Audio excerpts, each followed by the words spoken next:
Chapter 1, Goodbye Su Shui. 9 years ago, Yun Jianchu's parents went bankrupt due to a failed business. They sold all their assets and barely managed to pay off all their debts. Since then, they have returned to their hometown with their young son, Yun Jianchu, who was only 13 at the time, and settled down. With the little savings they had left, the family opened a small dessert shop on one of the streets in the old town. It must be said that their parents were quite good at making desserts, and Yun's family dessert shop quickly gained a reputation in their hometown. After the internet became more developed, it became a famous internet cafe in the hometown. Fortunately, with the income from the dessert shop, the family was able to lead a hardworking but well-fed life. Later, Yun Jianchu gradually grew up, and with his hard work and talent, he was admitted to one of the top universities in Daxia. Now 22 years old, he is nearing the end of his university career. Ziyuan Group is a well-known conglomerate in Suicheng, with a current market value of over $3 billion. Ziyuan Group is also well known in the industry for its good employee benefits, and many people would kill to get a job there. The reason Yun Jianchu was able to so easily get into Ziyuan Group is simple. Ziyuan Group's chairman, Su Ning, is an old friend of Yun Jianchu's father, and Ziyuan Group's current president, Su Shui, is Yun Jianchu's godmother.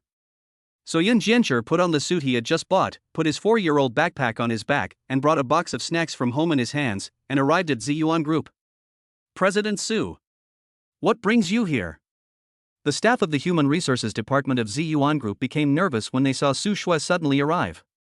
There was nothing particularly important in the Human Resources Department today, so why did President Su come in person? If anything, a group of new employees had joined the company today, and Supervisor Ma was giving them training in the conference room. Did a group of new employees report for duty today? I saw a woman standing in the crowd. Her skin was as white as fresh snow, as smooth as jade, with willowy eyebrows, pair of peach-colored eyes, a straight nose and red lips like flames. She was wearing a white silk blouse with a black professional suit, shiny black stockings with patent leather high heels, and her black hair was neatly coiled and held firmly in place with a tasseled metal hairpin. She looks just as incorruptible as her name suggests, so aloof and so removed from the mundane world. This person is Su Shui, the current president of Ziyuan Group, the daughter of Su Ning Su Jingji, and Yun Jianchu's godsister. Reporting to President Su. A group of new recruits are reporting for duty today. Supervisor Ma is giving them their new employee training in the conference room. Show me. Su Shui said imperiously. Yes. The little employees of the HR department immediately surrounded Su Shui and led her to the meeting room. When she reached the door of the meeting room, Su Shui glanced inside and instantly found the back of a familiar yet strange figure. When the Yun family was not yet bankrupt, the Yun and Su families had been neighbors for a long time. Su Shui often accompanied her parents when they visited the Yun family. Yun Jianchu was 9 years younger than Su Shui, and when Su Shui first met him, he was just a little baby wearing open crotch pants. When Yun Jianchu grew up a little, he liked to follow Su Shui around, and Su Shui naturally liked playing with this cute little brother. Until the Yun family went bankrupt and returned to their hometown, they were still like siblings. But since Yun's uncle refused his father's support and decided to move the family back to their hometown, although the two often contact each other on the phone, they have not seen each other for 8 years. Yun Jianchu, who was a small, white and tender boy in his memory, has long gone. The person sitting in the meeting room is now a tall and sturdy young man. Knock, knock. Su Shui knocked on the door, attracting the attention of everyone in the meeting room. President Su, why are you here? Director Ma asked in surprise. Manager Ma, this newcomer called Yun Jianchu doesn't need training, he'll be my secretary directly. Xiao sure, you can come out now.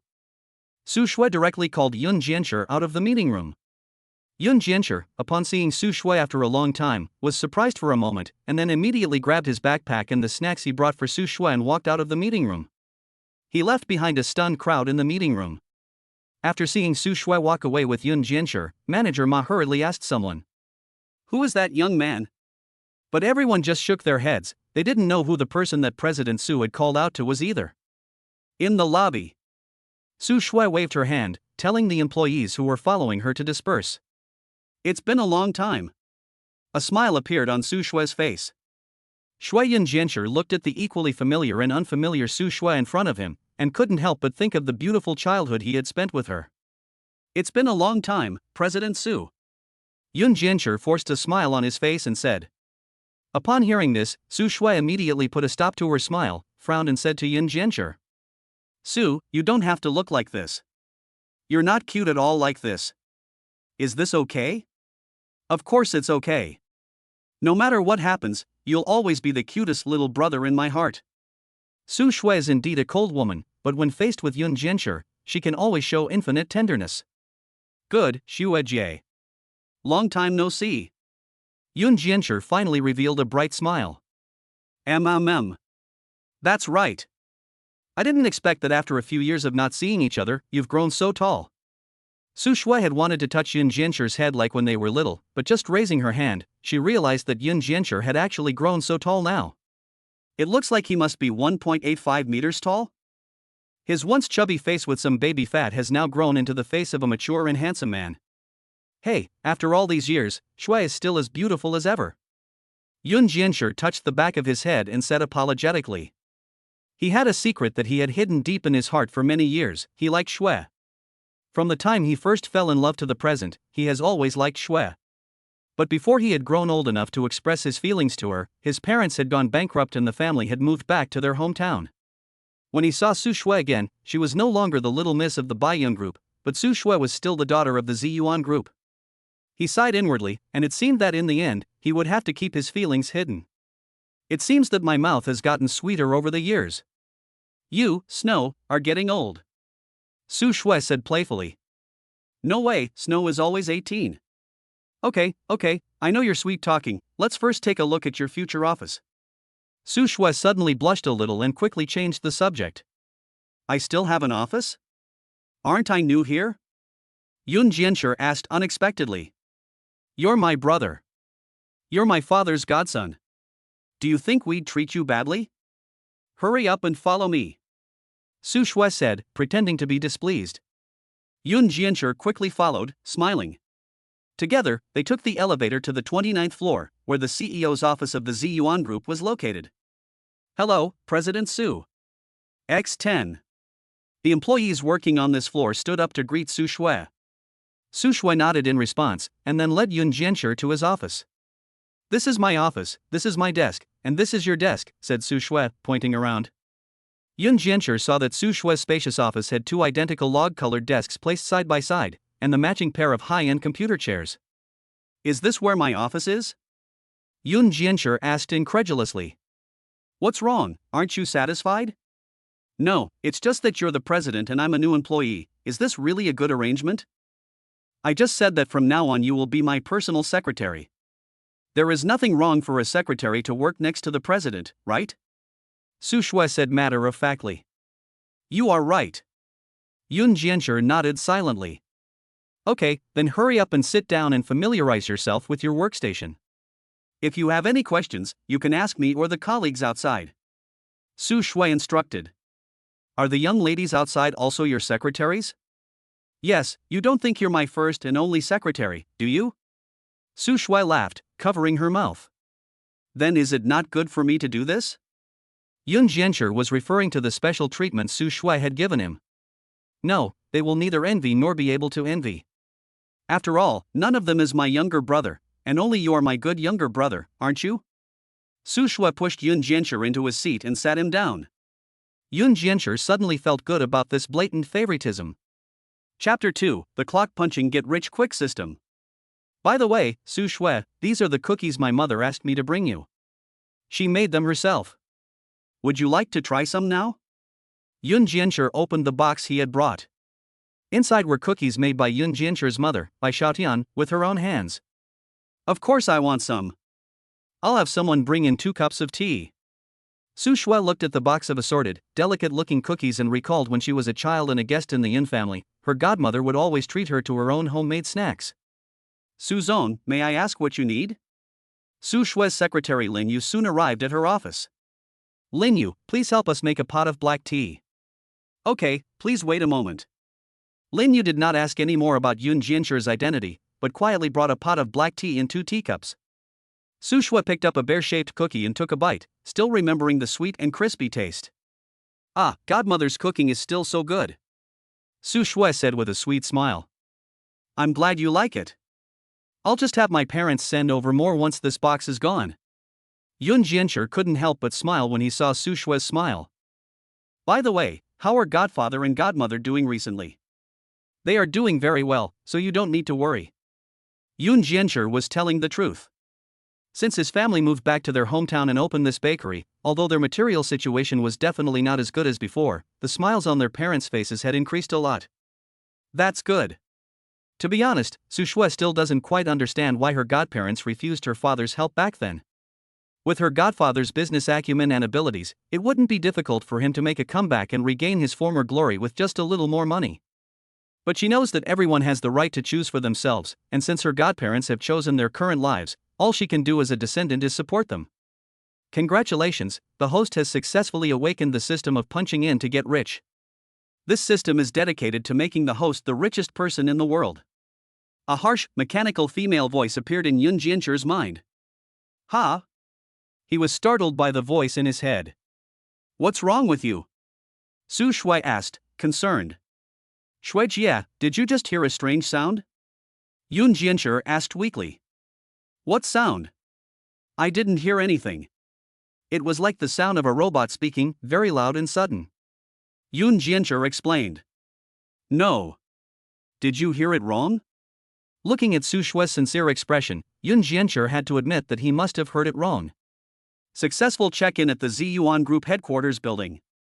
Reward of 100,000 xiaobai, the reward funds have been transferred to the host's bank account with the last digit 1520. The source of the funds is legal, please rest assured. The voice in his head rang again, but this time Yoon Jiancher held back from showing his surprise. Ding dong.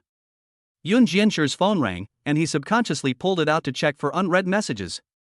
Dear customer, your account with the last digit 1520 was credited with 100,000 renminbi at 10:27 a.m., and the current account balance is 101,670 renminbi and 61 cents. Hiss. Yoon Jiancher let out a cold breath after reading the message on his phone. He still couldn't fully believe the content of the text message, so he immediately opened his mobile banking app to check the balance. The result showed that the balance was indeed over 100,000 renminbi. Combined with the voice that had just appeared in his mind, Yoon Jiancher immediately realized. He definitely had awakened his system. But what is this system for and what is its use? He still had no clue at all. What's wrong with you? You haven't looked well since just now. Su Shui saw that he didn't look well and thought that he wasn't feeling well, so she went over to him and used her hand to take his temperature. Yun Jian, who was deep in thought with his eyes closed, suddenly felt an ice-cold jade hand placed on his forehead. After realizing that it was Su Shui's hand, he immediately woke up. I'm fine, by the way, Su Shui, it's already May, how come your hands are still so cold? Yun Jian subconsciously asked as he held her delicate, boneless little hands. Right, I've had cold hands since I was little, you know that. Su Shui watched as her hand was being held by Yoon Jiancher, and not only did she not feel disgusted, but a strange feeling welled up in her heart. Is there no way to improve this? Well, various methods have been tried, and there is indeed no way to improve it. Su Shui shook her head and said. Okay then. Yoon Jiancher sighed inwardly, and then realized that he was holding Su Shui's hand, and subconsciously quickly shook it off. Sorry. I just wasn't paying attention. It's fine, what's our relationship? Su Shui waved her hand slightly and said nonchalantly. In fact, she just felt Yoon Jiancher's hand was so big and warm. By the way, is my godfather at the company right now? My father also asked me to say hello to him. Yoon Jiancher immediately changed the subject. My father is currently on a business trip and will not return to Sui City until next week. He knew you were coming today and asked me to take good care of you. Su Shui replied. Oh, I'll go and greet him when he gets back. After a short conversation, the two of them fell into an awkward silence. By the way, I'll get you some documents to look at, so you can get familiar with the work. Su Shui quickly asked someone to bring in a pile of documents. Don't worry, I think I'm still very capable and can definitely do a good job as Su's secretary. Yoon Jiancher said solemnly. Aha, I believe you. Su Shui smiled again. After getting the documents, Yoon Jiancher began to read them carefully. Su Shui, on the other hand, sat next to him and went about her work as usual. Time quickly came to lunchtime. Usually, Su Shui is so busy with work that she usually asks Lin Yu to go to the cafeteria and get her food and bring it to the office. But she considered that today was Yoon Jiancher's first time at Ziyuan Group after growing up, so she brought him with her to the cafeteria to eat. President Su came to the cafeteria to eat personally, and he was accompanied by a tall and handsome young man. This was big news for the employees of ZUON Group. Soon, the whole group knew that General Manager Su had hired a tall and handsome male secretary. After lunch, the two returned to the office. From now on, you can take a nap on this sofa during your lunch break if you don't mind. I'll be in the restroom inside. If you need me, just come find me. Su Shue's office was equipped with a bedroom and shower for her to rest in. Yes, I don't mind. Yun Jiancher didn't feel at all uncomfortable and lay down on the sofa. This sofa is quite comfortable. Wait, I'll get you a quilt. Su Shue went to her restroom and found a small blanket that hadn't been used and covered Yun Jiancher with it. Thank you, Shui. You've been busy all morning and must be tired. Go and rest. Yun Jiancher could tell from Su Shue's actions that she still thought of her as the little girl she had been 9 years ago. Okay, I'll go rest too. If you need anything, just knock on my door. Okay, good afternoon. Su Shue returned to her own restroom, washed up briefly, then lay down on the bed to rest. But for some reason, she always felt slightly distracted today. I wonder if it's because I saw Yun Jiancher, whom I haven't seen in a long time. Time really changes things, doesn't it? Su Shue slowly raised her right hand, which Yun Jiancher had held, and looked at it blankly.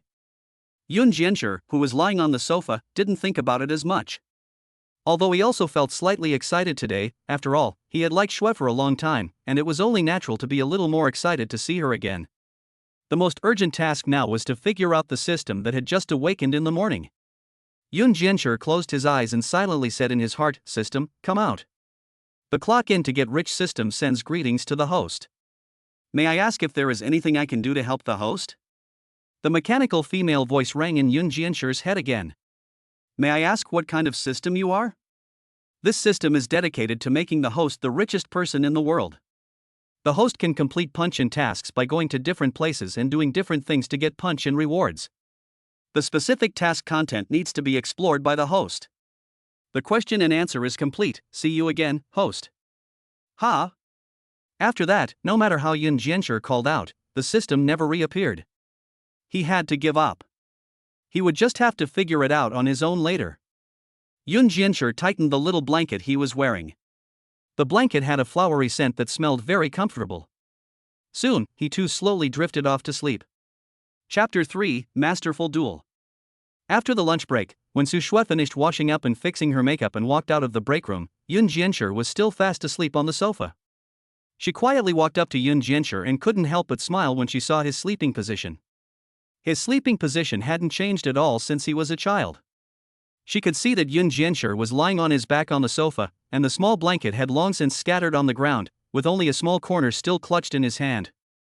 Su Shui gently picked up the blanket and gently covered him again. I don't know if Yun Jiancher was already getting up, or if Su Shui's actions were a bit heavy, but when Yun Jiancher felt the weight of the blanket again, he opened his eyes slightly. The first thing that caught his eye was Su Shui's angelically beautiful face. Yun Jiancher naturally knew that Su Shui was now 31 years old, but even from such a close distance, he could still see that her skin was still as firm and smooth as a young girl's, as if the years had never left a mark on her. But that's not right. Yun Jiancher could obviously feel that Su Shui had matured quite a bit compared to before, both in temperament and figure. It wasn't a bad kind of maturity, but a beauty that continued to increase with the passage of time. When were you going to stop staring at me? Su Shui naturally noticed that Yun Jiancher was staring at her. In the past, she would naturally have felt fine about it, but now there seemed to be something in Yun Jiancher's gaze that she hadn't noticed before, and it made her body feel a little hot. Cough, sorry. I just woke up and was spacing out. Yun Jiancher explained casually. Oh, then get up and wash your face, that will refresh you. Su Shui didn't dwell on the topic, but changed the subject. Yun Jiancher quickly got up, tidied his appearance, and folded the small blanket Su Shui gave him neatly and put it away. In the afternoon, you can continue to look at the documents and familiarize yourself with the work. If you have any questions, just ask me. Okay. After a day like this, Yun Jiancher had hardly done anything but read the documents. It was soon time for the two of them to go off work. Su Shui seemed to have remembered something and asked. Ours. Where are you living now? Su Shui remembered that 9 years ago, the Yun family had sold all their assets in Suiqing to pay off their debts. I rented a small apartment in the old town, not far from the company, which is quite convenient for commuting to work, Yoon Jiancher explained. He had gone to a lot of trouble to find the small apartment he was renting now. It was in a good location, had all the furniture and was clean. Most importantly, it was an old town high-rise without an elevator, so the rent was quite a bit cheaper than other apartments. No. He suddenly remembered that he had just received 100,000 yuan in the morning. With this money, he could move to a more comfortable rental house. Old town? Will it be inconvenient in terms of living? Su Shui asked with a frown. It's fine, and if I can find a better place recently, I'll move too. This apartment is just temporary. Yoon Jiancher explained. You don't want to move around so much trouble, just move in with me. I now live alone in a new city apartment. You just come to keep me company, right? Su Shui's thoughts are very simple. In her heart, Yoon Jiancher is still that harmless little brother, and it is normal to live with your brother and take care of him, isn't it? Moreover, I don't know if it's because I'm getting older or for some other reason, lately I've increasingly felt that my life is too lonely.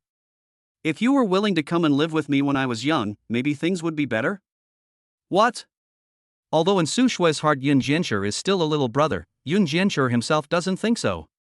He knows that he is a fully developed adult male, and he has admired Su Shui for many years. If the two of them live together and he one day loses control and does something an animal would do, what should they do? No. I'm fine living alone. Yoon Jiancher clearly refused. You should think about this matter again. Just consider it as a way to keep me company. After being rejected by Yoon Jiancher, Su Shui's mood obviously dropped a bit. By the way, do you have a driver's license? She quickly perked up and asked. Yes, do you need me to drive for you? No, you will come back to my house with me later, and I will pick a car for you to commute to work. What? Yoon Jiancher couldn't believe what Shui just said. She's offering him a place to live, a car to drive, and a salary. Anyone who doesn't know would think that she's trying to support him. If only it were true, he couldn't help but exclaim. It's true, it's definitely true. Su Shui said with a serious expression. Ah. It's true. Yoon Jiancher asked in great joy. Of course it's true, I have several cars, just take whichever one you like. Oh, so you were talking about the car. Yoon Jiancher suddenly felt dejected again. Of course, what else? Su Shui asked doubtfully. It's nothing, Snow Sister. In fact, you don't need to be so good to me, you still recognize me as your younger brother. In fact, I'm very happy. Yoon Jiancher said apologetically. You also know that I'm your sister, you're my younger brother, isn't it the right thing for me to be nice to you? Su Shui said firmly. What's wrong? Could it be that you're afraid that if someone knows that I'm being so nice to you, they'll say that you're a gold digger? She made a frivolous joke again. No. It's just that I don't know how to repay you. I don't want anything in return. If possible, it would be best if you could introduce me to someone. Su Shui said, rubbing her forehead. You don't have a boyfriend yet? Yoon Jiancher asked in surprise, his eyes brightening up a little. Who would have thought that Su Shui, who is so beautiful and has a fortune, still doesn't have a boyfriend? You know that, so why did you say it out loud? Su Shui wanted to give him a light tap on the shoulder, but accidentally hit his firm chest instead, and her face immediately turned red. Have your godparents not helped you find someone? Yoon Jiancher didn't notice the change in her face and continued to ask tentatively. They are also anxious, but this kind of thing doesn't work with haste, and they don't want me to settle for a man I don't like. Su Shui explained. Right. You can never settle for less in this kind of thing. Yoon Jiancher nodded firmly when he heard this. It seems you know a lot about this kind of thing. Tell me, you're so handsome, how many girlfriends have you had over the years? Su Shui asked, taking the lead. Me? I haven't even had a girlfriend yet. Since he had been in love with Su Shui since he first started to fall in love, other young girls of the same age simply didn't enter his eyes. For some reason, when Su Shui heard that Yoon Jiancher had never had a girlfriend, she felt a sudden rush of joy, but it quickly turned into worry. She frowned and asked. When you were young, you weren't into girls, were you? Otherwise, you wouldn't have been unable to find a girlfriend for so many years. In Su Shui's eyes, at the age of 22, Yoon Jiancher was handsome and elegant, with a very boyish appearance. He was also tall, and his figure looked pretty good. Why couldn't a guy like this find a girlfriend? Unless he... Su Shui, if you say that, I'll sue you for defamation. I like girls. And I have a girl I like. Yun Jianshi deliberately revealed a little bit of his situation to Su Shui, although he didn't know what he was really expecting. What? When you were little, were you serious? Yes, I've liked her for many years, Yun Jianshi said firmly. Did you like her after you went back to your hometown? Why aren't you with her? Because she is quite a bit older than me, and I feel that I have not accomplished anything, and I am not worthy of her. Yun Jianshi had more or less told the truth from the bottom of his heart. So do you like the older sister type of girl? Su Shui suddenly felt a different emotion well up in her heart. Well, I like the older sister type. Oh. Su Shui slightly lowered her head and contemplated, and Yun Jianshi had no idea what she was thinking. Sister Shui, after a while, Yun Jianshi asked again. Ha? What's wrong? What kind of guy do you like? I can keep an eye out for you. I don't really have any specific requirements for the guy I like, as long as I like him and he treats me well. Ideally, he'd be a bit younger than me, because I like younger guys. As soon as Su Shui finished speaking, she seemed to have thought of something, and she lowered her head with a blush. Well, what about me? Yun Jianshi paused deliberately for a long time when he said this, and both of them involuntarily held their breath at the same time. Do you like the type of guy my classmate has? After a huge gasp, Yun Jianshi continued. Which classmate? I haven't seen any of your classmates since junior high, right? No one in particular, I was just talking about it. Yun Jianshi lowered his head and spoke in a voice so low it was almost inaudible. In the office, where there were only two people, he could even hear his heart beating loudly. What he didn't notice was that Su Shui was also flushed and breathing heavily, obviously thinking about something she shouldn't have. This is the way masters fight each other. It may seem carefree, but in fact there is hidden danger everywhere. As a cold and domineering female CEO, Su Shui felt that since reuniting with Yun Jianshi today, in less than half a day, she had blushed more times than she had in the whole previous year. For example, just now, when Yun Jianshi asked her what kind of guy she liked, a figure that was both familiar and strange popped into her mind. Chapter 4, Visiting Su Shui's Home. You really don't want me to get you a scooter? Su Shui asked with a hint of regret. No, I don't need one. The subway station is just outside my apartment building, it's very convenient. Yun Jianshi refused again. Okay then. Are you free tonight? Let me take you out to dinner. Before Yun Jianshi could reply, Su Shui continued. It's settled then, it's time to go, work is over. Yun Jianshi saw this and did not refuse again. After all, he and Shui had really not had a proper catch-up for a long time, not to mention the fact that he really wanted to spend some time with her. Great. The two of them got into the elevator together and went to the underground car park, where Su Shui skillfully unlocked the fuchsia Porsche 911 parked in space 001. Shui Jia, you're still driving this car? Yun Jianshi was full of surprise when he recognized the car at first glance. Because it was a birthday gift from her parents when she graduated from university. 9 years have passed, and I never thought she would still be driving it. Well, my godparents gave it to me, and I've had so many emotions driving it for so many years. Oh. Yun Jianshi nodded without being able to tell whether he was happy or sad. She sighed inwardly, feeling that it must be this car that made Xiaoxi think about his family's past. Let's go eat, I'm a little hungry. Yun Jianshi then changed the subject away from the car. Well, let's go now. Su Shui started the engine, and the old engine still roared with unyielding vigor. By the way, Shui Jia, what are we going to eat? You'll find out when we get there. Su Shui said with an unfathomable smile on the corner of her mouth. If she were inviting an ordinary guest, Su Shui would naturally go to a business class restaurant that she frequented. But Yun Jianshi was her family in her heart.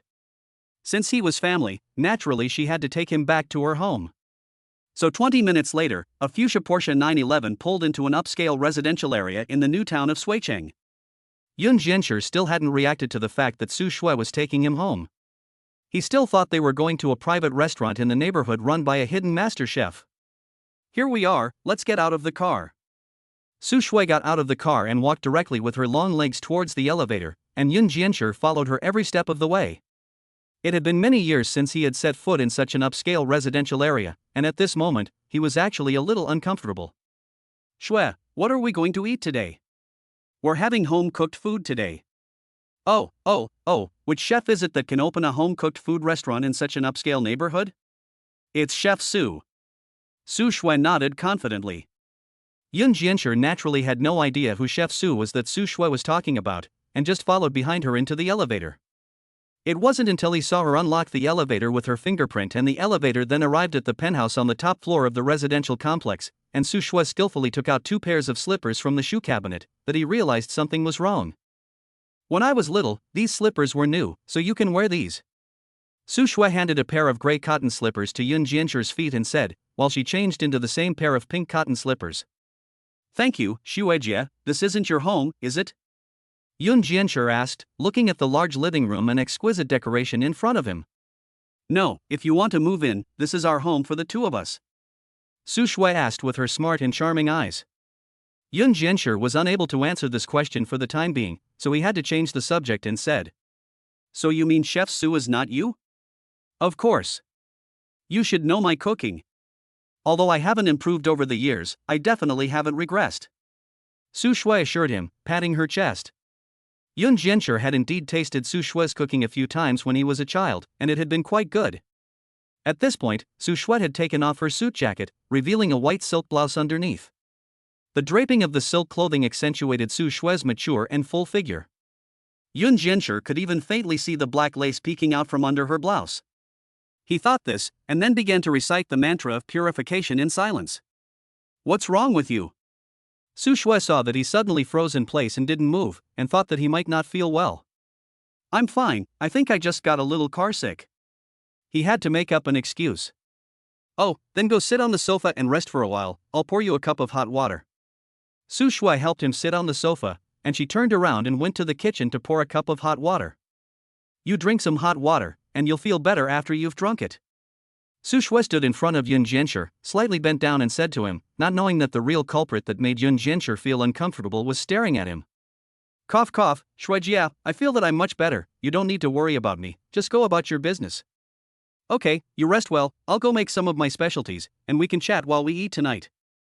Before leaving, Su Shui did not forget to rub Yun Jianshi's head like when they were children, and Yun Jianshi did not resist when he saw this. The 2 of them thought with a strange tacit understanding in their hearts at the same time. This feeling is really long overdue. Before entering the kitchen, Su Shui first went back to her room, took off her hip-hugging skirt and stockings, and put on a loose-fitting white cotton t-shirt with gray shorts. Yun Jianshi inadvertently glanced at her. The loose top did hide her perfect figure, but the pair of snow-white thighs exposed under the shorts still made Yun Jianshi feel his blood boil. He had to close his eyes again and recite the mantra of purification in silence. Su Shui went to the kitchen and opened the refrigerator. Although she didn't cook often when she lived alone, she would regularly buy ingredients to keep the refrigerator full. As she looked at the wide variety of ingredients in the refrigerator, she began to recall the dishes Yun Jianshi loved to eat when he was a child. I'll make it for you. Su Shui took out 2 tomatoes and a box of Wagyu beef. She remembered that Yun Jianshi loved the beef with tomatoes she made when he was a child. There was no frozen beef in the house, but she thought that cutting thin slices of Wagyu beef would be similar. Meanwhile, Yun Jianshi, sitting in the living room, heard the cold mechanical voice in his head again. Su Shui's family successfully checked in. Congratulations, host, you have obtained 100% of the shares of Quansheng Catering Services Company, Limited. The electronic version of the equity transfer document has been sent to the host's mobile phone. Su Shui's family successfully checked in. Critical strike achieved. The host has additionally obtained the god-level culinary skills. Before Yun Jianshi could react, his mind was flooded with a lot of knowledge about cooking, and his physical functions also changed to a certain extent. After a moment, he came back to his senses and discovered that this time, the reward was actually 2. One was the shares of the Quansheng Catering Group, and the other was the god-level cooking skill. This system can actually grant 2 wishes at once? He quickly opened his phone to check the share transfer document mentioned by the system. To his disappointment, the Quansheng Catering Group he had just obtained was very small, just a small catering company with 2 restaurants in Sui City. However, the annual profit of the 2 restaurants could reach 1 million dashing coins. This is considered Yun Jianshi's first tangible asset, since he has nothing else. After reading the company's profile, Yun Jianshi found that the 2 restaurants were doing quite well, but there was still a lot of room for improvement. He had some ideas in mind. He recalled what the system had told him this morning. This system is dedicated to making the host the richest person in the world. Yoon Jiancher thought to himself, no accumulation of small steps can lead to thousands of miles. Maybe this is the first step I need to take to become the richest person in the world. After organizing his thoughts, he slowly walked towards the kitchen, having just acquired the god-level cooking skills. At this time, Su Shui was humming a song while handling the ingredients, looking in a very good mood. Chapter 5. This system is not a relationship assistance system. Xue Jie, do you need any help? Yoon Jiancher's mood improved significantly after receiving the reward for successfully punching in his time. No, what help could a little kid like you possibly offer? Go play with your phone in the living room. Su Shui waved him away from the kitchen. Yoon Jiancher was naturally a little offended when he heard Su Shui call him a little kid, and he continued. Shui, I've grown up, I'm not a kid anymore. Besides, when you were my age, you could already cook. Oops, I was wrong about you being a kid. Could you please help me cut the potatoes? Just cut them into strips about the thickness of your finger, and be careful not to cut yourself. Although Su Shui agreed to let Yoon Jiancher help her, both the tone and the content of what she said treated Yoon Jiancher like a child. Until Yoon Jiancher picked up the cleaver, and countless knife techniques sprang to mind. He casually picked up a washed potato, peeled it in a few quick strokes, and after a few more quick strokes, the round potato was immediately cut into even, thin strips measuring 7 millimeters on each side. The entire process was as smooth as flowing water, and Su Shui, who was standing nearby, was mesmerized. Yoon Jiancher's movements were even more fluid than those of the state banquet chefs she had seen before, and they also had an aesthetic quality that ordinary chefs did not. Sister Shui, is this okay? Yoon Jiancher asked as he sliced a row of potato strips. Yes, it's fine. Little Shou, you're such a good knife chef? Well, I've practiced on my own these past few years, Yoon Jiancher casually made up an excuse.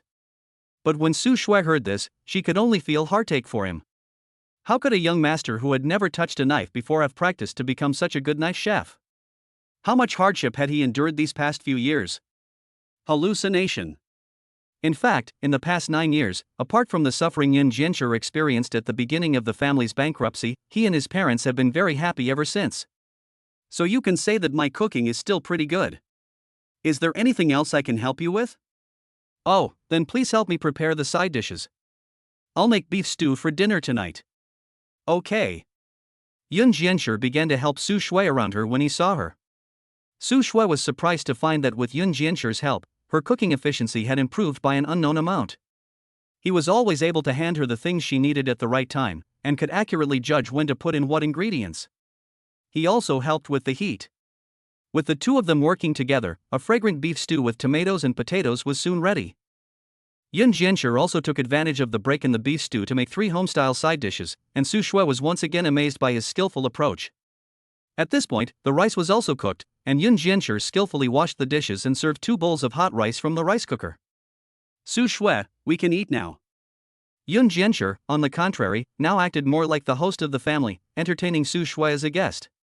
Great. Would you like something to drink? How about some red wine? Su Shui suddenly mentioned. She loves to drink a little table wine with her meals, and in terms of her drinking capacity, a small glass of red wine will not get her drunk, but will only make her reach a comfortable state of slight intoxication. I can handle it. Yoon Jiancher didn't refuse either. Although he didn't drink often, he felt that his tolerance was still okay. Su Shui picked out a bottle of red wine from her collection and took out 2 tall glasses for drinking wine.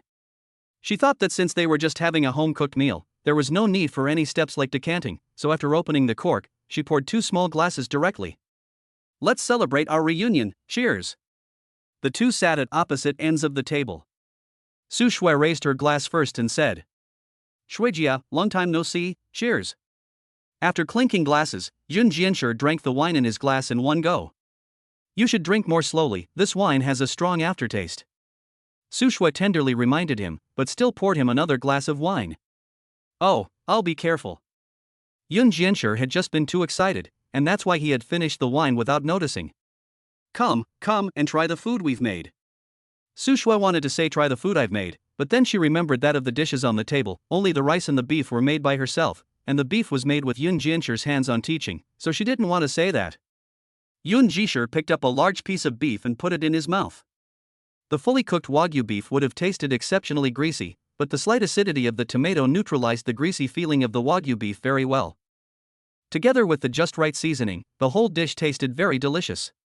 Shue Jie, you lied to me, Yun Jishir suddenly said. Huh? Is this dish not delicious? Su Shui was stunned by the news. No, this dish is delicious. You lied to me and said your cooking skills haven't improved, but it's much better than before. Yun Jiancher gave a big smile.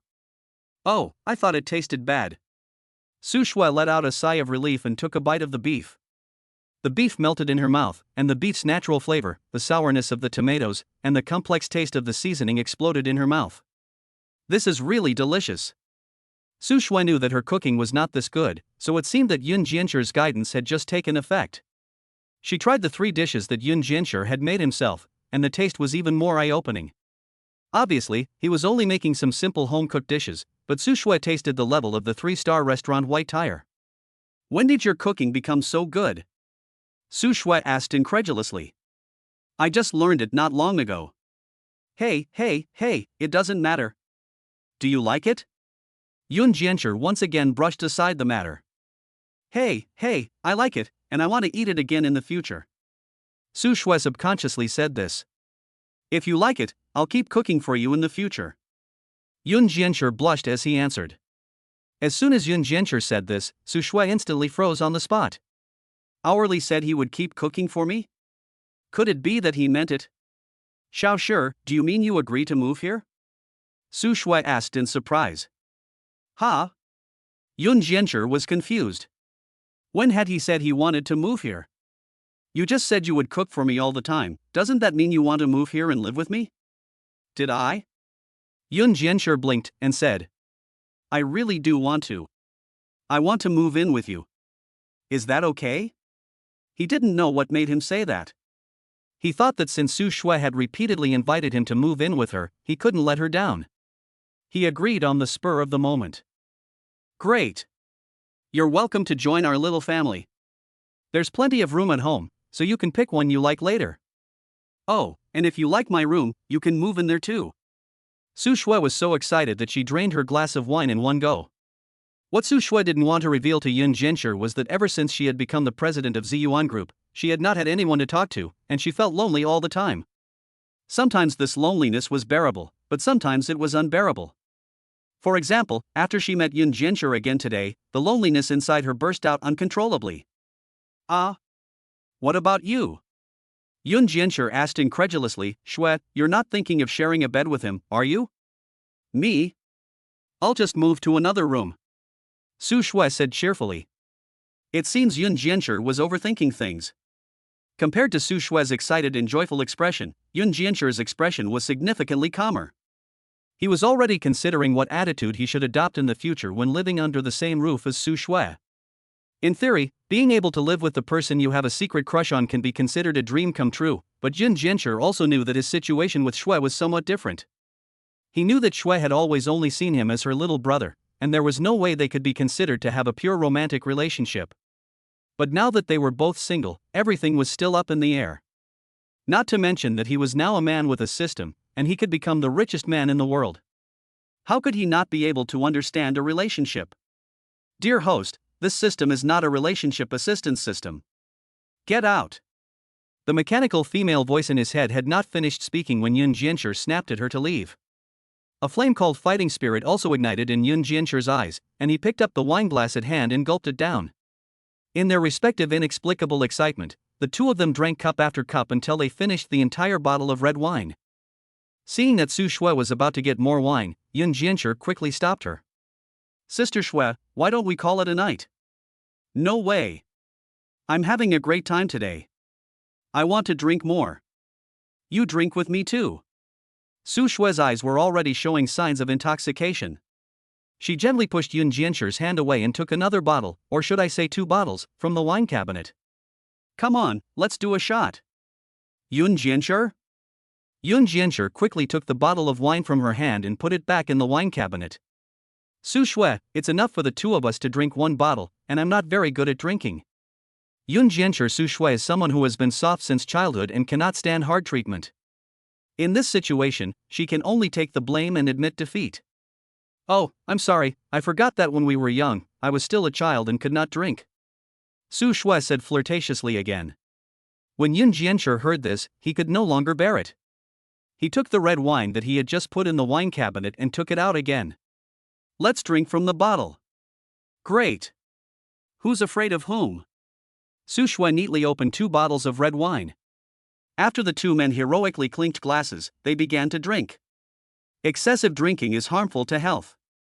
Wagyu is really greasy when it's cooked thoroughly, so if you have the means, don't try it. Chapter 6. Once you've seen the ocean, ordinary water will seem like nothing. An hour later. Both had drunk every last drop of the red wine in their glasses. Yun Jianshi was still in a relatively good condition, at least his consciousness was still clear, apart from his eyes looking a little hazy. But Su Shui had fallen asleep on the table at some point. Dinner with Su Shui successfully completed. Congratulations to the host for obtaining the body type of never getting drunk even after 1,000 cups. The system's voice once again sounded. Once the announcement ended, Yun Jianshi felt a burst of heat in his head, and after a few seconds his eyes cleared up again. Wow, this body type is pretty awesome. Yun Jianshi moved his limbs and found that he was completely sober. His attention then turned to Su Shui, who was asleep on the dining table, and he nudged her shoulder lightly. Su Shui, wake up, you'll catch a cold if you sleep here. Don't touch me, I'll be fine after a nap. Su Shui said drowsily.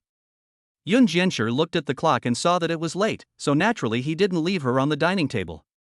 He wanted to help Su Shui back to her bedroom to rest, but the drunk person was really heavy, so after repeated unsuccessful attempts, he had to carry Su Shui on his back. Su Shui rested her head on Yun Jianshi's shoulder, and Yun Jianshi could even feel her heavy breaths around his ears. Shui, this is your bedroom, right? Su Shui mumbled in a daze and then fell asleep again. Su Shui's door was still ajar, so Yun Jianshi pushed it open and, with the light from the corridor, gently laid her on the bed. Shui, can you hear me? Su Shui shouted with her eyes closed. You go to sleep for a while, I'll go and get you something to help with the hangover. Su Shui. It seemed that no matter what Yun Jianshi said, Su Shui would only respond with those 2 words. Yun Jianshi covered her up and then turned around and walked out of her room. While cooking, he saw that there was honey in the refrigerator. Drinking some honey water after getting drunk can not only relieve the hangover and prevent a hangover, but also nourish the stomach and protect the liver. 10 minutes later, he prepared a cup of warm osmanthus and honey water and carried it into Su Shui's room again. Sister Shui, drink this and you'll sober up quickly. Yun Jianshi gently helped her up and whispered in her ear. Hours Su Shui kept repeating these 2 words. Be a good girl, Sister Shui, just drink it. Su Shui slightly shifted her body, and the collar of her t-shirt instantly revealed a flash of snow-white skin. Yun Jianshi was surprised to discover that Sister Shui's black lace was gone. If it's gone, doesn't that mean? Hours you fed your sister. Su Shui suddenly felt a little dry in her mouth, and after licking her lips, she said softly, you feed your sister a drink. She seemed not to realize at all how tempting her appearance was to Yun Jianshi. Yun Jianshi naturally felt a little restless inside when he saw her like this. He just wanted to make Su Shui drink the cup of honey water quickly so that he could quickly slip away. If he stayed in this room any longer, he was really afraid that something would go wrong with him. Sister Shui, open your mouth, I'll feed you.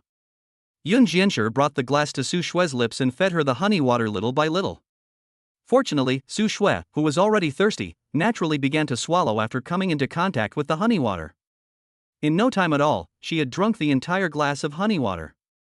Yun Jianshi didn't see any tissues in the room, so he had to use his sleeve to wipe away the little water stains that remained in the corners of her mouth. Once again, he gently helped Su Shui lie down, covered her up, and then whispered to her. Shui Jie, I'll go back first.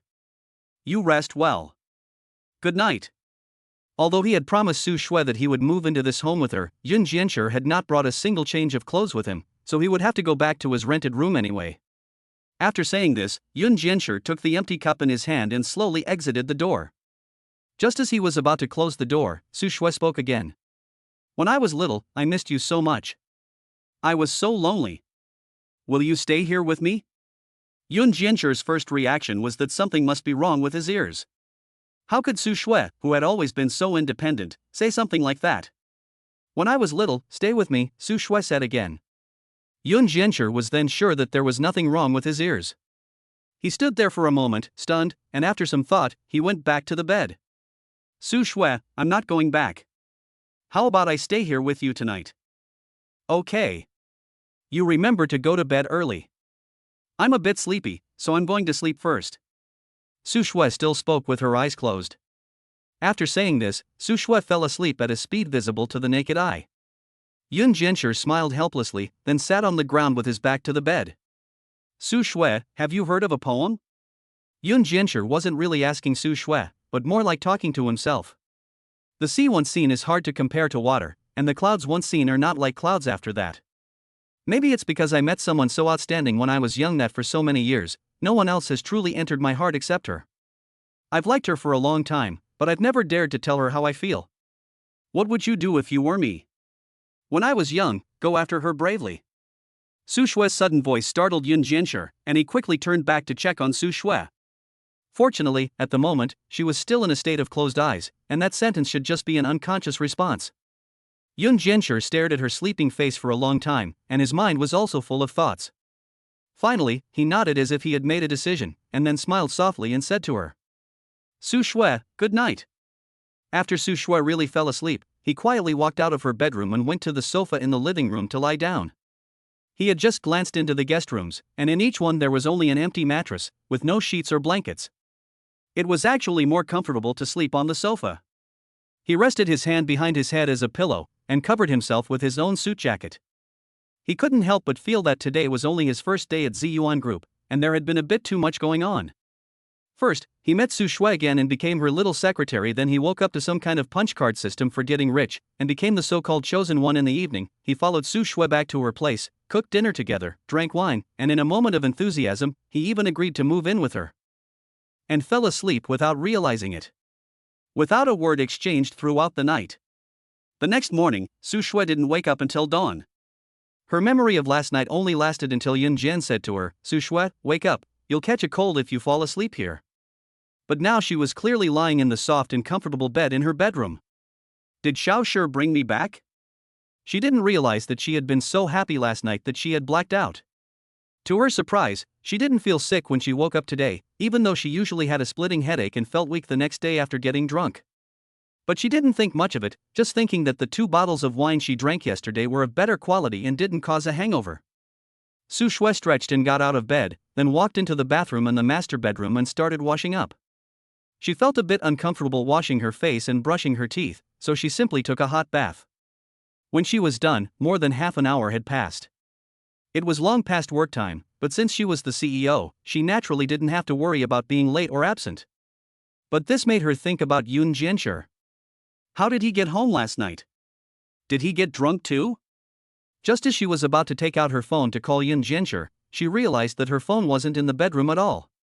She then thought of looking for her phone in the living room, but as soon as she opened the door, a strong smell of chicken soup filled her nostrils. The sound of a knife cutting vegetables on a chopping board could also be heard in the kitchen. Su Shui's first thought was Yun Jianshi.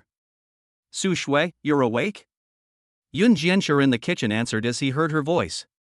As soon as he got up this morning, he started preparing breakfast for the 2 of them. He thought that since Su Shui had drunk so much last night, it would be better for her to eat something warm this morning. So he used the ingredients in the refrigerator to make a chicken soup, and later used the chicken soup to cook some noodles.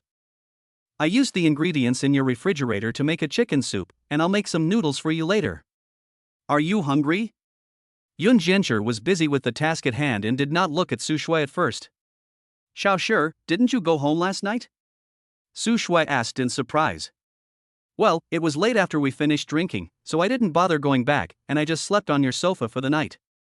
Yun Jianshi said casually. Xiao Shi, I'm sorry, I got drunk last night and didn't take care of you. Su Shui said, and she couldn't help but walk behind Yun Jianshi. It's okay. I'm lying on the floor. Snow, why aren't you wearing any clothes? Since Su Shui had just finished taking a bath and thought she was alone in the house, she had walked out directly with a bath towel in her arms. Although the bath towel covered her key parts, this scene still caused a great mental impact on the young Yun Jianshi. Yun Jianshi could only see that the parts of her that were exposed were so white, and the parts wrapped in the towel were so full and round.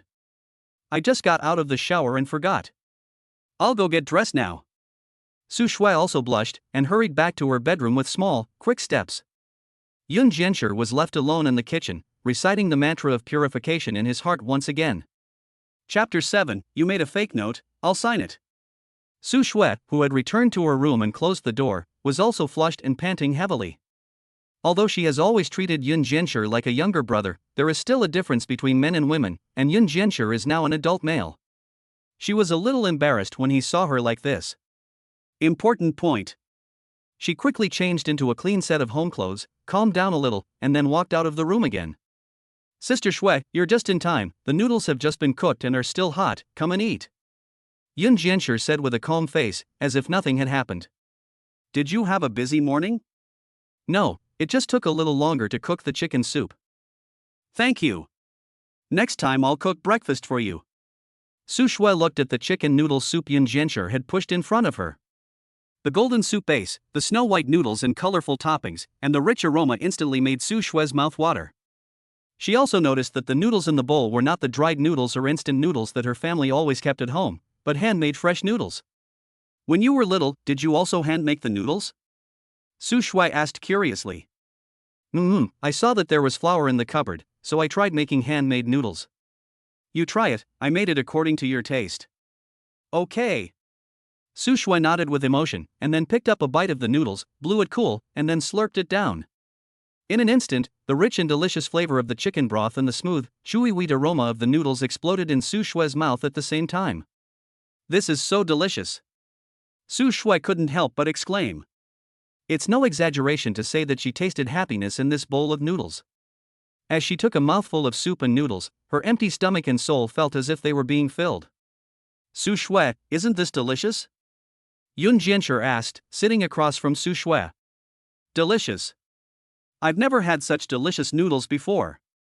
Hey, if you like it, that's good enough for me. Eat more, there's more in the pot if you want more. After a night of soul-searching, Yun Jianshi decided to face his feelings for Su Shui head-on. We're both adults, and there's no rule that says one person can't be with another, right? After this change of heart, Yun Jianshi felt much more at ease in Su Shui's presence except when he first saw her naked. Hey, do you take me for a pig? I'm lucky if I can finish a bowl this big. A simple but not plain bowl of chicken noodle soup made Su Shui's mood improve a lot. Su, I want to talk to you about something. Yun Jianshi suddenly looked serious. What is it? Su Shui couldn't help but put down her chopsticks and listen carefully when she heard him suddenly address her as Su and saw his serious expression. It's just that when I got up this morning, it was already late, and then I cooked you breakfast, so this morning's attendance. Yun Jianshi's mouth curled up slightly, and he said with a smile. Is that what you wanted to say? Su Shui stared at him incredulously until she couldn't hold back her laughter. Ours, tell me who your direct superior is. Su Shui asked with a smile. My direct superior? I'm the secretary to the president, so my direct superior is the president, and that's you. Then who am I to you? You're my boss. As Yun Jianshi finished speaking, Su Shui gave him a tap on the head. Sister Shui, why did you hit me? Yun Jianshi asked, puzzled. You know that you can call me sister? The chairman is your godfather, the president is your sister, and who in the entire group would dare say that you're absent? It seems so. Does that mean I can skip work in the future? Yun Jianshi asked back, pretending to be overjoyed. You wish. Personally, you are my younger brother, and professionally, you are my secretary. So in the future, wherever I am, you will be there, got it? Su Shui blushed inexplicably when she said this. Clear. Understand. Yun Jianshi nodded with great satisfaction. With these words from Su Shui, he would have an excuse to stick by her side every day from now on. But then again, if he stayed by Su Shui's side every moment, wouldn't he have no time to build his own business empire? Yun Jianshi repeatedly pondered in his heart how he should use the punch card system to accumulate capital as quickly as possible. As it stood, just by punching cards in different places, he could already receive different rewards. By the way, do you still stand by what you said last night? Su Shui suddenly asked. What did you say? Yun Jianshi asked back, feeling a little confused. You said you were moving here. You didn't just say that to make me happy, did you? No, I'm moving in tonight. Yun Jianshi replied firmly. That's great. Then I'll go back to your rental with you later and help you move your things over. Do you have a lot of luggage? Not really, but aren't we not working today? You make a fake time card, and I'll sign it. Huh? What do you mean? It means I'll give you the day off, and I'll go back with you to pack. Oh, I see. President Su. Yun Jiani casually saluted Su Shui. This action undoubtedly made Su Shui once again see Yun Jiani as the little brat from 9 years ago. She couldn't help but reach out and pinch Yun Jiani's face, just as she used to do to him when he was little. But she soon discovered that Yun Jiancher, at 22, had long since lost his baby fat, and she could only squeeze a layer of skin on his face. Before she could stop herself, her eyes met Yun Jiancher's. The two of them looked away, blushing, and then looked down. Shui, I'm not a child anymore. Do you understand what I mean? Sorry, I can't change my old habits all of a sudden, said Su Shui, embarrassed. It's okay, you can change slowly, Yun Jiancher said with a hint of meaning. Just as the two finished breakfast and were preparing to take a break before setting off to Yun Jiancher's rented room in the old town to move in, Su Shui's secretary called her. After the two exchanged a few words, Su Shui hung up with a pout. Su Shui, is something wrong at the company? Yun Jiancher asked. No, it's just that a group of clients are coming to visit the company this afternoon, and I need to go say hello to them. Do you need me to stay with you? No, Su Shui laughed at the suggestion, and then said, I just won't be able to help you move. It's fine, I don't have much stuff, I can manage on my own. Originally, no matter how much stuff a guy has in his house, it's not going to be much, and besides, Yun Jiancher has only been living in this rental house for a few days, and there's probably not even enough stuff in the rental house to fill a suitcase. Okay, then. Go pick a car that you like later. It happens to be a moving truck, so once you're done, come back to the company and find me. Okay. Yun Jiancher did not reject her proposal this time. Yun Jiancher picked a gray Porsche Panamera from Su Shui's 6 luxury cars. It's a girl's car, you sure you don't want to change it? Su Shui kindly reminded. It's fine, after all, I was driving your car. Yun Jiancher didn't care about this at all. After a brief goodbye, the two set off towards their respective destinations. After half an hour or so, Yun Jiancher returned to the community where his rental apartment was located. His rental apartment was on the 9th floor, and without an elevator, he was already sweating profusely as he climbed up the stairs. At this moment, he suddenly realized that this was the first time he had returned to this rental house after awakening the punch card to get rich system. Maybe he could get some unexpected rewards by punching the card in this house. So he packed up his few belongings while paying attention to the voice in his head. But even after he finished packing and changed into a clean set of clothes, the voice of a successful punch card still did not come. While waiting, Yun Jiancher's parents also called him. Hello, Mom. Son, are you busy? Bai Xiaotian's gentle voice came from the phone. No, not really. Have you had lunch yet? We're eating now. We're not doing anything, so we wanted to ask if you've reported to Lao Su's company yet. Yes, I reported yesterday. I even saw Sister Su and gave her the cookies you told me to bring. She also asked me to say hello to you. Yun Jiancher didn't dare to tell his parents that he was going to live with Su Shui. Oh, that's good. Everything is fine with us, too. You don't need to worry. Yes, that's good. My son, you remember to work hard at your godfather's place and learn from your godfather in snow. But if you get too tired, just come home. Mom and Dad can support you. Parents are like this, they worry that their children won't amount to much, but they also worry that their children will get tired out. Mom, I will work hard. I will definitely make a name for myself out there. Yun Jiancher could say this because he was a man who had awakened his system. He now aimed to become the richest man in the world. While talking, he was also thinking about transferring the 100,000 yuan he had gotten for nothing yesterday to his parents, but he racked his brains and couldn't think of an excuse to explain the source of the 100,000 yuan. Say that Snow had advanced him the salary? His parents kept in touch with Snow and his godfather from time to time, and if the two side statements didn't match up, it would be bad. Say that he had earned it by investing in stocks? Don't be ridiculous. Under the deliberate guidance of his parents, Yun Jiancher knows nothing about stock investment. On this premise, his parents were all powerful figures in the business world back then, and if he were to say that the 100,000 yuan was earned from stock speculation, he would probably reveal the truth before he could finish his explanation. Yun Jiancher was not only thinking about the 100,000 yuan, but also about how to explain to his parents and the people around him in the future the source of the huge wealth he might receive. Oh, and mom and dad, I won 50,000 yuan in the lottery yesterday, I'll give you some red envelopes later. After much thought, Yun Jiancher began his money laundering business. Really? You never touch these things, do you? Bai Xiaotian asked doubtfully. I was bored one day and bought a scratch card, and I won. Yun Jiancher made something up. Oh, you're really lucky. Bai Xiaotian didn't suspect anything. You can keep the money. Your parents don't need it, and you'll be living on your own in Suicheng, which will cost a lot. Bai Xiaotian refused her son's red envelope. Yun Jiancher didn't say much when he saw this.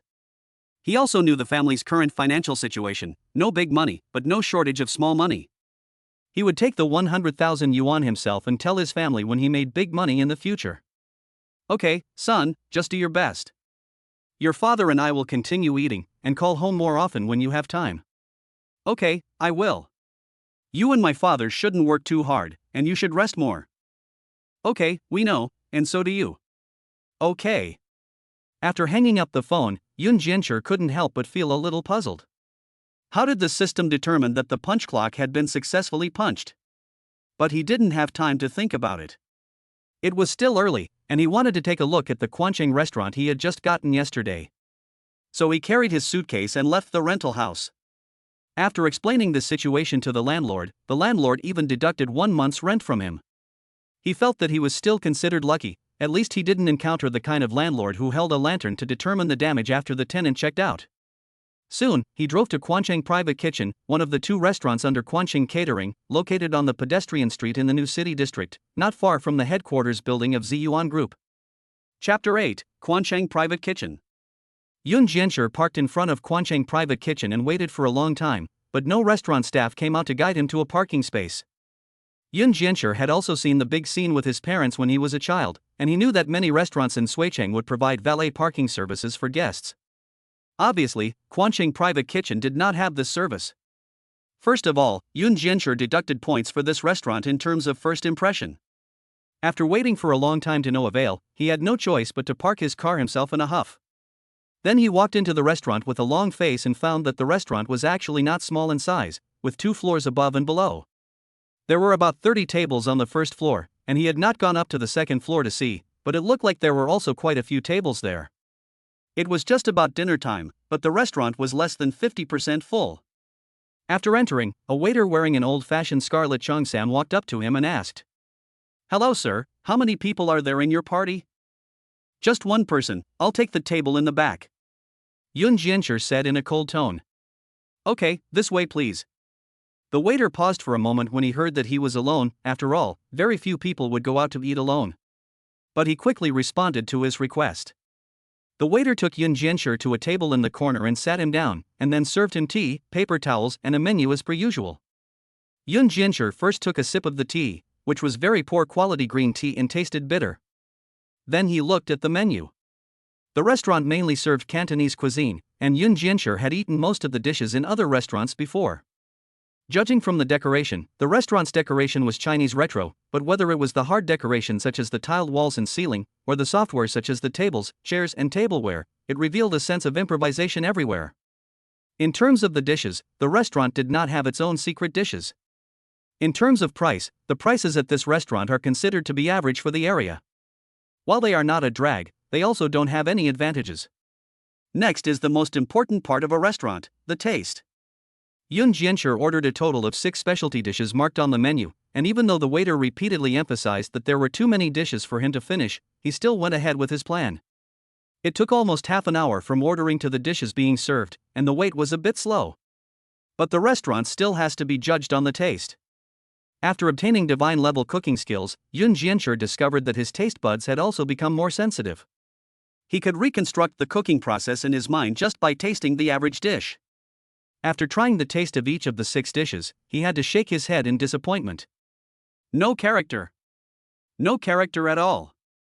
The specialty dishes of a restaurant should be the taste that best represents the restaurant's heritage, but the 6 specialty dishes of Quancheng Private Kitchen are completely uncharacteristic. For a restaurant, this is undoubtedly a failure. Yun Jiancher naturally could not finish all 6 dishes by himself, so he quickly waved his hand to call the waitress and said to her, "Is your restaurant manager here?" The waitress's face immediately turned bad when she heard this. Generally speaking, when a guest says this, they must be dissatisfied with the food or service, or even looking for a problem. Sir, is there a problem with our food or service? I can report it for you. No, I just want to chat with your manager. If you tell him my surname is Yun, he should know who I am. Yun Jiancher said with a deep and inscrutable voice. In fact, he didn't know if the manager of this restaurant knew him or not. But the waiter nodded in agreement upon hearing this and turned to go upstairs to find the manager. A moment later, a woman in black professional attire with a pretty face walked down from the second floor. Hello, are you Mr. Yun? Anan received the news that her boss had sold both of his restaurants after work last night. From her boss, she learned that the new owner was Yun Jiancher. Hello, I'm Yun Jiancher. She felt that her former boss's decision to sell the restaurant was both unexpected and reasonable. After all, as the manager of the restaurant, she naturally knew that the investment-to-revenue ratio of the restaurant was actually not very good. Although it was not exactly a hot potato, it would be nice to do something else with the money. Now that she has seen her new boss in person, she can only marvel at how young he is. He looks to be no more than in his early 20s. As the manager of a restaurant, Anan has a very strong ability to read people's faces, and she can tell at a glance the noble air about Yun Jiancher. And according to what the staff at the restaurant just told her, Yun Jiancher arrived in a luxury car, so it's obvious that he is a rich second generation. Mr. Yun, I'm the manager of this restaurant, my surname is Yu. When Yun Jiancher was a child, he often heard other people call his father Mr. Yun, but this is the first time someone has called him that. Manager Yu, I've ordered a few signature dishes from the restaurant today, let's sit down and chat while we eat. Mr. Yun, I won't be rude. After Anan sat down, she saw that Yun Jiancher wasn't saying anything, so she had to honestly taste a few bites of the food. Yun Jiancher, on the other hand, simply picked up his rice bowl and started eating. It wasn't very special, but the food was still passable. Yun Jiancher didn't speak until he had finished the bowl of rice, wiped his mouth elegantly, and taken another sip of bitter tea. Manager Yu, what do you think of the dishes in the restaurant? This sentence startled Anan. Generally, when a guest asks this, they must not be satisfied with today's meal. And now she was in front of the new boss? But she thought carefully about the taste of the food and really couldn't find anything wrong with it. It was just the usual standard of the restaurant. She had to reply. Today's dishes seem to be fine, the taste is quite good. Well, the taste is good, but it also doesn't have the characteristics of this restaurant. Yun Jiancher nodded and replied. What do you mean? What I mean is that our restaurant's business is not that good, and there are still many areas that need improvement. Mr. Yu, do you want to turn Quancheng Private Kitchen into a restaurant famous throughout Suicheng, or even the whole of Guangdong province? Anan didn't know how to answer Yun Jiancher's question for a moment. Mr. Yu, how much did the previous owner pay you per month? About 13,000 yuan per month? A fixed salary? Yes. Yun Jiancher nodded upon hearing this, as this salary package was considered pretty good in Suicheng. I can offer you 23,000 yuan a month, plus a 2% commission on the store's profits. All the other employees will also get a 50% pay rise. What Anan didn't expect was that the first thing the new boss wanted to do was to give them a pay rise. But you have to make big changes according to what I say, and give the store a new look. I want to see an increase in revenue before you get a pay rise. I don't know if it's inherited from my parents' genes, but Yun Jiancher's skill at painting big pictures is simply innate. Yun Jiancher said, if there's anything I can do, you can change it however you like. Tempted by the high salary and high commission, Anan immediately agreed. Okay, listen to me. Yun Jiancher explained his ideas, and Anan listened with interest. After some observation, Yun Jiancher concluded the following. The shop's decor is average, so we can wait until later to find a professional to redesign it. The dishes have no character, which is easier to solve. Yun Jiancher now has mastered the divine culinary skills, so he can just give the chefs in the restaurant a few recipes and give them some training if he has time. As for the service problem, he keenly noticed that the staff in the restaurant actually have a very good attitude, but they just don't have a corresponding sense of service in many details. This problem can be solved with a short period of training. In short, there are no major problems, but there are constant minor problems. But for Yun Jiancher, who has inherited his parents' astute business acumen, these are not difficult problems. That's all for now. I'll contact you if there's anything else. You can handle the details. This is also Yun Jiancher's test for Anan. If she can't complete these tasks, he won't be able to agree with her abilities as an employee. Oh, by the way, can you also contact the manager of the other store for me? We'll have an online meeting tonight. Online meeting? Well, I usually have other things to do and can't go to the store often, so if we have a meeting normally, we can only do it online. Yoon Jiancher explained. Understood. I promise to complete the tasks that General Manager Yoon has assigned to me. Well, you do a good job, and I won't treat you guys badly. After finishing the arrangements here, Yoon Jiancher got into Su Shue's Paramira and started to rush to Ziyuan Group. Chapter 9, Staying at Su Shue's. After returning to Ziyuan Group, Yoon Jiancher sent a message to Su Shui as soon as possible. In the cabinet to the right of the office, take a file box with the title Yuanli Group and bring it to me in the large conference room on the 16th floor. Su Shui sent a concise message, and Yoon Jiancher quickly found the folder she was referring to. With the folder in hand, Yoon Jiancher took the elevator to the 16th floor. As he didn't really know the internal structure of the company, he had to ask for directions to find the large conference room on the 16th floor. Knock, knock. Enter. Yoon Jiancher pushed open the door and saw Su Shui sitting at one end of the conference table with a middle-aged man in his 50s, and both of them were surrounded by several of their own employees. Secretary Yoon, have you brought President Liu's documents? Su Shui winked at him. President Su, they're here. Yoon Jiancher also immediately got into character and solemnly handed the documents to Su Shui. Well, thank you, then you can go first, I still have things to discuss with Mr. Liu. Okay, Mr. Su. Yoon Jiancher gave Su Shui a languishing look, and then quietly exited the meeting room. It was just that Su Shui herself seemed unable to read the meaning in his eyes. Mr. Su, is this your new secretary? I don't think I've seen him before. After Yoon Jiancher had left, Liu asked with a smile. Well, Secretary Yoon was transferred here only yesterday, so it's normal that you haven't seen him before. We'll see a lot of each other in the future. That makes sense. I'm counting on you to make us all rich. We're here to cooperate and win together. Let's get down to business, Liu. Well, you're right, Su. Let's get back to business. It was about an hour later before Su Shui came out of the meeting room after meeting with her client.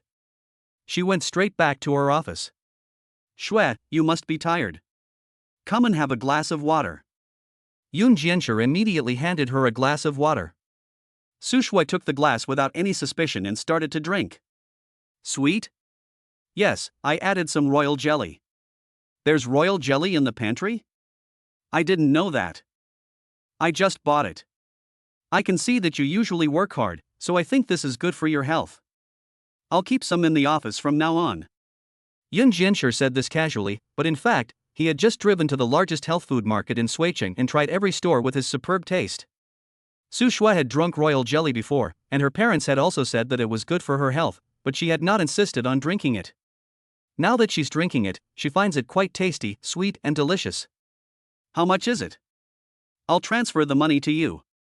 Su Shui suddenly remembered that her family was not very wealthy when she was young, and besides, he is still her employee. How could an employee pay for the boss to buy things? Shui Jia, this is a personal gift from me to you, understand? Yun Jian squeezed out a cheap expression when he saw Su Shui, which made her laugh. Okay, sister, thank you. You have given me such a valuable gift, how can I repay you? Su Shui's angelic appearance, coupled with her habitual cold and aloof makeup, gives people a sense of aloofness after looking at her. But it is this indifferent woman who can often show the warmest smile in front of Yoon Jiancher. Sister Shui, my luggage is already packed, and I can move to your house tonight. Yoon Jiancher suddenly brought this up. What do you mean? Su Shui looked at him in confusion and asked. What I mean is, can I have a quilt of my own tonight? It was weirdly cold sleeping on the sofa last night. Oh. There's a new quilt at home, I'll get it out for you when I get home from work. Su Shui blushed and said apologetically. She was apologetic not only because she hadn't made Yoon Jiancher's bed yesterday, but also because she had just thought of something she shouldn't have. After a brief conversation, Su Shui returned to her seat and sat down, gently resting her hand on her forehead. She couldn't understand why, when Yoon Jiancher had just said that she could move into her own home tonight, she had remembered the scene of her appearing in front of Yoon Jiancher this morning wrapped in a bath towel. Yoon Jiancher also sat back down in his seat. He really didn't have any official business to attend to. He just needed to formulate a clear development plan for his 2 existing restaurants, so he opened his computer and started typing away. Su Shui noticed this scene and wondered why Yun Jianshi was working so hard when she hadn't given him any tasks yet. But that wasn't the point. The point was that she found him kind of handsome when he worked hard. Before she knew it, it was time to go home again. Su Shui had been lucky these past 2 days, as she hadn't had to work overtime either night. Yun Jianshi, drive me home. I don't want to drive tonight, she said. In the morning, the 2 of them left the house in separate cars, but now Su Shui suddenly didn't want to drive. Sure, I'm at your service, Ms. Su. Yun Jianshi naturally wouldn't miss a single second of time with Su Shui. Half an hour later, the 2 returned home together, and when he first walked in, Yun Jianshi couldn't help but marvel in his heart. I never thought that I would be living with Ms. Shui without any effort at all. However, that was the case, and from now on, he would begin living with Su Shui. Su Shui, I'll cook tonight. Yun Jianshi volunteered. Great, I'm looking forward to tasting your cooking again. Su Shui couldn't stop drooling just thinking about the dishes Yun Jianshi made last night and the chicken noodle soup this morning. Yun Jianshi walked into the kitchen with ease, took a quick look at the ingredients in the fridge, and then thought about what to cook tonight. Shui, tonight I'll make crispy beef brisket, glacier eggplant, and salt-baked shredded chicken, okay? Ha? Su Shui looked at Yun Jianshi doubtfully. She had expected him to make 2 home-style dishes like stir-fried shredded potatoes in vinegar, just like last night. Why start with these famous dishes from the Cantonese cuisine today? In fact, Yun Jianshi also had his own ideas. Cooking something delicious for Shui is one thing, but he also wanted to take the opportunity to cook to put into practice the recipes he had come up with. After all, knowledge gained from books is shallow, and the only way to truly know something is to put it into practice. You don't have to go to all that trouble, do you? Just stir-fry a couple of simple home-style dishes, that's fine, Su Shui dissuaded him. I see, just stir-fry a couple of simple home-style dishes, right? Then I'll get started. Yun Jianshi pretended not to hear what Su Shui had said and took all the ingredients he needed out of the refrigerator. What? That's not what I meant. Su Shui was shocked again, but Yun Jianshi quickly sent her out of the kitchen, saying that the fumes were bad for her skin. Yun Jianshi settled down alone and carefully prepared each ingredient. Thanks to his superb cooking skills, every step he took was as smooth and silky as he imagined it to be. To make crispy beef brisket, the most important thing is the marinade for the beef brisket and the crispy batter.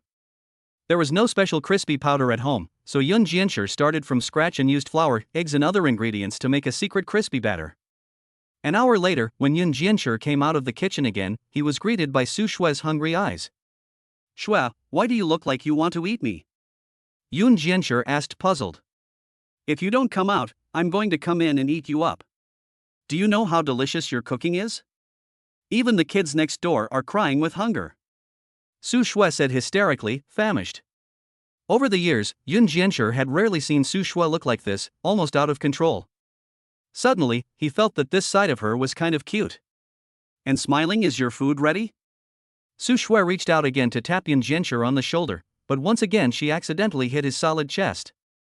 Okay, I'll just bring out the food and we can eat. Yun Jianshi hurriedly ran into the kitchen and brought out all the dishes he had cooked for the first time. I don't know if I'm hungry or what, but Su Shui just felt that every dish Yun Jianshi brought out seemed to be shining with gold. Shui, sit down and eat. These are all my first attempts, so I don't know how they taste. You try them first, Yun Jianshi said modestly. I'll try them. Each of the 5 dishes Yun Jianshi had made looked pleasing to the eye and smelled delicious. If Su Shui hadn't seen him make the dishes from scratch, she might have suspected that he had bought them from a 5-star hotel. No. From Su Shui's experience of entertaining at 5-star hotels over the years, even the chefs at 5-star hotels might not be able to present these dishes so perfectly. Let's start with the crispy beef brisket. It tastes best when it's still hot. Okay, Su Shui picked up a piece of crispy beef brisket and gently bit down. After biting into the crispy skin, the complex aroma of the beef and spices exploded in her mouth along with the juices, and the aroma rushed straight to Su Shui's head. She even felt like her clothes were about to come loose. Bursting clothes, exaggerated narrative.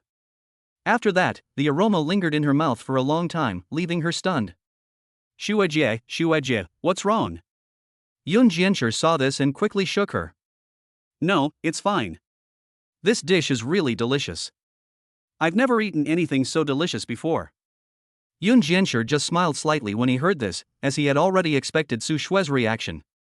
Hey, don't worry, there are still several dishes to come, so keep tasting. Su Shui couldn't wait to pick up her chopsticks and taste one after the other. As a result, every dish amazed her.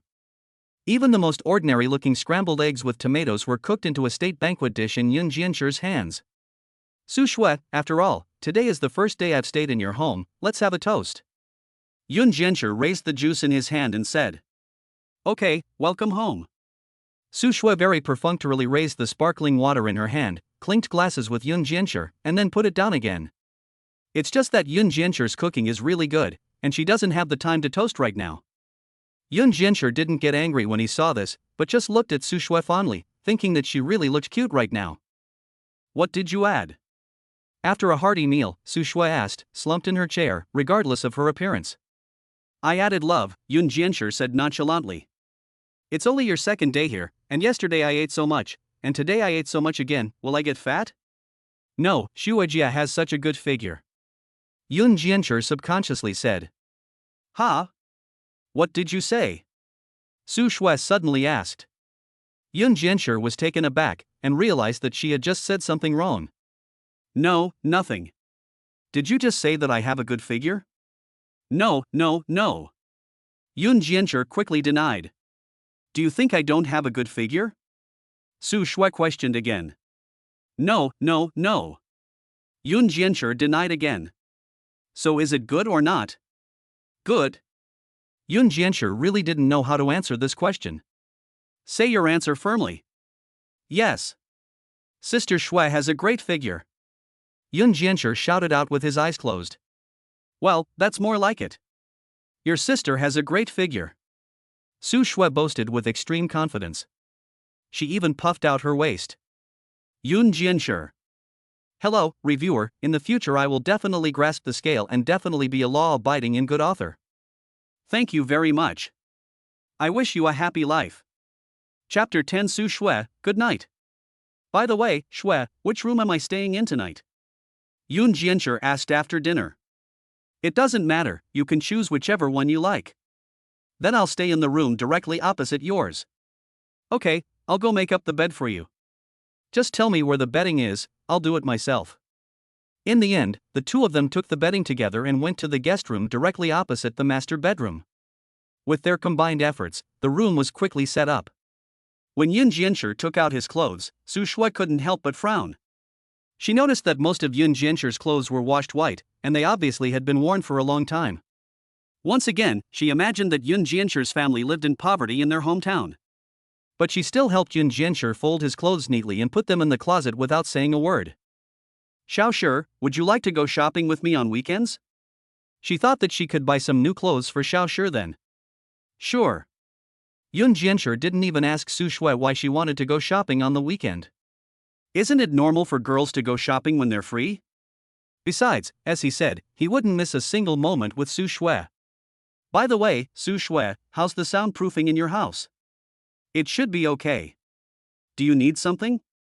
Before Yoon Jiancher could reply, Su Shui said as if she had suddenly realized something. Oh, I understand. You don't need to explain. Yoon Jiancher looked at Su Shui with confusion, unable to figure out what she understood. He still had a meeting with the people from Quanqing Catering tonight, and he just didn't want to disturb her. When you're young, so remember to be restrained, Su Shui said with a serious tone. Huh? Su Shui, are you misunderstanding something? That's not what I meant. Yoon Jiancher realized that Su Shui must have misunderstood in that direction. It's okay, I understand, but as I said, you're still young, so you must be restrained. It's not what you think. I have important things to do at night, not what you think. Well, this is indeed considered important business, but I still advise you to find a girlfriend quickly. If you can't get one, forget it. Our family is so handsome, are you afraid we can't find a partner? No matter how Yoon Jiancher tried to explain, Su Shui never seemed to be on the same wavelength as him. Ahem, Su Shui, let's end this topic. Just pretend I didn't say anything. Yoon Jiancher helplessly ended the topic. After tidying up Yoon Jiancher's guest room, the two of them returned to the living room and sat on the sofa chatting. When you were little, can you tell me what happened to you in these 9 years? Su Shui couldn't help but ask. In these 9 years, after our family went bankrupt, we sold the RV in Sui City to pay off the debt. Out of several hundred million in assets, in the end, only 80,000 yuan was left. Yun Jianshi began to recall the bits and pieces that had happened to him over the past 9 years. Our family lives in the old house left behind by my grandparents. My parents used the remaining 80,000 yuan to open a small cake shop. At first, the shop was really small, with only the kitchen and the counter. There was barely enough room for the three of us to stand, and it was really tough at first. But my mother's cooking and my father's business acumen, as you well know, Su Shui, there are many similarities in principle between running a multi-billion-dollar enterprise and running a small cake shop. Su Shui nodded vigorously upon hearing this. Godfather's business acumen is the best among the entrepreneurs she has met, and it can be called a legend in the industry. We started from scratch, and soon gained popularity in our hometown. The following year, we moved into a bigger shop, and things got better and better after that. What about you? For some reason, Su Shui was more interested in hearing about Yun Jianshi's growth trajectory than listening to the second business startup history of her godparents. Well, I was definitely not used to the environment at first. After all, the education there was definitely not as good as the elite schools I went to in Suicheng. But I soon realized that life was not as hard as I thought it would be. After that, my grades got back on track. On weekends and holidays, I even helped out at the bakery. So I can make a lot of desserts, and I'll make them for you in the future, they're so sweet. When Yun saw Su Shui, who was younger, he spoke to her as if he was comforting a child. Heh, it looks like I'll have another treat. Su Shui replied with a smile. Suddenly her face changed, and after thinking for a long time, she asked the question that had been hidden in her heart for a long time. When I was little, do you know why my godparents didn't want to use my father's money to make a comeback? And why didn't my godparents and you come to Suicheng to see me for so many years, and my father didn't let me go find you? This is probably a question that many readers have wondered about, right? They didn't tell me the specific reason, only that not contacting you was helping you. But 2 months ago they told me again that if I was willing, I could come work for ZYuan Group after graduation. This must have been something they discussed with my godparents.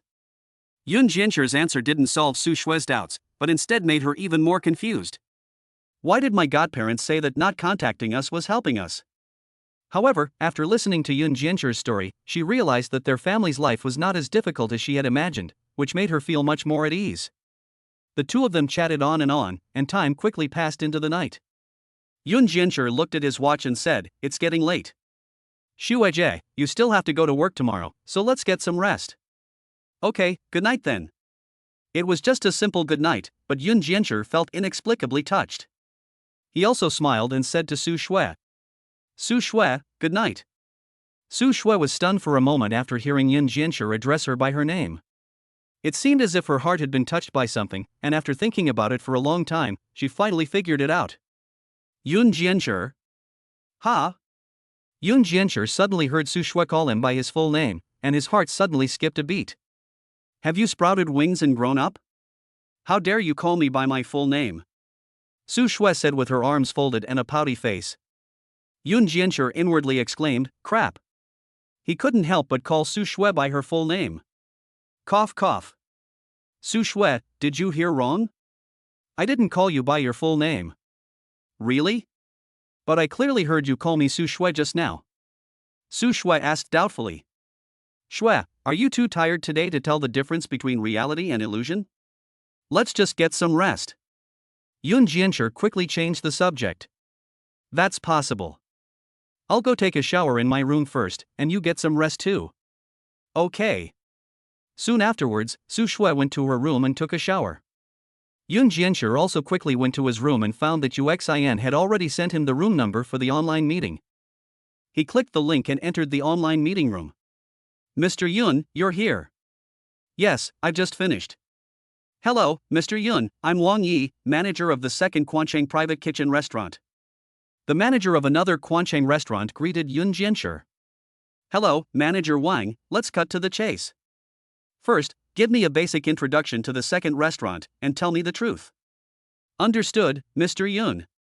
Wang Yi then began to explain the situation of the second Quancheng private kitchen restaurant to Yun Jianshi. Since Uxian had told her that although Yun Zong was young, he knew a lot about the catering industry hallucination, she didn't dare hide anything in the details. Chapter 11, Stepmother and Stepson? The situation at the second store was not much different from what Yun Jianshi had expected. As the saying goes, no major problems, but constant minor problems. Okay, I've roughly got an idea of both stores, now I'll tell you what I think. Whether as a business administration major or from the experience of growing up with his parents, Yun Jianshi knows that as the boss, there is not much he can do for a business. After determining the general direction of development, the rest is just a matter of paying the bills and letting the employees be proactive. Yun Jianshi only has 100,000 yuan in his hands at the moment, and the amount that can be invested in the two existing stores is negligible, so he has not made too many demands for the time being. Let's take things one step at a time. After a solitary sigh, Yun Jianshi put down his computer and phone and went to sleep. There was no word exchanged that night. The next morning, Yun Jianshi woke up on time. Surprisingly, when Yun Jianshi was about to go into the kitchen to prepare breakfast for the two of them, he found Su Shui already busy inside. Good morning, Xu Jie. It's fine if I usually make breakfast, otherwise how can I justify living in your house for free? Yun Jianshi said, scratching the back of his head. It's early in the morning, you've been cooking for the past 2 days, and I just woken up early today, so let me make breakfast. Su Shui replied with a smile. Okay, in that case, I'll have a treat.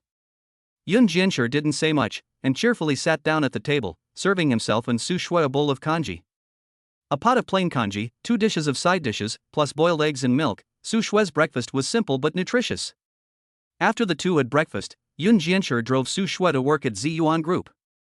Over the next few days, Yun Jianshi gradually got used to his job as Su Shui's secretary, taking care of everything from handling documents to serving tea and asking after her well-being. In his spare time, he would also run around the Ziyuan Group, but no matter what, he never triggered the reward for successfully sending a hairpin. This made him think for a while that his system might have failed. Time quickly came to Friday night. What delicious food did you cook tonight? Su Shui stood behind Yun Jianshi, almost chest to chest, and asked. After a few days of getting along, the two seemed to have become as close as before. At least Su Shui personally felt that way. Little did she know how much self-control Yun Jianshi needed to restrain the unhealthy thoughts in his mind every time she got close to him. He didn't think that Su Shui acted so intimately with him because she liked him, but rather because she still saw him as the little boy from 9 years ago, and that's why she felt no sense of distance. Yun Jianshi let out a sigh, forced a smile, and turned back and said, Su Shui, tonight I made stir-fried seasonal vegetables, pepper salt and garlic-flavored pork ribs, and Chinese preserved meat clay pot rice, all of which I think you'll like. I love it all, I love everything you cook. Su Shui said happily, then her face suddenly changed, and she touched her stomach and said, When I was young, you got me pregnant, will you take responsibility for me? Ah. Yun Jianshi was shocked when he heard this. I clearly didn't do anything. How did Su Shui get pregnant? Could it have been when I was sleepwalking? I scared you, didn't I? What I meant was, you've only been here for less than a week, and I've already gained 2 caddies. It's all because I eat the food you cook. Su Shui covered her mouth and smiled shyly, her eyes full of mockery for Yun Jianshi. Oh, so that's what you meant. What are you thinking, you little brat? Are you thinking the wrong thing? Su Shui turned and walked out of the kitchen, not forgetting to add a mocking remark. Yun Jianshi was about to say something else, but as he watched Su Shui's back as she left, he finally sighed quietly to himself. At the dining table. Oh, right, remember to go shopping with me tomorrow. Su Shui suddenly brought this up. Aha, what time should we leave? Yun Jianshi naturally did not forget about this. It's fine, let's talk about it after we wake up and have breakfast. Okay. By the way, my parents should be back at the weekend, so I'll take you home to meet them then. They miss you too. Aha, I miss my godparents too. By the way, do my godparents know that I'm living with you now? Yun Jianshi suddenly asked. They don't know, I haven't told them yet. Su Shui's expression changed slightly. Although she regarded Yun Jianshi as her own younger brother from the bottom of her heart, he was now a young man in his 20s. If her parents knew that the two of them were living together, she didn't know what they would think. As for the future, her parents would definitely find out about it, but at least they should be prepared for it. Do your godparents know that you're living with me now? They don't know yet, and I haven't told them either, Yun Jianshi said embarrassedly. Su Shui glanced at Yun Jianshi in response and they both laughed in tacit understanding. They didn't say anything the rest of the night, and the next morning after breakfast the two drove to the largest high-end department store in Suicheng. Su Shui shopped here all year round and was a lifelong member of the nearly 50 luxury brands here, so she was naturally familiar with the place. However, this was only opened after Yun Jianshi's family moved back to their hometown, so it was the first time he had been here. Moreover, it had been many years since he had been to such an upscale mall, and everything here felt very unfamiliar to him. He could only follow Su Shui around. Today, Su Shui was wearing a black satin blouse with puff sleeves, the cuffs of which were rolled up to her elbows, revealing her snow-white arms, and a long gray skirt that hugged her hips and fell to her calves, revealing a small, slender, and evenly shaped pair of black silk-covered legs. She also carried a small, globally limited edition handbag, which, together with the burgundy-pointed high heels and flaming red lips, gave her a mature and passionate beauty. Yun Jianshi was wearing blue jeans with a white shirt. He looked handsome, but the way he matched his clothes was a bit awkward. The two of them walking together looked like a sexy young mother and her stepson who had been displaced for many years meeting for the first time. Yun Jianshi saw Su Shui bypassing the luxury goods shops on the first and second floors and dragging him towards the third floor. Although he didn't know what she wanted to buy, Yun Jianshi didn't ask. Yun Jianshi was still confused until Su Shui dragged him into a high-end custom-made suit shop. "Sister Shui, are you here to buy a suit? This shop makes good-looking men's suits, but the women's suits are quite average." Yun Jianshi knew the suit brand, which had been in operation in Suicheng for many years. His father had had many business suits made there. Yun Jianshi didn't realize that it had moved from the old town to this large shopping mall. "Well, I'm here to buy a suit, but not for myself, but for you." "Buy one for me? I have clothes to wear, I don't need a new one." Yun Jianshi subconsciously refused. "Don't you usually just swap between two ill-fitting suits?" "You are now my secretary, Su Shui, and you will be attending various occasions with me in the future to meet various guests on behalf of Ziyuan Group. You need to have a few decent suits to help you make a good impression." Su Shui changed her usual gentle tone when speaking to Yun Jianshi and said to him matter-of-factly. Yun Jianshi also felt that what Su Shui said made a lot of sense, and said, "President Su is right, so I will buy some nice suits today. Don't worry about the money, I will buy them for you." Su Shui said imperiously, not allowing anyone to refuse. "Go get your measurements taken." Su Shui waved her hand, sending Yun Jianshi to the tailor. "Masterly, just do as I told you yesterday." Su Shui had already contacted the best tailor in the store for Yun Jianshi. "Understood, Ms. Su." Before Yun Jianshi could react, he was led into the fitting room by the shop assistant and had his measurements taken by several people. Half an hour later, Yun Jianshi came out of the fitting room looking tired, followed by an old man in a waistcoat. "Miss Su, this young man has a very good figure, just like a clothes rack." Yun Jianshi didn't understand why the old man had to tell Su Shui that he had a good figure, and all she could think about was the way the old man had just groped her. "It seems that our little boy has really grown up." Su Shui also laughed and agreed. "You finally admit that I've grown up, right?" Yun Jianshi said as he took the opportunity to make a crack. Yes, our little boy is a big boy now." The scene was warm and harmonious, like a deep mother-son bond. Chapter 12, 3 words, and the rich woman spent 2 million on me. "Miss Su, we will rush the gentleman's clothes and have them all delivered to your home within half a month," said the clothing store owner politely. "Do I have to wait that long?" "Then pick him out a few ready-made clothes to tide him over for now." Su Shui waved her hand, and Yun Jianshi was once again pulled, surrounded, to the ready-made clothing area. Su Shui thought that she would also need to check his clothes, so she followed him. "This one seems to suit you very well, try it on." Su Shui picked up a black three-piece suit with wide horizontal stripes and a notch lapel and thrust it into Yun Jianshi's arms. Yun Jianshi no longer wanted to say anything at this point, and obediently took the clothes and walked into the fitting room. A moment later, when he emerged from the fitting room wearing the notch lapel suit, Su Shui had to admit that she was attracted to the aura he exuded. "As expected, you look better in more formal clothes. Those two suits you had before looked like you were selling insurance," Su Shui said ruthlessly. Yun Jianshi looked at Su Shui in surprise. He thought to himself, "So this is what you really think?" But on the surface, he still said with a smile, "Ahem, if Su Shui thinks they look good, that's fine. Well, take them off and let someone wrap them up, and then you can try on these suits." "Try them on again?" "Of course, it takes a month for custom-made clothes to be delivered, so you have to buy a few more sets to wear in turns." Xue Jie is right. When Yun Jianshi reluctantly took the clothes handed to him by Su Shui and returned to the fitting room, he had to admit that Su Shui really had a good eye.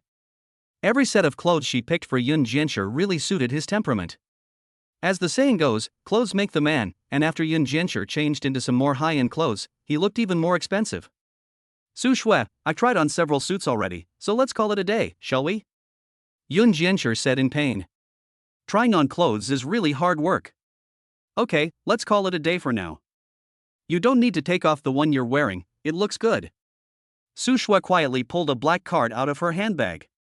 The shop assistant respectfully took the card from her hand, swiped it, and then respectfully returned it to her. Ms. Su, here is the receipt. Together with the deposit for the 8 custom-made suits, it comes to a total of 596,000 yuan.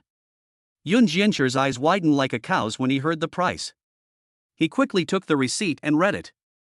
The average price of these ready-to-wear suits is around 60,000 yuan, and the deposit for the 8 custom-made suits alone is over 200,000 yuan. This is not just about wearing clothes, it's about wearing a fortune. Shui, this is too expensive. He couldn't help but complain to Su Shui. Expensive? It's worth it, no matter how much it costs. Su Shui said with a calm face. This money is indeed not expensive for Su Shui, probably only a fraction of the price of the bag she was carrying. Yun Jianshi admitted that his heart was once again moved by Su Shui's words. Is this what it feels like to be taken care of by a rich woman? After Yun Jianshi changed into an expensive suit, his handsome appearance and wealthiness were brought out to the fullest. Standing next to Su Shui, he finally no longer looked like a poor son who had been away from home for many years, but like a second-generation sibling of some wealthy noble family. When the two stepped out of the suit store, Yun Jianshi's mind once again heard that mechanical female voice that was both familiar and strange. Li Shiji dress shop punch card successfully, reward the host 59.6 million big xia currency, the source of funds is legal and reasonable, has been remitted to the host's account ending in 1520. Yun Jianshi, system. So you're not dead after all. The punch card to get rich system will always be by the host's side. The system rarely replied. Yun Jianshi took out his phone and saw that he had indeed received a payment of 59.6 million. 5.96? He muttered, then picked up the receipt and looked at it. Shuijia had just spent 596,000 yuan on him, and he had received a reward of 5.96 million. A bold idea came to his mind. At this hour, why are you still looking at the receipt? Let's hurry up and go. Shuijia, can you buy me an ice cream? Yun Jianshi suddenly said, wanting to test his idea. Ice cream? Didn't you eat enough this morning? Why do you suddenly want ice cream? No, I'm just craving it. Yun Jianshi lowered his head in embarrassment. He had just seen an ice cream shop not far away and blurted it out. Okay, you really are a greedy boy. There's an ice cream shop over there, let's go. Su Shui completely forgot how greedy she had been when she saw Yun Jianshi cooking. Okay. The two of them arrived at an ice cream shop not far away, and Yun Jianshi said, Boss, the chocolate flavor. After ordering his own, he didn't forget to turn back and ask Su Shui. Su Shui, what flavor do you want to eat? Su Shui subconsciously covered her stomach and smiled. The ice cream is too cold, I won't eat it. Yun Jianshi keenly noticed the change in her micro-expression and nodded slightly. Su Shui glanced at the price list on the counter and very actively scanned past 59.9 yuan. Ice cream shop ASIC successfully checked in, rewarding the host 599 yuan. The source of funds is legal and reasonable, and has been remitted to the host's account with the last digit 1520. The mechanical female voice rang in Yun Jianshi's head again as soon as he got the ice cream. Sure enough, he exclaimed inwardly. The situation should be like this: as long as Snow leads him to different shops to pay for his purchases, he will be able to get cashback rewards that are more than 10 times the amount of the purchases. It's time to go. Is it okay if you eat while walking? Are we leaving already? Yun Jianshi was still thinking about torturing Snow a little more so that she would buy him more things, so that he could get more rewards. Of course, there are still many shops to visit. After all, you can't just wear a suit, I also need to buy some clothes for everyday wear. Oh. Yes. Yun Jianshi was overjoyed. It seemed that Su Shui would continue to take him shopping today. He followed Su Shui excitedly as she visited shop after shop. In each shop, Su Shui patiently helped him choose the right clothes or accessories, and she didn't hesitate to pay for them. The two of them shopped non-stop for a little while, and when they walked out of the department store, it was close to evening. They didn't even have time to eat lunch. Su Shui didn't know exactly how much she had spent on herself, and Yun Jianshi only figured it out when he saw the 20 million plus balance in his account. Su Shui had spent a full 2 million plus yuan on him in just half a day. Yun Jianshi couldn't help but exclaim again. Is this what it feels like to be supported by a rich woman? It really is painful but also joyful. Yun Jianshi looked at his 8-digit balance and couldn't help but fall into deep thought. Yesterday he was still worried about not having enough money to renovate his 2 restaurants, but today he has suddenly got so much more cash. Even when he was still a rich kid, he never had this much money in his personal account. Shui, you spent a lot of money on me today, and I will repay you in the future. I told you when we were young that I was not doing this for your return, I just want to be nice to you. Su Shui replied with a smile, and even rubbed Yun Jianshi's head. I understand. Yun Jianshi nodded firmly. Xiao Shi, I'm hungry, Su Shui suddenly turned back to him and said. There should be a lot of delicious food around here. What do you want to eat? I'll treat you. The new multi-millionaire Yun Jianshi patted his chest and said. I want to eat beef brisket stewed with tomatoes, the kind you made yourself. Okay, let's go home then. Okay, let's go home. The two of them arrived at the parking lot with big bags in their hands and soon drove off on the road home. Chapter 13, When did you and Su Shui first get together? Su Shui, why don't you sit down and rest for a while, I'll finish cooking soon.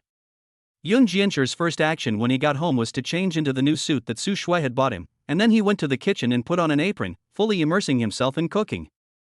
I've sweated a lot today, I'm going to take a shower first, Su Shui said softly, patting Yun Jianshi on the shoulder. Okay. Su Shui turned around, walked out of the kitchen, and went into her bedroom to take off her clothes and get ready for the shower. Yun Jianshi was in a great mood today. After all, he had suddenly had more than 20 million yuan in his account for no reason.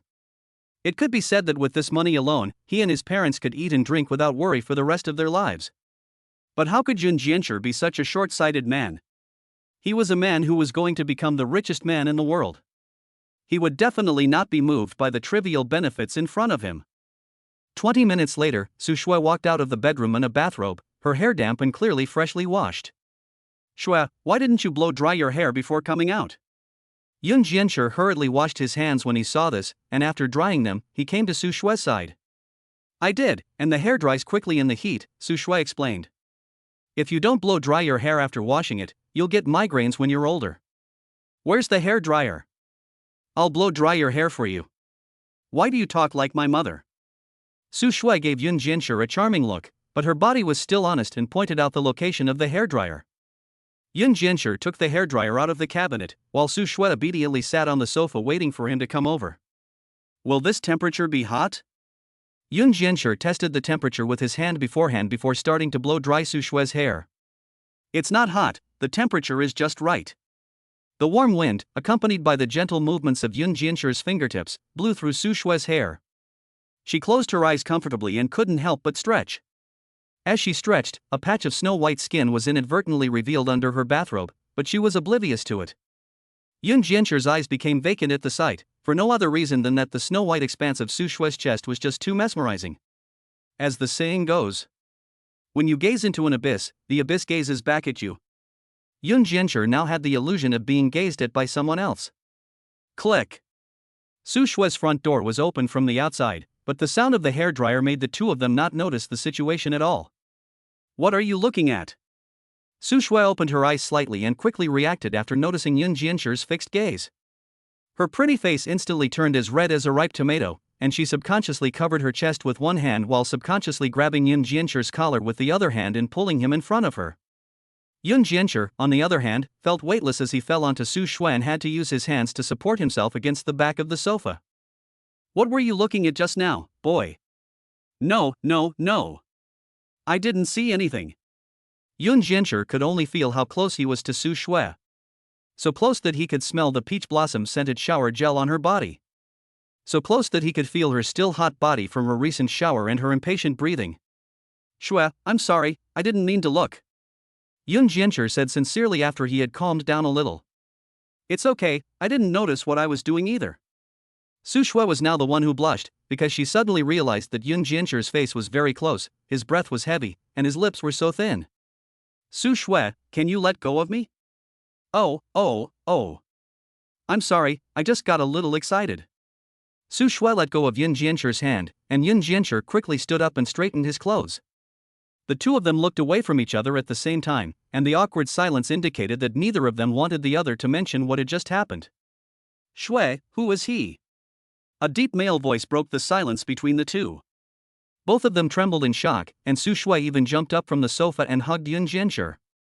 Neither of them realized that someone had entered the house. But Su Shui quickly reacted, and the voice just now seemed to be the voice of her father, Su Ning. She looked up at the entrance. It was a tall middle-aged man wearing a dark blue polo shirt and a middle-aged woman with a noble air wearing a dark blue retro long skirt. It turned out to be their parents. Oh no! It's their parents. Shui, who is he? Why is there a man in your house? Su Ning spoke again, his old face flushing with anger. Su Jing next to him was even more stunned. Since they had not seen Yun Jianchu for many years, and at the moment they could only see the side of Yun Jianchu's face, no matter what they thought, they could not imagine that the handsome boy in front of them, who was a little over 1.8 meters tall, was the same little boy from 9 years ago. Dad! Mom! Why are you back? Su Shui asked weakly. Seeing the shocked look on her father's face, Su Shui quickly said, "Let me explain." As soon as Su Shui finished speaking, Yun Jianchu slowly turned around and forced a smile as he said to Su Ning and Su Jing, "Hello, godparents." Hours old. The two of them let out an exclamation of surprise and disbelief. "Godfather and godmother, please have some tea." After slightly reassuring Su Ning and Su Jing, Yun Jianchu quickly poured 2 cups of hot tea for the two. Hours. The two looked at Yun Jianchu, who had grown from a little boy to a young man in just a few years, and thought there was so much they wanted to say. But now they didn't even have time to catch up with Yun Jianchu. They just wanted to figure out why Yun Jianchu was at their daughter's house and why the two of them just looked so close. After learning that the person who had just been so intimate with their daughter was Yun Jianchu, the two of them secretly breathed a sigh of relief. Because although they were very anxious about their daughter's marriage, they were also afraid that their daughter, who had never been in a relationship before, would be cheated on by some random guy out there. Of course, if that guy was Yun Jianchu, then everything would be fine, because he was kind of family. But, Dad and Mom, didn't you say you were coming back tomorrow? Su Shui, without the usual domineering CEO-like air of superiority, just asked in a low voice in front of her parents. Our work went a little more smoothly than expected, and we thought we would be in Shuicheng by now, so we wanted to come back early to see him. Su Jing took a few deep breaths and explained after calming down a little. Why was Su Shui at your house when she was little? What was that just now? Su Ning's mind was a little confused. Seeing the intimate scene between Xiao Shui an hour earlier, a bad thought was looming in his mind. Could it be that their own cabbage has really been rooting around their brother's pig? Please note that there is no error in the order of words here. This is really what Su Ning was thinking. Mom and Dad, Xiao Shui is living in my house now. I was the one who invited him to move in. Su Shui saw that it had come to this and didn't intend to hide it from her parents. Ha! X2. Neither of them had expected that their daughter was already living with Our. So what is your current situation? Our is now my secretary. I saw that it was inconvenient and uncomfortable for him to live in a rental apartment, so I simply asked him to move in here with me. Su Ning and Su Jing glanced at each other and nodded imperceptibly. Our, Su Ning said lightly. Hey, Godfather, is there something the matter? Come with me for a moment, I have something to tell you. Su Ning stood up and walked towards Su Shui's study. Yun Jian subconsciously glanced at Su Shui and nodded after seeing her pale face before following her godfather's footsteps. After the two had walked into the study and closed the door, Su Jing slowly sat down next to Su Shui. Xiao Shui, when did you and Su Shi get together? Su Jing asked with a heavy heart. Ha? Or let me rephrase the question, you didn't force Su Shi to do anything he didn't want to do, did you? Ha? Chapter 14, Ziyuan Group has a part for you. Mom, what are you talking about?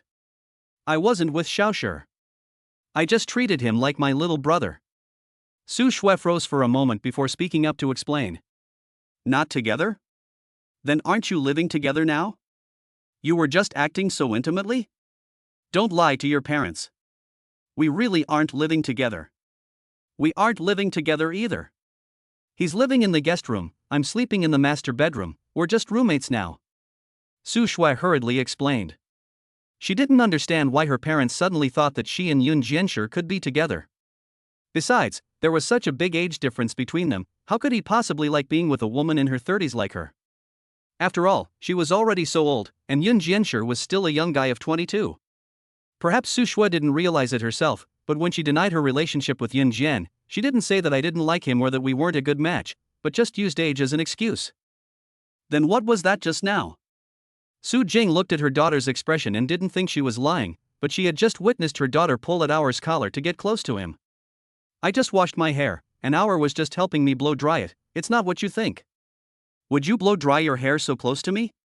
Yes, that's how close we would be when I blow dry my hair. Su Shui didn't know how to explain what had happened, so she just said stubbornly. So you weren't with Xiaoshu, you were just roommates? Yes. We weren't together, and we never will be. I just treated Xiaoshu like my little brother, and Xiaoshu just treated me like his sister. For some reason, when Su Shui said this, a trace of sadness suddenly welled up in her heart. I see. After Su Shui's explanation, Su Jing also believed most of what she said. The only thing she didn't believe was the last thing she said. In the study. Show, you can sit wherever you like. It's been so long since we last saw each other, I just want to chat with you. I haven't seen you and Godmother for so long, and I've been thinking about it a lot too. Yes, I never thought that in the blink of an eye, we haven't seen each other for 9 years. 9 years ago, you were still a little kid, and now you've grown so tall and strong. Suning sat on the table, as if talking to himself, and sighed. By the way, are your parents doing well? Yes, they're doing very well. They also asked me to say hello to you and Godmother. Yes, we're doing well, too. Suning couldn't help but recall 9 years ago, after learning that his good friend Yunfeng's Baiyun Group had gone bankrupt, his first thought was, this is absolutely impossible. Baiyun Group was founded by Yunfeng and his wife, Bai Xiaotian. Suning, as their good friend, had witnessed the whole process of them going from having nothing to becoming wealthy. He could vouch that Yunfeng and Bai Xiaotian were definitely the most business-savvy people he had ever met, and no matter what, their company would never have gone bankrupt. He was puzzled and immediately asked around to find out the truth. When he wanted to tell Yunfeng what he had found out, he realized that Yunfeng had already known the truth.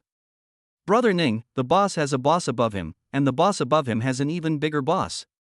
There is no end to making money. I have thought it over. I want to take Xiaotian and Xiaoshi back to our hometown. Xiaotian said she wants to open a cake shop, so let's open a cake shop. We probably won't come back to Suicheng. We can't get along with the people here. These were Yunfeng's last words before he returned to his hometown. It's been 9 years, and the past is already in the past. Tell your parents to come to Suicheng whenever they have time, or we can go to your hometown. We should meet up anyway. I'll tell my parents. Although Yun Jianshi wasn't sure what had happened back then, he still took the matter to heart. By the way, how far have you and Snow gotten? Su Ning suddenly asked. Huh? How far? Yun Jianshi panicked at this question. Don't look at our age, but we still pay close attention to our children. You two are together, right? Snow took the initiative, right? Huh? Yun Jianshi's mind didn't turn around for a moment. Just now, his godfather was still talking about meeting his parents, right? Why did he suddenly say something about being together and taking the initiative? Godfather, I didn't quite catch what you said. Are you saying that Shui and I are together? We're not together. Yun Jianshi quickly denied. You're not together? Then why are you living together and so close? Suning asked suspiciously. Shui said that this house was too big for her to live alone, so she asked me to move in. I'm living in the guest room. And just now, I was actually drying Shui's hair, and there was a little misunderstanding. But in fact, we're not together. Yun Jianshi explained. Suning only gave an intriguing smile after hearing this.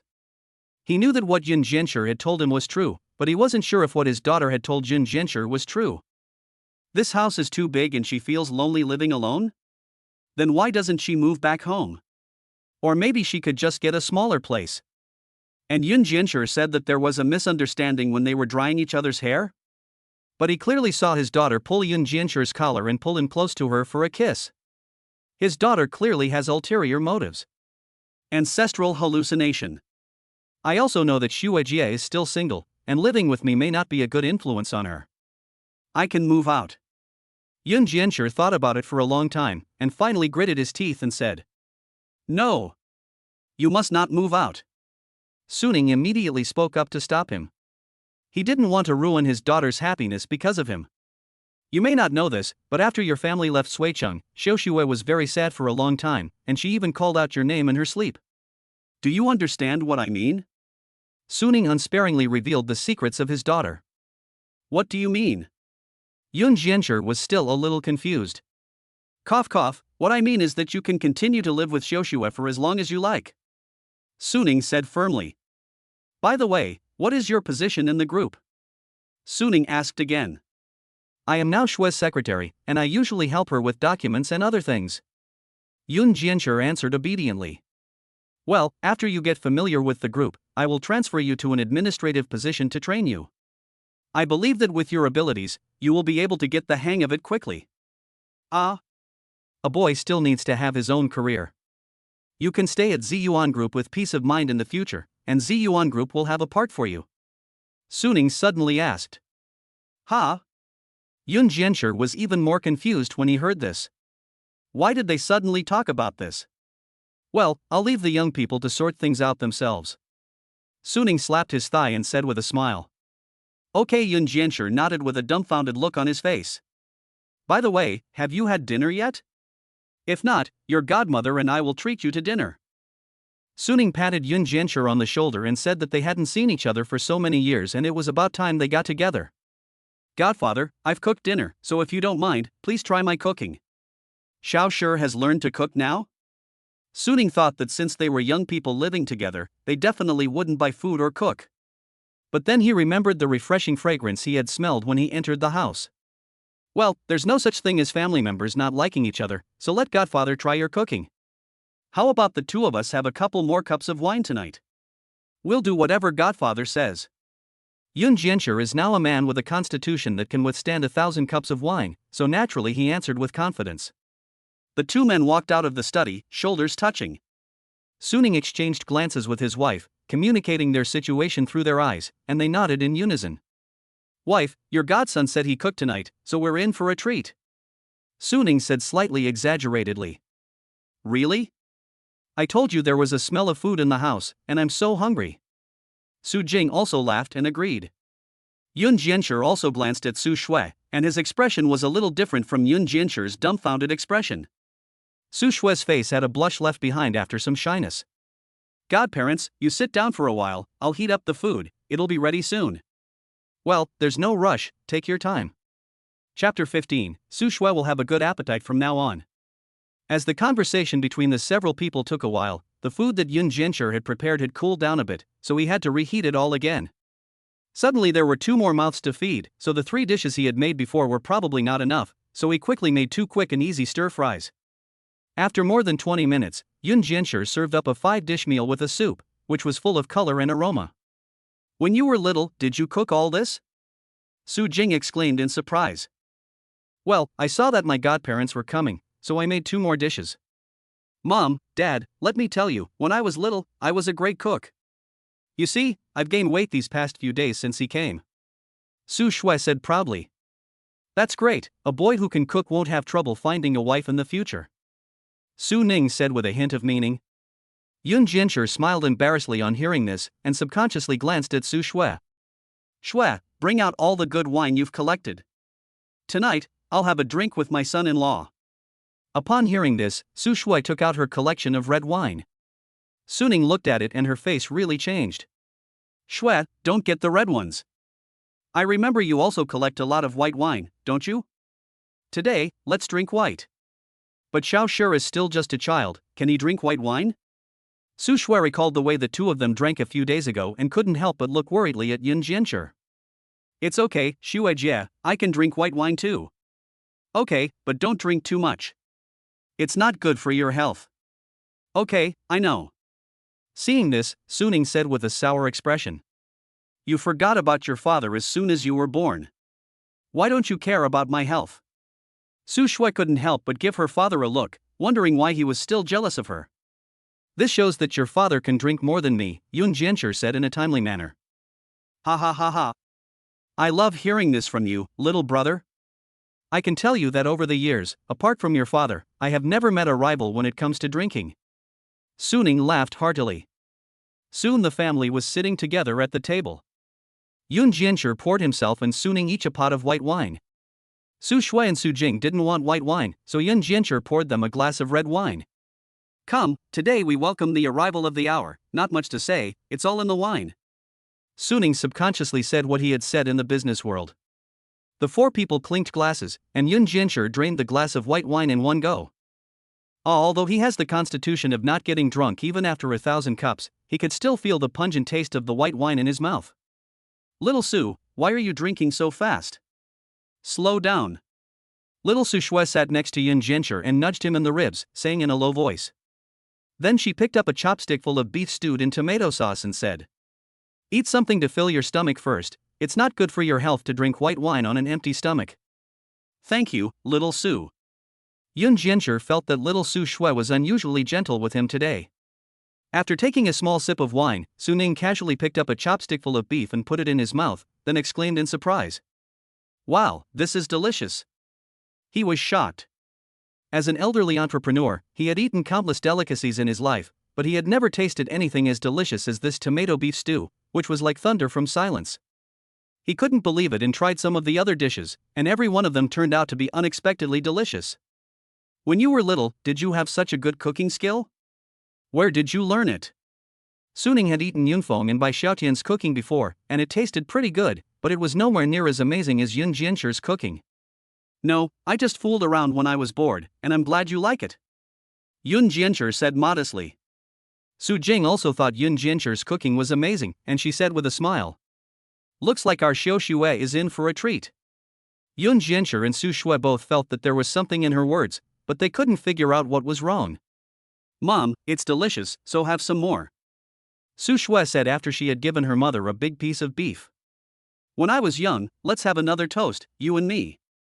Suning looked at Yun Jiancher as he grew up, quite like Yunfeng and Bai Xiaotian when they were young, which made him think of his own best years. Okay, Godfather, I'll drink to you. Yun Jiancher picked up the wine glass again and gulped down the wine in the small glass. Naturally, Yun Suining was not willing to be outdone. If he couldn't drink more than his father, then he would drink more than his son. He also drained the wine in his glass in one gulp. At the dinner table, Yun Suining occasionally asked Yun Jiancher about his experiences over the years. Yun Suining believed that he could judge people well, and from Yun Jiancher's conversation, he could tell that the boy had not gone astray. The bankruptcy of his family did not easily dampen his fighting spirit, nor did it make him pessimistic about life. Instead, it made him humble and down to earth. Between bouts of laughter, the two of them kept on drinking, and before Su Shui and her daughter could finish their glass of red wine, they had already finished the entire bottle of white wine.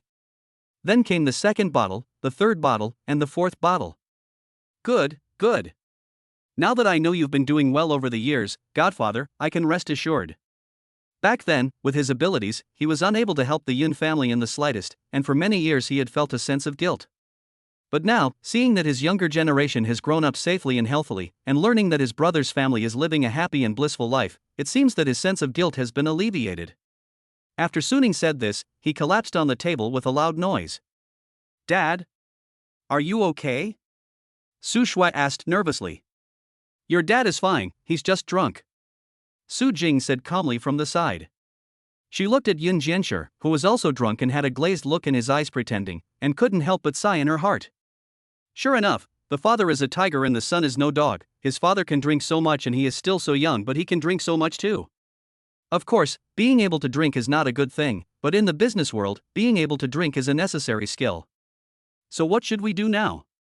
You come and give me a hand and help me take your father to the guest room with me, and we'll just rest at your house tonight. Su Jing looked at Suning, who was passed out on the table, sighed, and said, Okay.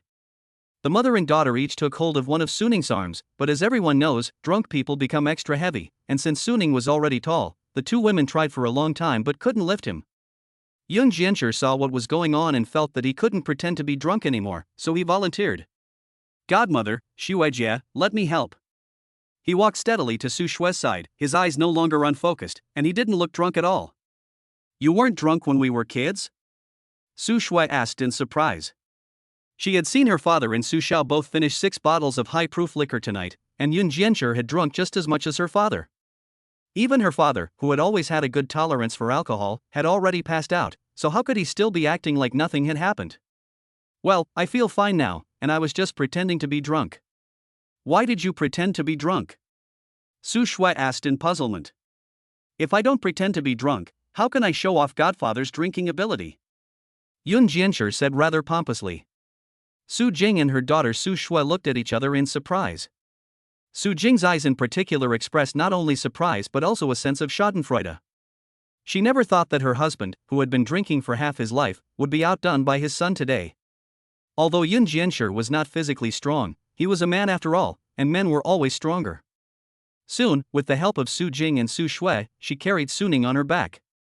I'll go prepare the bedsheets and bedding for you. Su Shui didn't expect her parents to stay at their house tonight, and quickly pulled out clean bedsheets and bedding to lay out in the guest room. Xiao Shui, you were drunk when you were little too, you remember to take care of little. These were the last words Suning said before falling asleep completely. Su Shui looked over at Yun Jianshi, who looked calm and collected, and thought to herself. He doesn't seem to need much looking after. After transporting Suning back to the guest room and laying him down, Su Jing stayed in the room to take care of him. Yun Jianshi and Su Shui returned to the living room and sat down to digest their food. Su, are you really not drunk? Su Shui asked incredulously. Well, maybe just a little drunk, it's fine. Yun Jianshi, who was in a perfectly sober state, said. That's good, I didn't think you could drink so much. So on Monday, I was the only one drunk?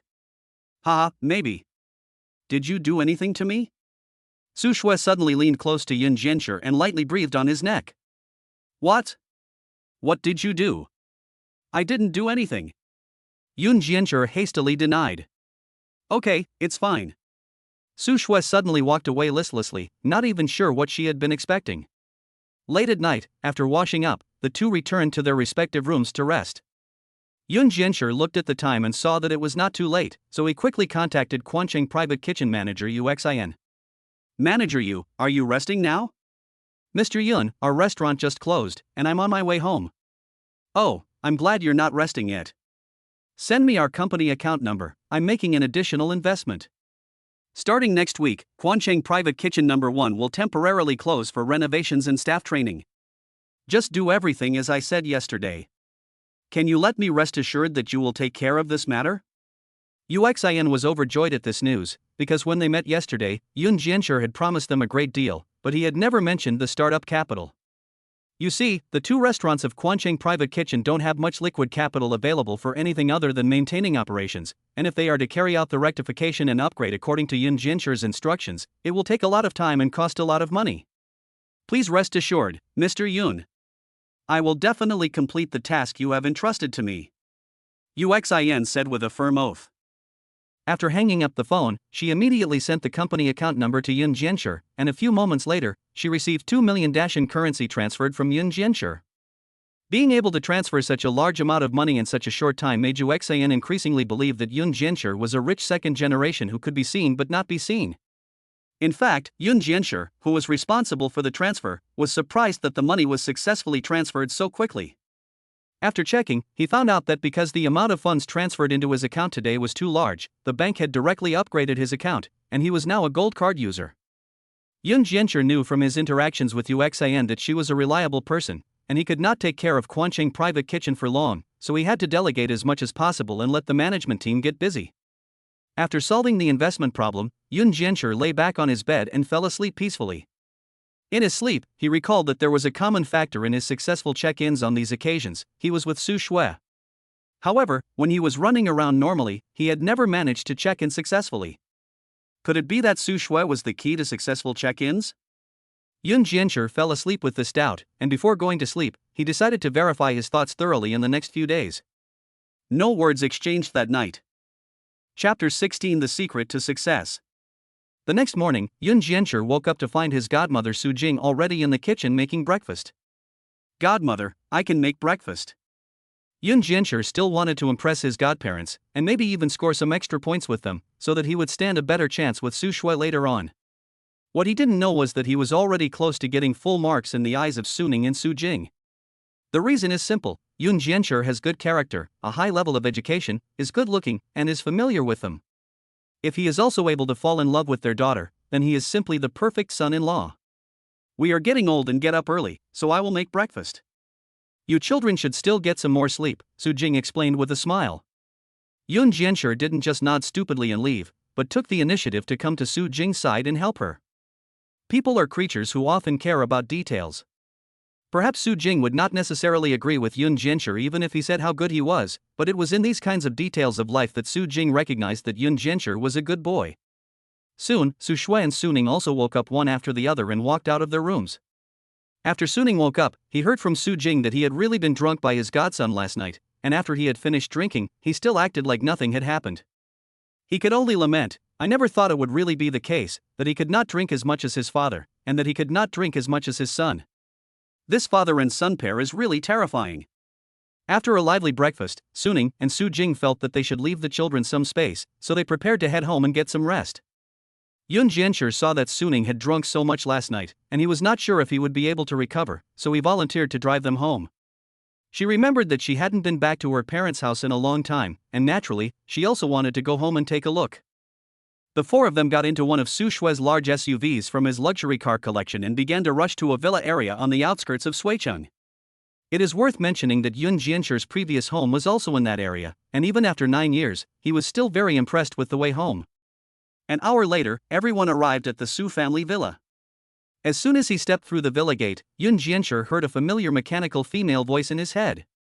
Su villa check-in successful. Reward the hostess with 100% of the shares in the Lu Yun Leisure Club. The electronic share transfer letter has been sent to the host's mobile phone. Please check it in time. Yun Jiancher immediately looked at Su Shui, and sure enough, it was just as he had guessed. No matter where he went, he had to bring Su Shui with him to be able to successfully check in. As for what the Cloud Leisure Club was, he hadn't heard of it, but it wasn't the time to look into that. Because Suning and Su Jing had welcomed him into their home and poured him a cup of hot tea. Looking at the familiar decor in front of him, Yun Jiancher had mixed feelings.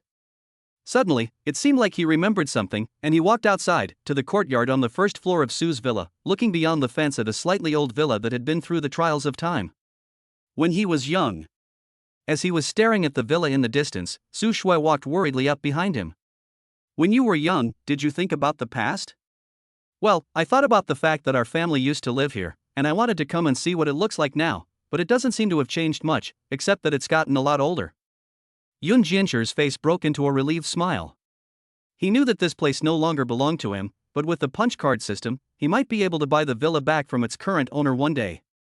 After all, he had spent his entire happy childhood here. So at this moment, he felt more nostalgia than sadness. "I'm sorry," Su Shui suddenly said. Huh? Why is Su Shui saying sorry to me? Yun Jiancher asked, confused. That house holds the happiest memories of you and me. After you left, your father and I tried to buy it back, but after all our hard work, we couldn't even find out who the current owner is. Has no one been in or out of that place? Well, we did try waiting in front of the villa for the current owner to move in, but since you left, almost no one has been in or out of that villa. Oh, no wonder it looks so old, no one has been living there. Yun Jiancher kept his composure, but a big question mark arose in his mind. Although this villa district is located on the outskirts of Suicheng, it is considered one of the best in terms of travel and environment among the villa districts in Suicheng. He remembered that this villa was auctioned off by the bank, and the money from the sale was used by his parents to pay off their debts. As for who it was sold to, Yun Jiancher didn't know. But no matter who bought it, the fact that it has not been occupied for so many years is already very strange. Who would spend tens of millions on a villa and neither resell it nor move in? Yun Jiancher secretly kept this matter in mind. After spending some time at the Su family villa, the two set off again for their apartment in the new city district. In fact, even on weekends, Su Shui has a lot of business to attend to, and as soon as she got home, she went into her study to work. Yun Jiancher thoughtfully made some snacks and fruit tea for her, so that she could take a break from her busy work. After finishing these things, Yun Jiancher returned to the living room sofa and sat down. Before he could catch his breath, his phone rang immediately. He looked at the unfamiliar number displayed on the caller ID and, after a moment of hesitation, picked up the phone. Hello, is this Mr. Yun? A slightly hoarse female voice came from the other end of the line. This is Yun Jianshi. May I ask who is speaking? Hello, Mr. Yun. This is Yuan Shuquan, the general manager of the Cloud Leisure Club. Oh, it's you, Mr. Yuan. I've heard a lot about you. Yun Jianshi casually exchanged pleasantries. He never imagined that the person from the Cloud Leisure Club would contact him so soon after the reward he received in the morning. Hello, Mr. Yun. I'm sorry to bother you, but I'd like to ask for your advice. May I ask if you have any instructions for our club? Or if you're free, you can come to our club to guide the work in person. Yuan Shuquan never imagined that his former boss would sell the Cloud Club without warning. The buyer was also an unknown young man. You have to know that the Cloud Club is considered one of the top membership clubs in the whole city of Sui, with projects including but not limited to catering, bathing, entertainment, massage, etc. The daily turnover is calculated in hundreds of thousands, and last year's net profit alone was tens of millions. But the more obscure the person who buys the Luyun Club, the more it shows that he has a strong background and connections. As the general manager of the Luyun Club, Yuan Shuquan naturally also has his own extensive connections and an understanding of the situation in all sectors of Suiqing society. The young man surnamed Yun, she really seems to have only one guess as to the candidate. Oh, okay, I'm also in Suiqing, can I go over now? Yun Jianshi thought for a moment, and since it was the weekend, he had some time. On weekdays, he might not be able to find the time. Of course, we will be waiting for you at the clubhouse. Okay, I'll leave now. Okay, Mr. Yun, see you soon. Just as Yuan Shuquan was about to hang up the phone and get ready to welcome his new boss, Yun Jianshi spoke again. Where is our clubhouse? Yuan Shuquan was surprised to hear this. How could someone spend such a large sum of money buying a club and not know the address? But she quickly recovered and reported the address. Yun Jianshi searched for the place and found that it was not far from home. He said he would be there in half an hour. Shue, I'm going out for a while. If you need anything, just call me. Yes, I know. You go. Before leaving, he did not forget to give Su Shui a reminder.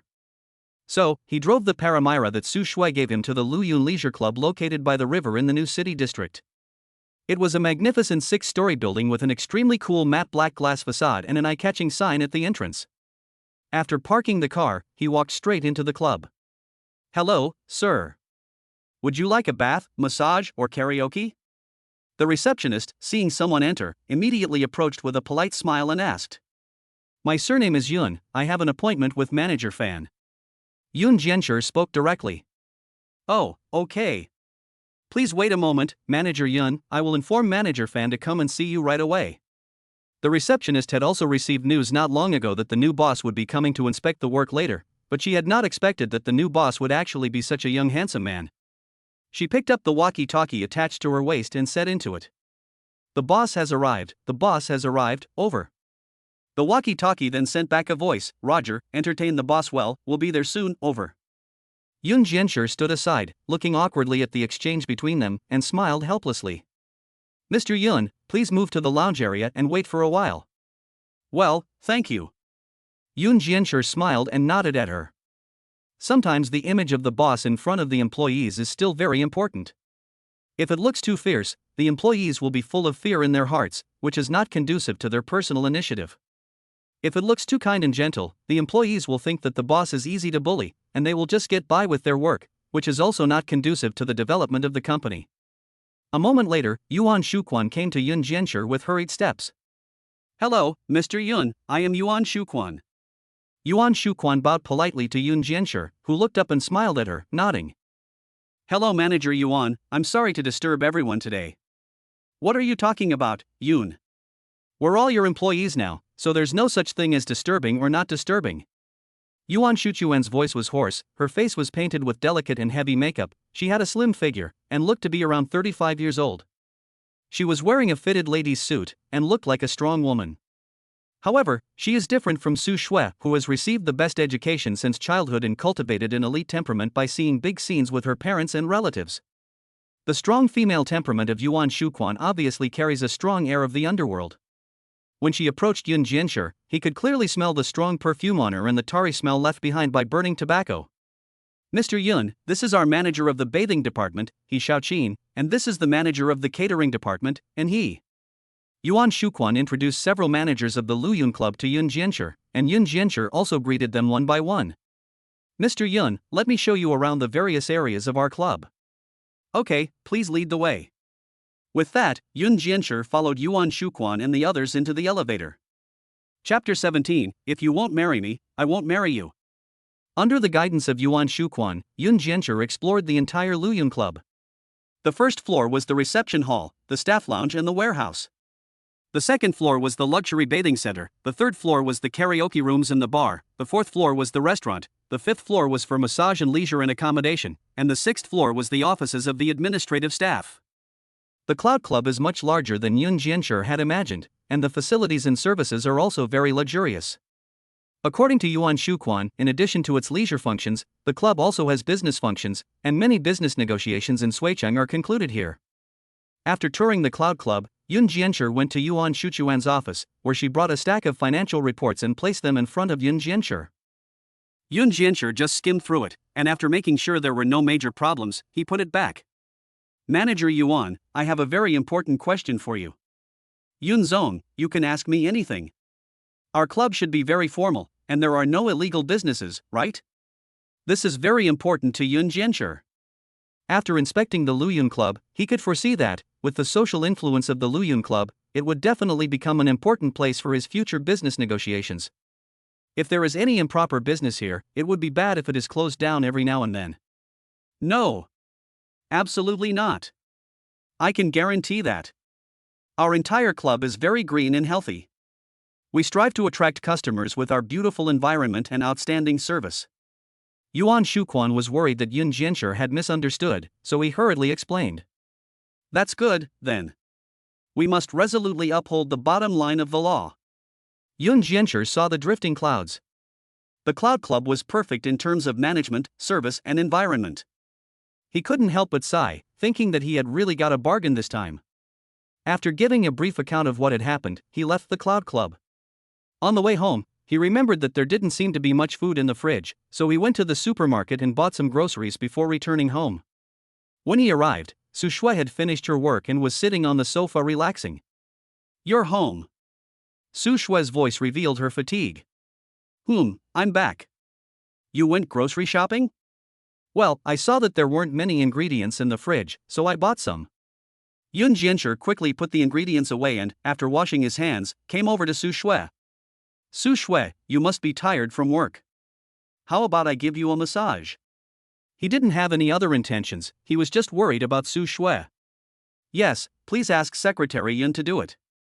Su Shui didn't know what was wrong with her, but just seeing Yun Jianshi come home seemed to relieve her tired heart. Yun Jianshi gently rolled up his sleeves, placed his hands on Su Shui's shoulders, and began to gently massage them. How's the pressure? Very good, very comfortable. Su Shui closed her eyes in enjoyment, quietly enjoying Yun Jianshi's service. Although the two were clearly acting rather intimately, neither of them felt anything was wrong. Until Su Shui inadvertently caught the scent of Yun Jianshi's body, and she immediately frowned. Because she could smell a strong perfume on her. Xiaoshi usually didn't wear perfume, and this was clearly the smell of a lady's perfume. Could it be that Xiaoshi just went out to meet a girl for a rendezvous? She subconsciously broke free of Yun Jianshi's hands and suddenly sat up straight. What's wrong, Sister Shui? Did I press too hard? No, where did you just go? Su Shui asked, with her back turned to Yun Jianshi. I went to the supermarket to buy some groceries. Yun Jianshi didn't know why Su Shui suddenly asked him this question, and he didn't know how to explain it, so he just made up an answer. It took so long to go shopping? From the time he left the house to the time he returned, at least 3 hours had passed, and the supermarket near Su Shui's house only took less than half an hour to get there and back. He shopped for 2.5 hours? Su Shui noticed the obvious loophole in his words.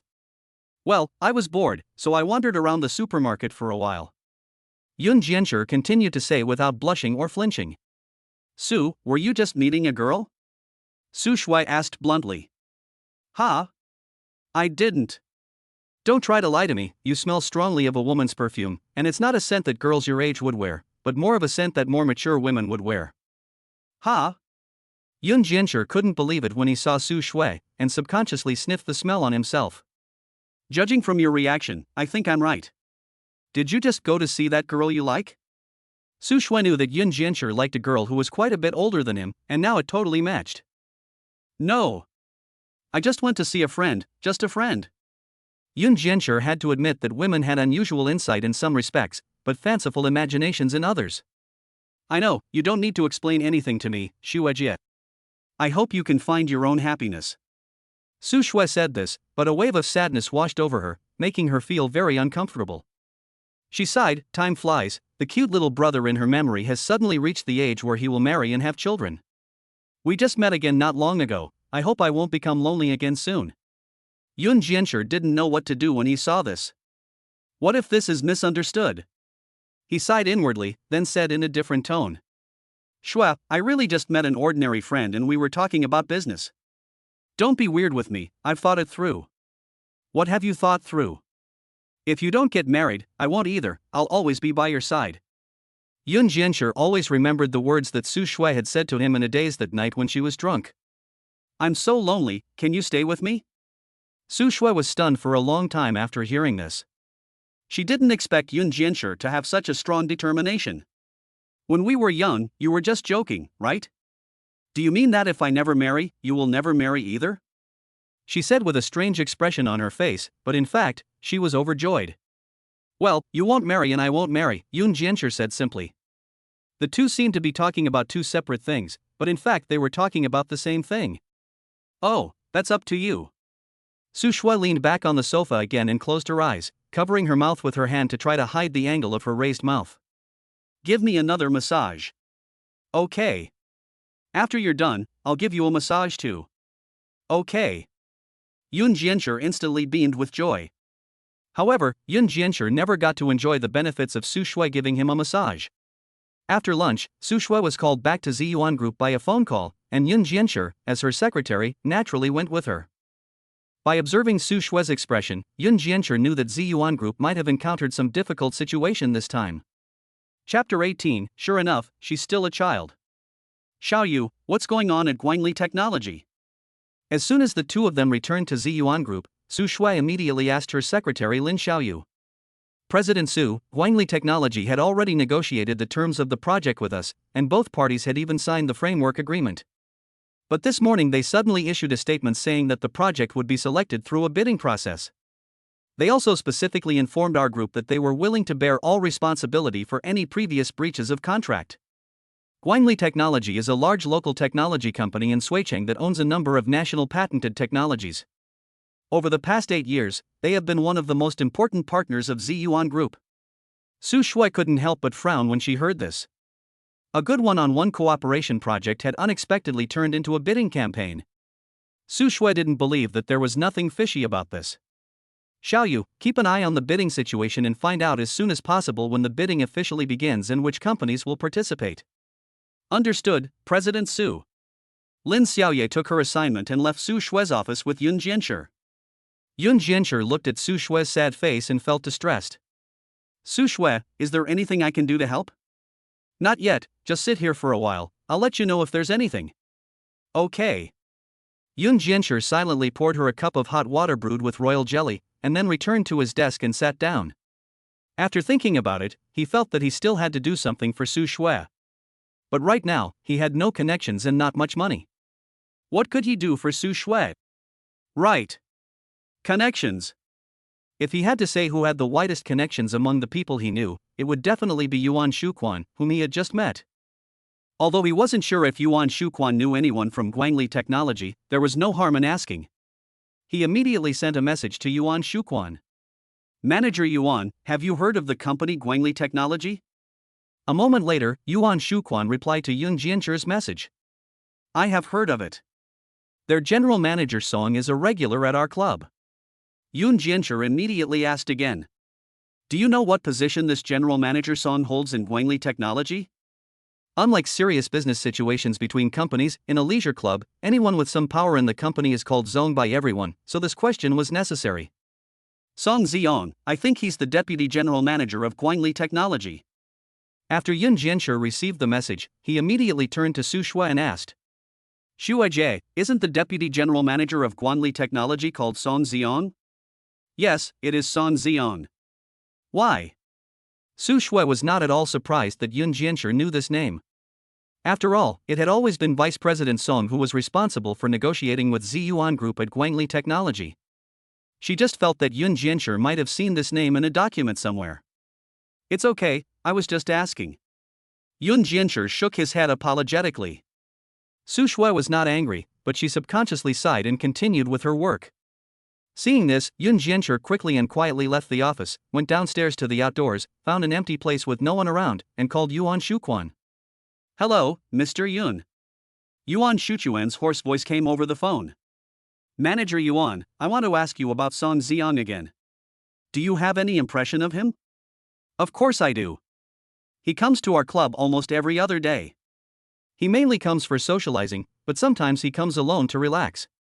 He also has a black card membership at our club, and each time he spends quite a lot. Since Guangli Technology, where Song Ziong worked, could be considered a well-known enterprise in Suicheng, Yuan Shuquan naturally had a deep impression of him. When was the last time he visited the club? Do you remember? Let me think. It was about 10 days ago in the evening. He came with a few people for some business entertainment. Usually he doesn't stay overnight at the club, but that night he got drunk and was carried by his friends into a room on the 5th floor. He spent the night there and left in a hurry the next morning. Do you know who the people were that came with him? They left the company name when they paid the bill and asked for an invoice. I'll have someone check it out. Okay, thank you. If possible, please send me the surveillance video from the corridor that night as well. Okay, I understand, Cloud General Manager. According to common sense, the Cloud Club receives all the local dignitaries of Suicheng, and the club must never leak the privacy of its guests. But who would have thought that Yun Jianshi was now his own boss? Yuan Shuquan didn't even ask what the purpose of his questions was. If his boss wanted it, just give it to him. As soon as Yun Jianshi returned to Su Shui's office, Yuan Shuquan sent all the compiled information over, which made Yun Jianshi exclaim that she was really an efficient woman. Deep Blue Electronic Technology Company, Limited? Yun Jianshi only saw the name of the other company clearly written on the invoice. He turned the volume of his phone to the lowest and clicked on the footage captured by the surveillance camera at the time. With Yuan Shuquan's prompting, he knew that the fat middle-aged man in the video wearing a blue striped shirt was Song Ziong, and the other few people were the people who had invited him to dinner that night. He saw Song Ziong, red-faced and drunk, being supported by 3 people and walking into the room on the 5th floor of the club for accommodation. Except for Song Ziong, the others quickly walked out of the room. After they left the 5th floor, the surveillance video suddenly stopped. He then clicked on the second segment, the footage taken the next morning when Song Ziong left the room. Song Ziong was seen rushing out of the room, not even bothering to fasten his belt, and he was gone in an instant. Yun Jianshi immediately sensed that there was something fishy about this footage. Why was he rushing out of the Luyun Club in the morning? Surely he wasn't in a hurry to punch the clock for work? Sure enough, the 21-minute progress bar of the video indicated that things were definitely not that simple. Yun Jianshi pulled the progress bar back about 15 minutes and watched it again at double speed. Sure enough, towards the end of the video, a young woman wearing a tight black skirt that hugged her buttocks and red sky-high heels walked out of the room. Yun Jianshi. He quickly messaged Yuan Shuquan and asked, "Who is the woman who ran out of the room at the end of the video?" Yuan Shuquan replied immediately. She was brought in by someone from Deep Blue Electronic Technology Company earlier that evening. Since she also registered at the front desk, we didn't think there was anything wrong. Yun Jianshi. Just as Yun Jianshi was sitting in his seat pondering the ins and outs of the matter, Lin Xiaoye walked into Su Shui's office with a stack of documents. President Su, according to the information we have found so far, these companies will compete with us in the project bidding. At that time, the final decision will be made by Vice President Song, who used to be in charge of liaising with us at Guangli. Su Shui immediately focused on the documents. Yun Jianshi also came to Su Shui's side and saw the name Deep Blue Electronic Technology Company, Limited at a glance.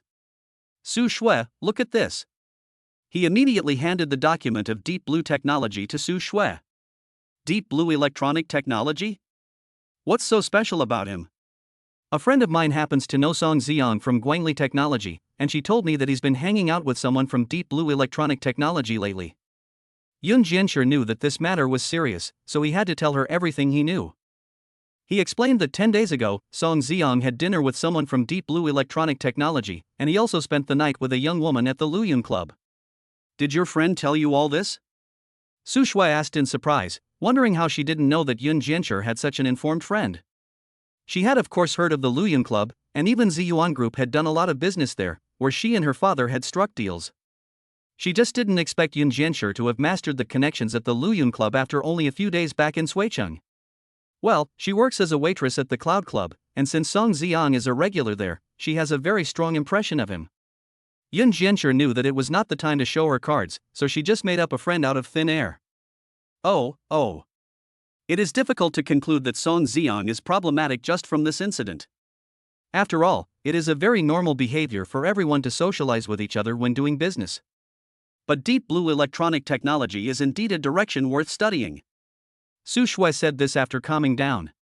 Xiao Yu. President Su is here.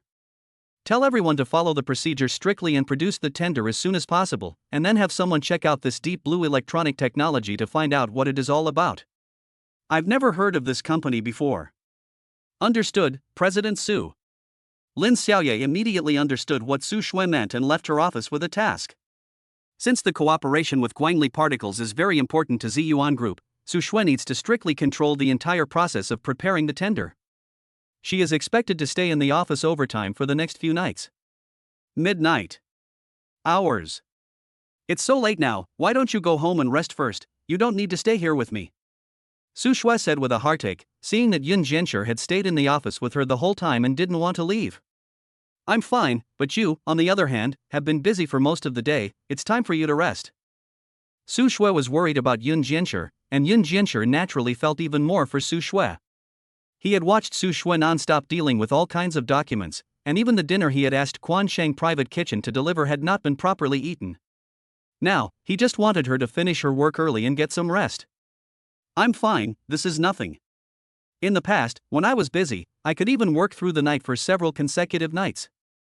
Su Shui said this not because she wanted to worry Yun Jiancher, but she didn't expect that this sentence would cause Yun Jiancher to worry even more. Shui, I'll stay here with you today, and we'll go home together when you're done. Seeing that Yun Jiancher had made up his mind, Su Shui said nothing more, but just sat quietly at her desk, going about her work.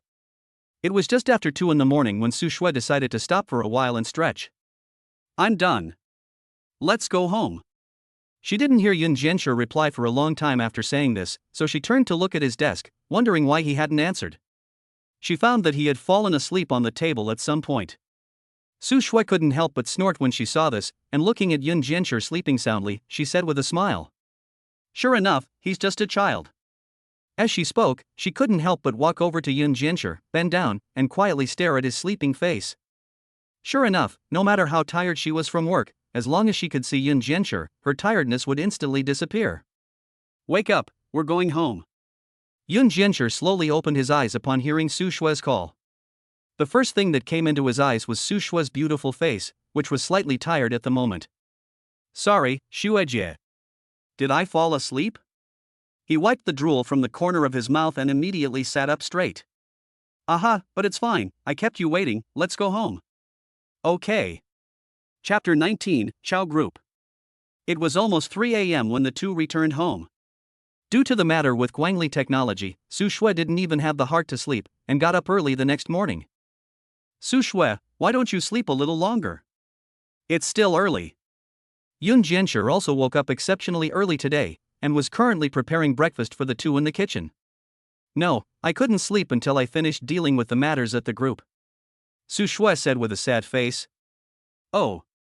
Yun Jiancher didn't know how to comfort Su Shui when he heard this. As far as he could remember, Su Shui had always been a girl with a strong sense of commitment. Whether it was her studies or her career, she wanted to do everything she touched to the best of her ability. The two of them finished eating breakfast in silence, each with their own thoughts, before heading to the Ziyuan Group building together. When they arrived at the office, they found Suning already waiting there. Dad, Godfather. The two of them shouted.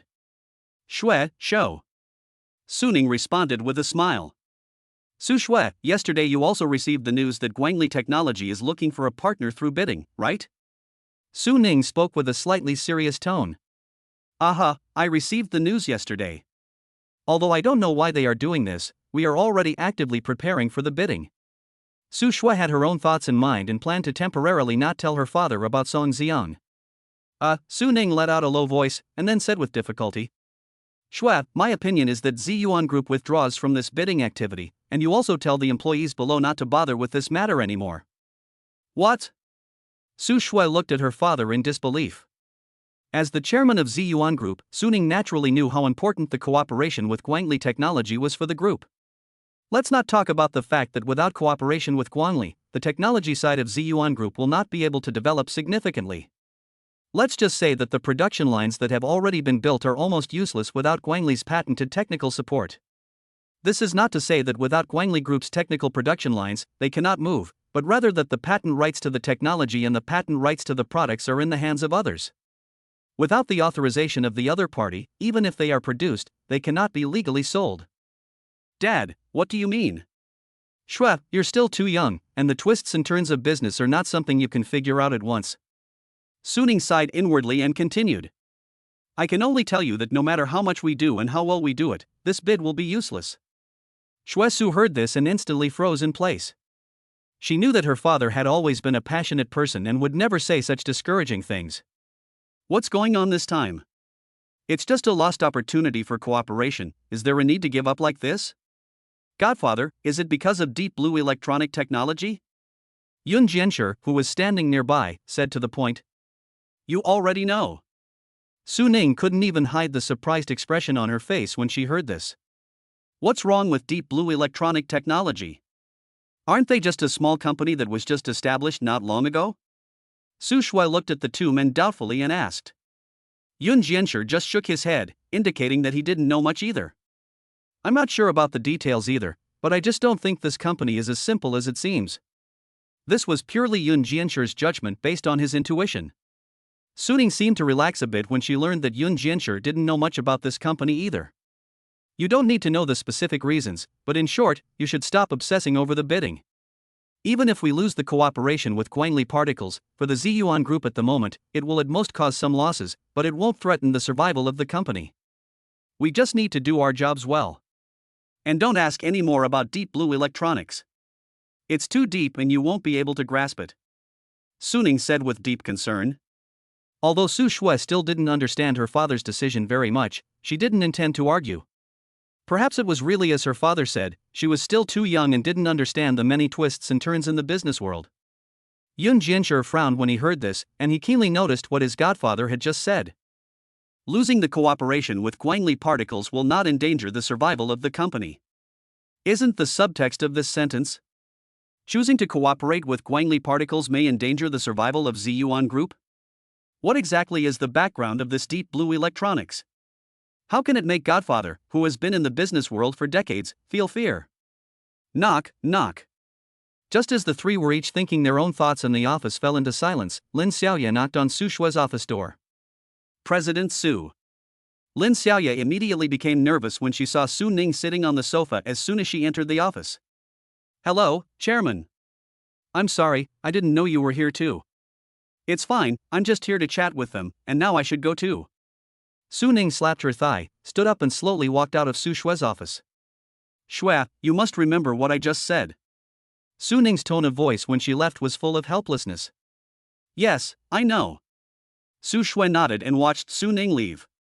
Xiaoyu, how's the investigation into Deep Blue electronics going? Su Shui had only a second ago promised her father that she would never ask about Deep Blue electronics, but she turned around and asked Lin Xiaoyu.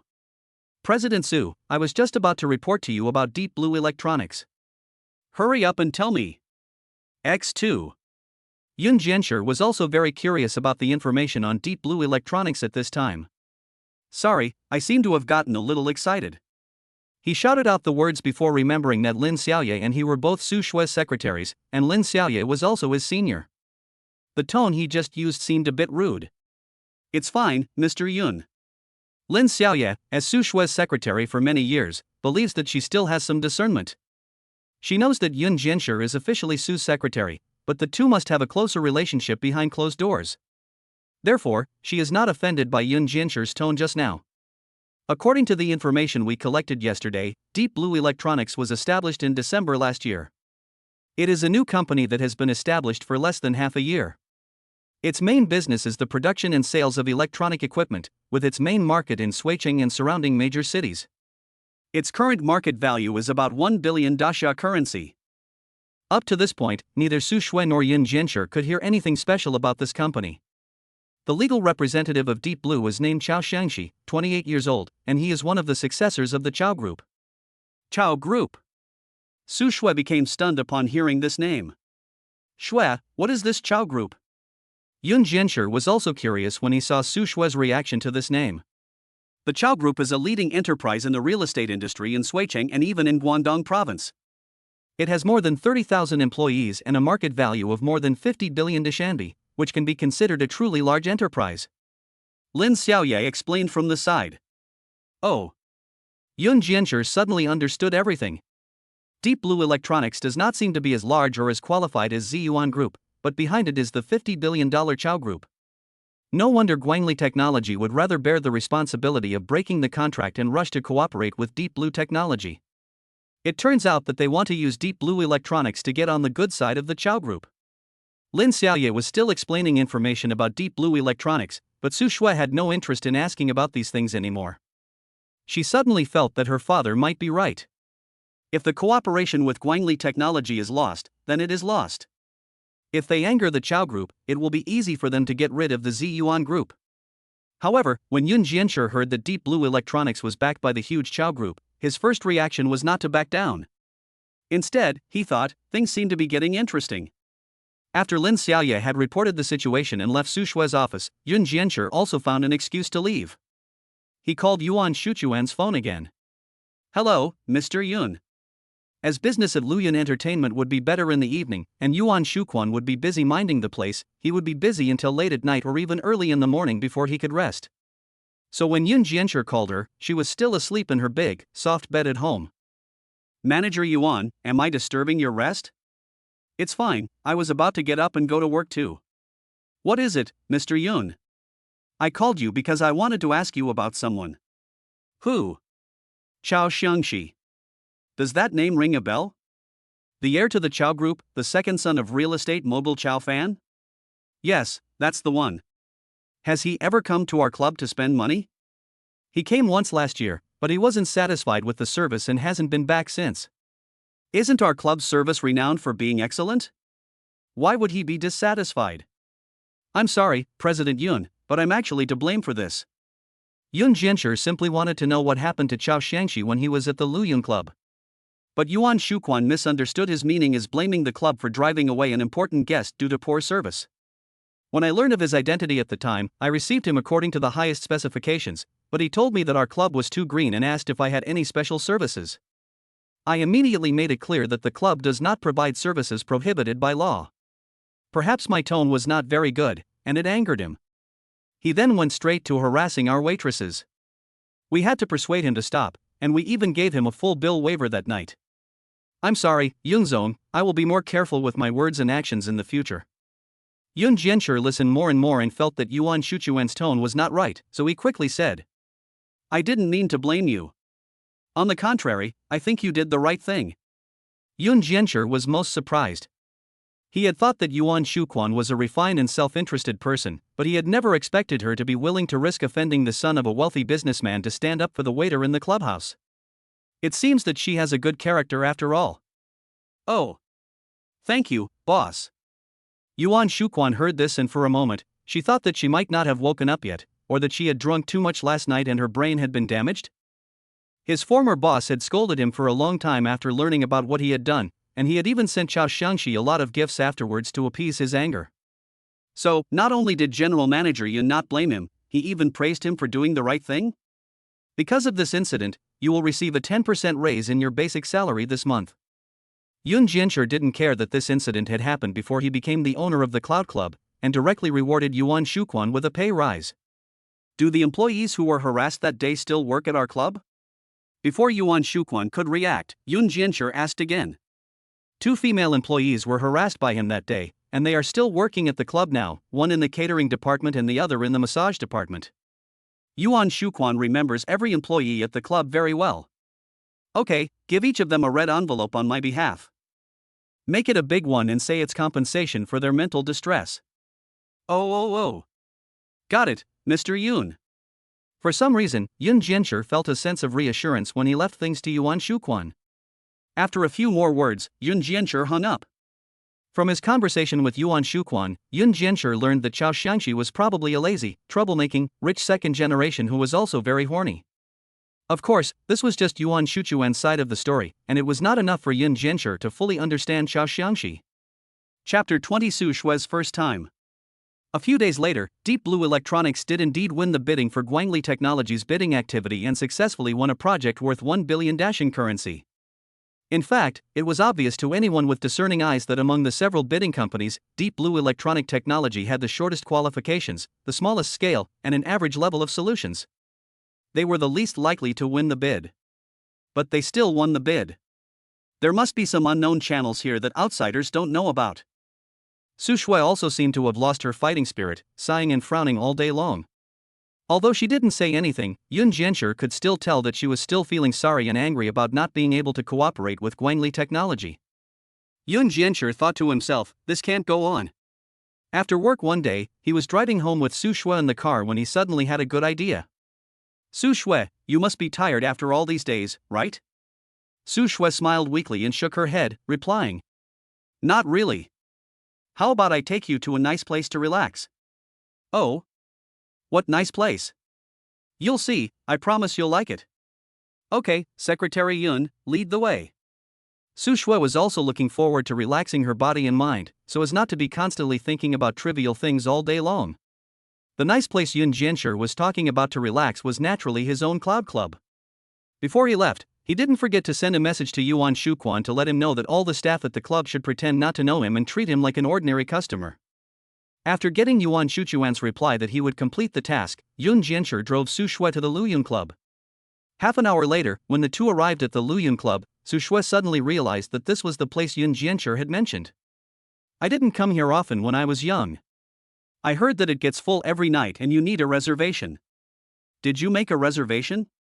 Su Shui kindly reminded, so that it wouldn't be embarrassing if they found out it was full after they entered. Although Su Shui is considered a well-known person in Suicheng, this incident with Deep Blue Electronics taught her that there are always people more famous than you, and she doesn't have that much clout at the Cloud Club. Don't worry, I know someone inside, let's just go in. Yun Jiancher said confidently. The two walked shoulder to shoulder into the Luyun Club. The receptionist standing in the lobby at this time happened to be the one Yun Jiancher had met a few days ago, named Fang Xiaoduo. Fang Xiaoduo naturally recognized her boss. Yun. Fang Xiaoduo wanted to greet him, but immediately remembered what Manager Yuan had just told him, just treat General Manager Yun as an ordinary customer tonight. She immediately changed her words and said, Good evening, guests. Do you have a reservation? Yun smiled when he saw this, thinking to himself that the employee's acting was quite good. He shook his head confidently and said, No reservation. I'm sorry, but currently the second, third, and fifth floors of this club are full. Guests without a reservation, please wait a moment in the lobby on the first floor. Fang Xiaoduo thought to herself that she really had treated President Yun as an ordinary guest, and that she should have done a good job of her task. But as soon as she spoke, Yun Jiancher froze. Yun Jiancher could even feel Su Shui's derisive smile behind him. He could only awkwardly wink at Fang Xiaoduo and continue. I'm friends with Xiao Yuan. I told her I was coming tonight, and she said she'd save me a seat. Fortunately, Fang Xiaoduo was straightforward rather than stupid, and immediately understood Yun Jiancher's meaning. Oh. So you are Xiao Yuan's friend. Please come this way. Yun Jiancher let out a sigh of relief, thinking to himself that she had understood what he meant, and that he had not been too embarrassed. Right? See, Snow, I told you I knew someone here. Well, is your friend Xiao Yuan here right now? I would like to meet him too. Su Shui always felt that Yun Jiancher had behaved strangely today, but she couldn't put her finger on what exactly was so strange. My friend is just a waitress. It so happens that she is working today, and she is not in the club right now. Yun Jiancher casually explained. Okay, then you can introduce him to me some other time. Su Shui didn't look down on this waitress friend of hers. After all, to her, childhood friends are friends for life. The two followed Feng Xiaoduo to the reception desk and received a small badge, which was proof of payment at the Cloud Club. Shui, you've been here before, right? A few times, but mostly for dinner and entertainment. I haven't tried the baths and massages here yet. Okay, let's go to the baths first, then the massage, dinner, and karaoke, all in one go? Sure, whatever you say, Secretary Yun. Su Shui threw a flirtatious glance at Yun Jianshi, which made him break out in goosebumps. The two arrived on the second floor of the bath and sauna, where the men's and women's baths were separated, and naturally the two also temporarily parted here. Just as Yun Jianshi stepped into the men's bath, the familiar mechanical female voice once again came to mind. Cloud Leisure Club punch clock successfully, reward host to obtain 100% equity of Jotian Security Company, electronic equity transfer letter has been sent to host's phone, please check. Sure enough. You can only consider punching the clock successfully if you take Shui to a place together. Yun Jianshi thought to himself, and he also thought that in the future, if he took Shuishi out for a stroll every now and then, he might just get some reward. At this moment, he seemed to remember something, and he walked out of the bathhouse again and randomly found a staff member. Hello, do you know me? After all, he had only been here once before, and he couldn't guarantee that all the staff knew him. Hello Mr. Yun, you are one of our regular customers at the Lu Yun Clubhouse. The waiter smiled. Cough cough. Yun Jianshi once again embarrassedly scratches his head, wondering why all the employees at this club are so straightforward. I could be your boss too. Now I have something to ask you to do. Oh. The employee suddenly understands, Mr. Yun, please tell me. It's the lady who just came with me. She is the president of Ziyuan Group and also my sister. You let someone entertain her well, and all the items are up to the highest specifications. Understood, Mr. Yun. After giving these details, Yun walked leisurely into the bathhouse. It had been almost a week since he had become the owner of the Cloud Club, and he had yet to enjoy the services here. On the other side, Su Shui had just taken off her clothes, changed into a bathrobe and walked into the bathhouse. A female staff member with a pretty face immediately surrounded her. Miss Su, I'll be serving you. Service? Is that body scrubbing? Yes, but not just body scrubbing. The staff member said, and then guided Su Shui to a spacious single room, which had an oversized jacuzzi, a thermostatic air mattress bed and a variety of bathing equipment. Since Su Shui grew up in Suicheng in the south, she had not developed the habit of going to the bathhouse for a scrubbing. She had thought she would just take a bath and go upstairs for a massage. Miss Su, please take a shower here first. Oh. Su Shui followed her own habits, turned on the shower and tested the water temperature, then she wanted to take off her bathrobe and get ready to shower. At this time, she discovered that the staff member who had just left was still standing behind her and had not left. You're not leaving? I will stay here to serve you. No, I'll just wash myself, you can go out first. Okay, then after Miss Su has finished showering, just press that alarm and I will come in to serve you. Okay, you can go. The staff quickly left the single room, and Su Shui was relieved and took off her robe to take a shower. After a while, she got into the jacuzzi and soaked herself comfortably. The bathtub was covered with flower petals, the water temperature was just right, and the water gave off a relaxing floral fragrance. Ah! Su Shui let out a comfortable groan as she immersed herself in the hot water. The underwater jets continuously shot out water jets of just the right strength, constantly massaging her tired body. The steam from the hot water seemed to really make her temporarily forget the troubles that had been bothering her. She soaked in the bathtub for a full 20 minutes, until her head was a little dizzy, before reluctantly getting out of the water. Putting on her bathrobe, she was just about to leave the private room when she noticed that the staff member had been standing guard at the door the whole time. Miss Su, may I scrub your back now? But I've never had a back scrub before, will it hurt? No, we can increase or decrease the pressure according to your needs. It's generally very comfortable. If you haven't tried it before, you should give it a try this time. Okay, then I'll leave it to you. Su Shui thought that since she had come all this way, she might as well try it. Soon she was undressing under the guidance of the staff. At this time, she revealed her perfect body curves, with only a bath towel of just the right size covering her most important parts. Please lie here, I'll start soon. Okay. Su Shui had tried a naked massage before, and at the time she didn't think it was a big deal. I don't know if it's because I'm in a bathhouse or for some other reason, but at this time she felt inexplicably a little ashamed. Miss Su, then let's get started. Su Shui didn't know when various props had appeared around her. The staff member, wearing special gloves for scrubbing, began to gently stroke her snow-white, smooth back. Aha! Su Shui let out an indescribable cry at the slightest touch of the staff member's skin. Chapter 21, The Massage. Although at first Su Shui was not at all comfortable with the scrubbing. As the staff member adjusted the strength and technique in time, she slowly began to feel comfortable. After she had fully adapted to it, she felt that body scrubbing was truly a beautiful thing. After the body scrub, she felt that all the dirt on her body had been removed, and even her already smooth skin had become even smoother. Her body also seemed to have become more refreshed. When she changed into her clothes and walked out of the women's bathhouse feeling refreshed, she noticed that Yun Jiancher seemed to have been waiting here for a long time. Have you been waiting here for a long time? No, I just got out as well. The club arranged for Yun Jiancher to be scrubbed by a young, fit and handsome male. He was unable to accept being touched by a man in this way, and put his clothes back on and left without even having his body scrubbed. While waiting for Su Shui, he tried to get in touch with the person in charge of the newly acquired Zhoutian security. Hello, is this Zhoutian security? This is Yun Jiancher. Oh, it's the boss. A hearty middle-aged man's voice came over the phone. Hello boss, my name is Fei Zhufeng. I am the captain and general manager of Zhoutian security. Hello Captain Fei, I contacted you to find out about the current situation of the company. Can you tell me roughly? Boss, the nature of our company is still quite special. It is better not to talk about this over the phone. From the brief description of Zhoutian security in the equity transfer agreement, Yun Jiancher could roughly guess that it was definitely not an ordinary security company. At the very least, it was not the kind of security company that guarded the entrance to the community. More like a bodyguard company that provides security services for celebrities and wealthy businessmen.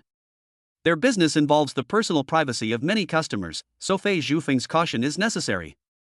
Boss, can you give me an address and I will come in person to report to you? That's fine, I'm in Suicheng now. Why don't you come to Suicheng first and we'll get in touch again? Yun Jiancher knew that the headquarters of Zhoutian Security was in the Magic City, not Suicheng, and that Fei Zhufeng would most likely be staying in the Magic City as well. Understood, I'll set off now and be there by dawn. It seems that Fei Zhufeng should be a person full of energy. No, it's fine if you come back tomorrow. If you come during the day, just come to the headquarters building of Ziyuan Group in the new urban area of Suicheng and find me. Yun Jiancher hurriedly stopped him. Understood, boss, see you tomorrow. The two of them exchanged a few words before hanging up. Yun Jiancher noticed that Su Shui, who had just come out of the bathhouse, seemed to be glowing with health. Although her makeup had been removed, her lips were still full, and it looked like she had quite enjoyed the services of the club. Then let's go for a massage, or if you're hungry, we can eat first. After all, this is Yun Jiancher's home court, and he spoke with the air of a host. I'm not hungry yet, can we go for the massage first? Of course you can, let's go. The two of them went back to the massage area on the 5th floor of the club, where the gold medal masseur had been waiting for a long time.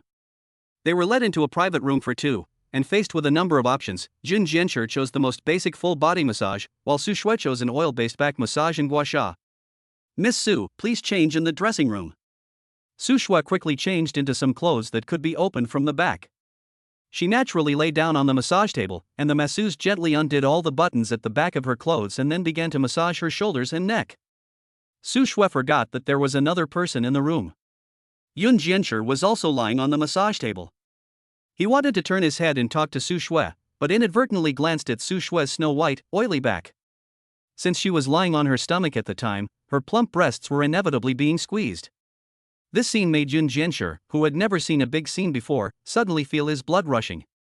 He immediately closed his eyes, buried his head in the massage bed, and silently recited a mantra of purification in his heart. What were you grunting about just now? Su Shui asked, puzzled, as she heard a strange sound. Nothing. Yun Jiancher squirmed a little, then made no sound at all. Su Shui didn't think much of it and continued to enjoy the massage. With her body and mind completely relaxed, Su Shui fell asleep without realizing it. Su Shui, wake up, get up, let's go eat. An hour later, it was Yun Jiancher's gentle voice that woke her up. Huh?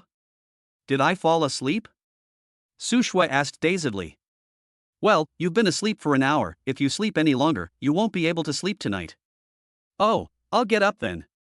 Su Shui subconsciously got up from the bed, but didn't realize that she was now wearing clothes that opened from the back, and she unbuckled the buttons with a bow. Shue Jie. Your clothes. Facing Su Shue's accidentally exposed spring scene, Yun Jiancher hurriedly covered his eyes. Oh, I'm sorry, I didn't notice just now. Su Shue's tone of voice sounded very calm, but in fact her face had turned as red as a ripe tomato. She quickly straightened her clothes and walked into the dressing room with her clothes before Yun Jiancher opened his eyes. A moment later. Cough, cough. I'm dressed, let's go, she said with a forced calm. Okay, let's go. Yun Jiancher had no choice but to pretend that nothing had happened and followed Su Shui out of the massage area. The two took the elevator to the fourth-floor dining area. Unlike ordinary leisure clubs that focus on service but neglect the quality of the food at the Cloud Club was also excellent. The two followed the waiter to a luxurious private room and ordered dinner after the waiter's recommendation. Please wait a moment, the dishes will be here soon. Just as the waiter exited the private room and was about to close the door, Su Shui suddenly saw a familiar figure in the corridor. It was Song Xiong. Without thinking, she stood up and rushed out of the private room. Yun Jiancher also immediately followed in her footsteps when he saw this. Song Xiong. Long time no see. Su Shui's tone couldn't have been better. After all, she also had a lot of grievances against Song Xiong in her heart. Song Xiong heard someone calling his name and subconsciously turned around. He didn't expect to be able to see the person he most didn't want to see right now in the Luyun Club. Su Shui from Ziyuan Group. So it was President Su.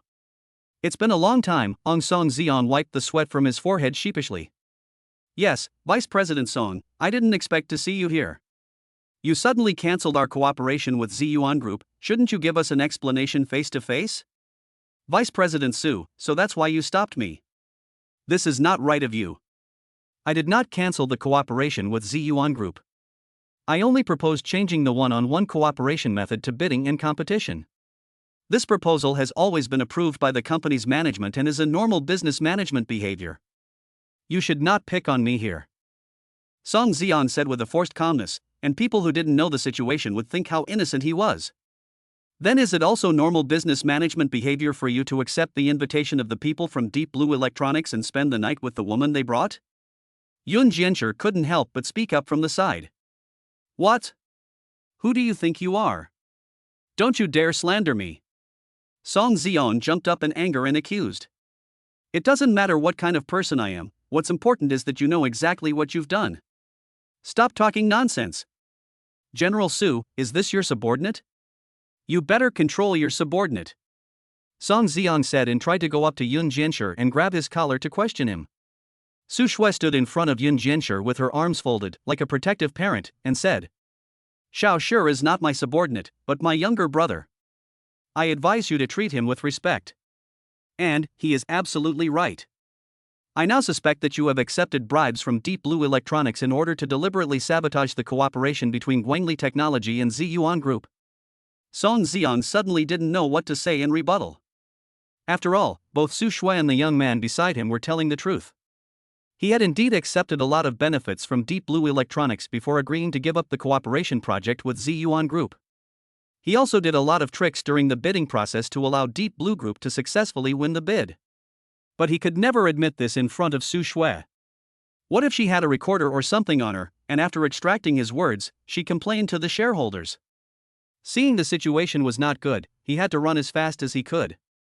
But he was already a middle-aged man with a potbelly, so how could his legs be as agile as Yun Jiancher's? He had only taken 2 steps when Yun Jiancher grabbed his arm. He had to turn back and shout with all seriousness. What are you doing? How dare you lay a hand on me?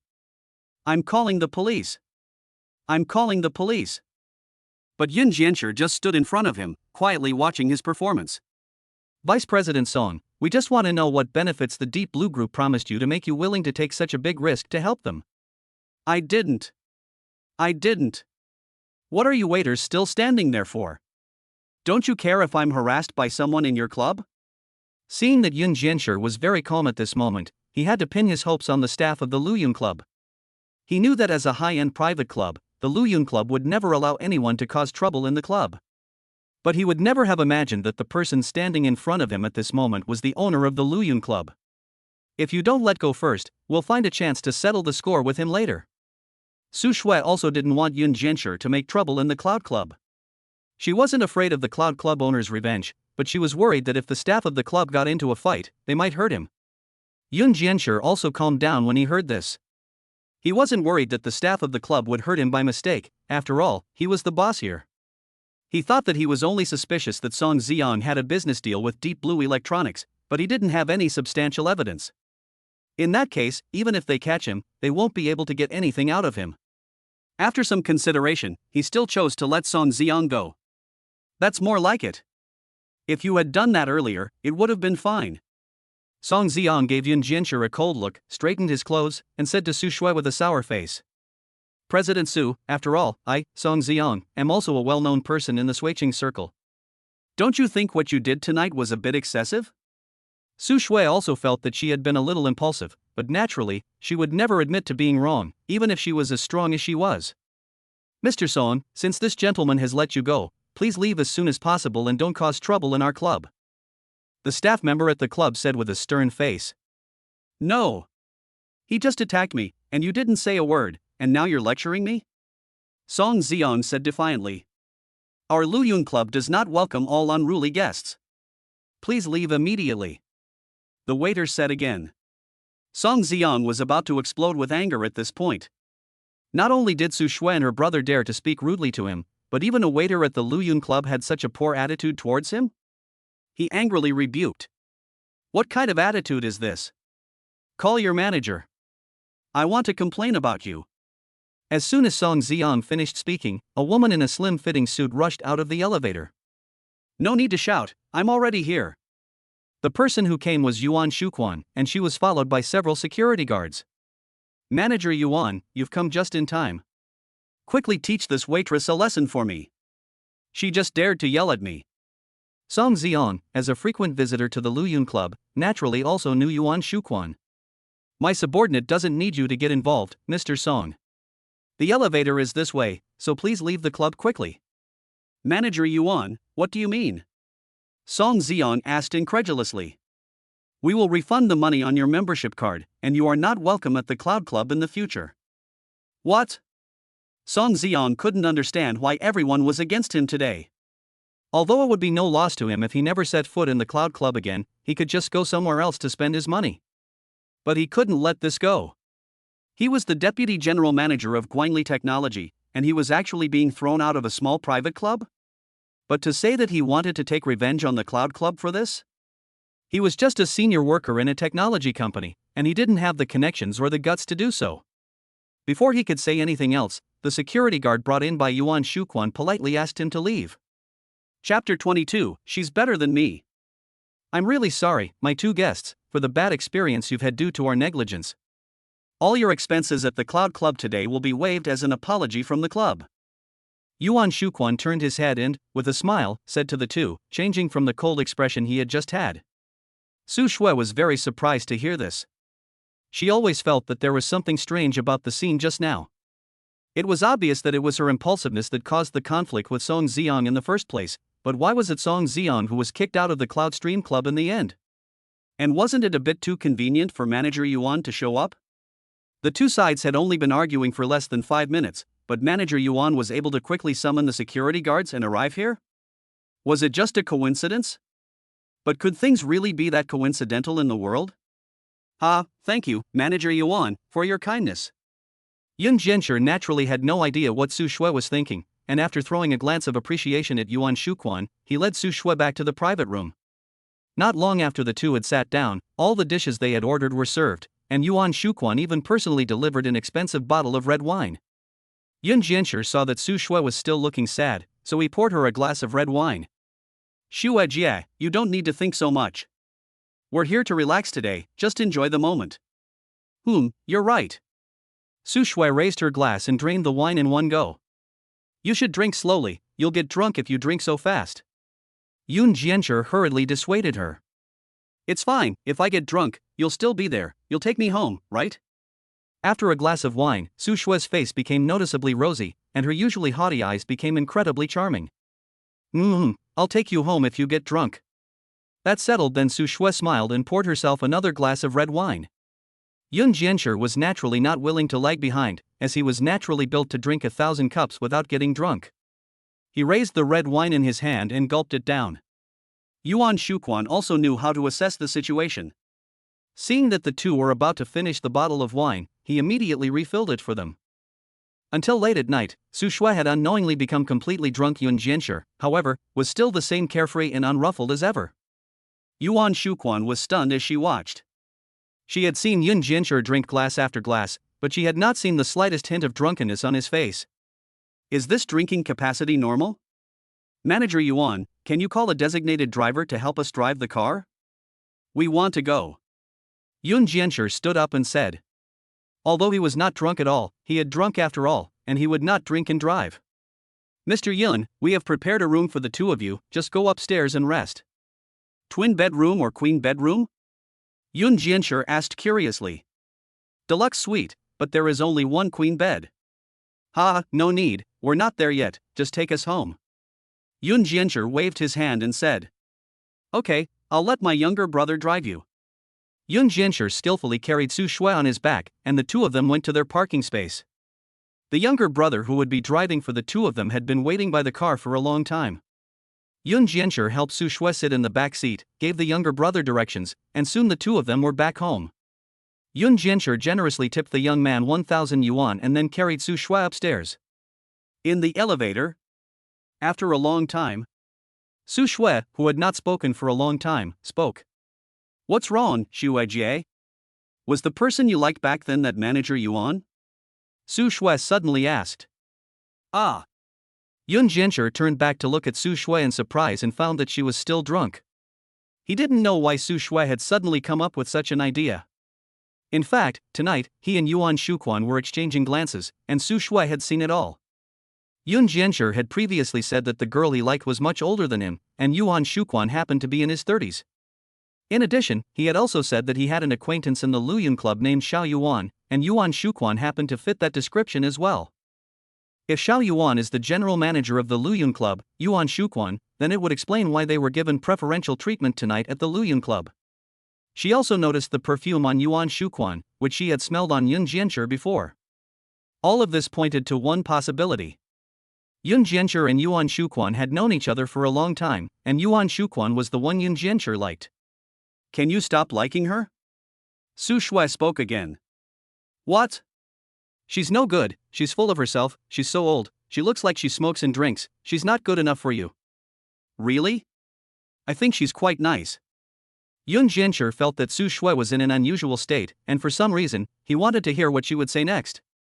From the boss's point of view, Yuan Shuquan is an excellent employee with ability, emotional intelligence, connections, and a knack for things. She's no good compared to me. Su Shui said drunkenly. Yuan Shuquan, so? Am I also part of your game?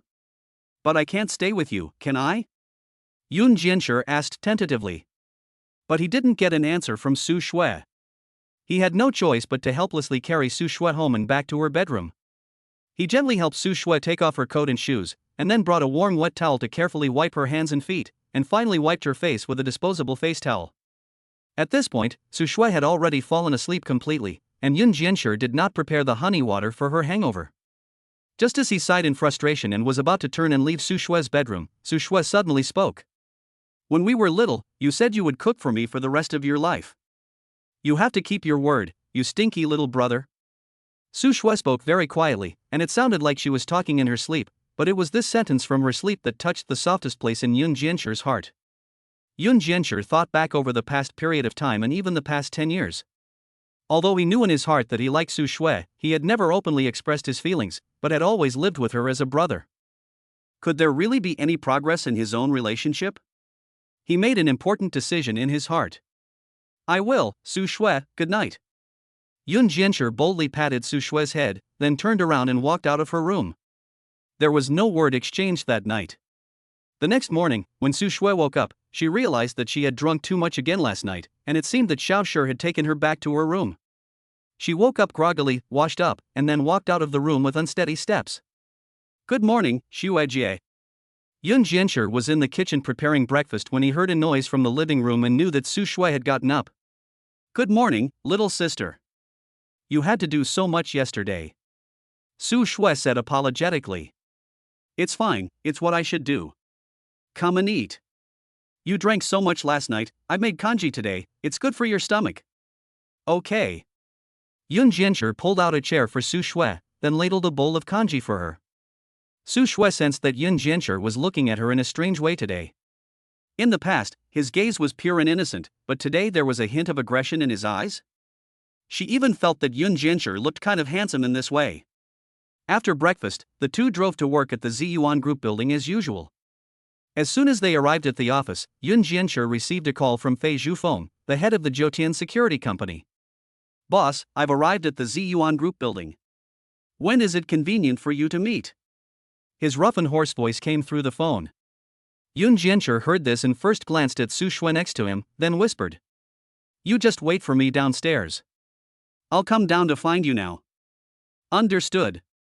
Chapter 23, The Truth from That Year. Friendly reminder, this chapter contains a lot of information, so please read it carefully. Yun Jiancher casually found an excuse, notified Su Shui, and then came downstairs alone. There were still many employees and customers coming and going in the lobby on the first floor of the Ziyuan Group. Yun Jiancher had a hard time distinguishing who was Fei Zhufeng from the crowd. Boss. I'm over here. The rough and hoarse voice suddenly sounded behind Yun Jiancher. When he turned around, he saw a man about 1.75 meters tall, wearing a short leather jacket and khaki cargo pants, with dark skin but no distinguishing features. Are you Captain Fei Zhufeng? In Yun Jiancher's imagination, the head of a bodyguard company like Jotian Security should not be as tall and powerful as the president's bodyguard in American movies, and should always wear a black suit, sunglasses, and comb his hair. The one in front of him, Fei Zhufeng, looked like an ordinary middle-aged man from the Great Xia Empire. At most, he had kept in good shape, and his posture showed that he had been a soldier. Boss, I am Fei Zhufeng. Nice to meet you. Fei Zhufeng extended his hand, and 2 rows of white teeth appeared on his dark face. Hello Captain Fei, let's find a place with few people to talk about things. Understood. The two of them went to a cafe next to the Ziyuan Group and sat down. Fei Zhufeng took out the laptop he was carrying and started to report on his work to Yun Jiancher. It wasn't until he saw the customer list of the Jotian Security Company that Yun Jiancher realized what an incredible reward he had obtained. He saw that the customer list was full of well-known figures in the political and business circles of Daxia. Yun Jiancher knew that just having the whereabouts of these people would be a huge asset to him. Fei Zhufeng spent less than half an hour introducing the current situation of Jotian Security, and Yun Jiancher nodded with satisfaction. Boss, do you have any instructions for me now? I do have one thing I want you to do. Just tell me, we promise to complete the task. I want you to help me find 2 people. One is Song Ziong, the deputy general manager of Suicheng Guangli Technology Company. The other is Chao Xiangxi, the second son of the richest man in Suicheng. Understood. We promise to complete the task. Fei Zhufeng didn't even ask for the reason or details, and left with the task. That night, when Yun Jiancher and Su Shui returned home, Fei Zhufeng contacted Yun Jiancher again. Boss, we've already checked out Song Ziong and Chao Xiangxi. So fast. Yun Jiancher was shocked by the efficiency of Jotian Security. Song Ziong's financial situation was problematic. Early this year, he became addicted to online gambling and racked up tens of millions of dollars in debt. But just half a month ago, his debt was suddenly paid off in full. Our investigation revealed that he received 30 million yuan in bribes from Deep Blue Electronic Technology and promised to help Deep Blue win a bid for a $1 billion project. And the legal representative of Deep Blue Electronic is Chao Xiangxi. Yun Jiancher was shocked. The details that Jotian Security had found were so detailed. Since he also knew some inside information, he was sure that the information they had investigated was basically correct. There was one more thing. Since Deep Blue Electronics was worried that Song Ziong would not do his job after taking the money, they had set him up half a month ago and recorded a video of him raping a JL woman, threatening him to do his job properly. Ah. Did this happen in the Luyun Leisure Club? Yes, it happened in room 523 of the Luyun Leisure Club. Yun Jiancher was shocked again. How did you get this information? We have our own special channels, but most of the information on Song Ziong came from him.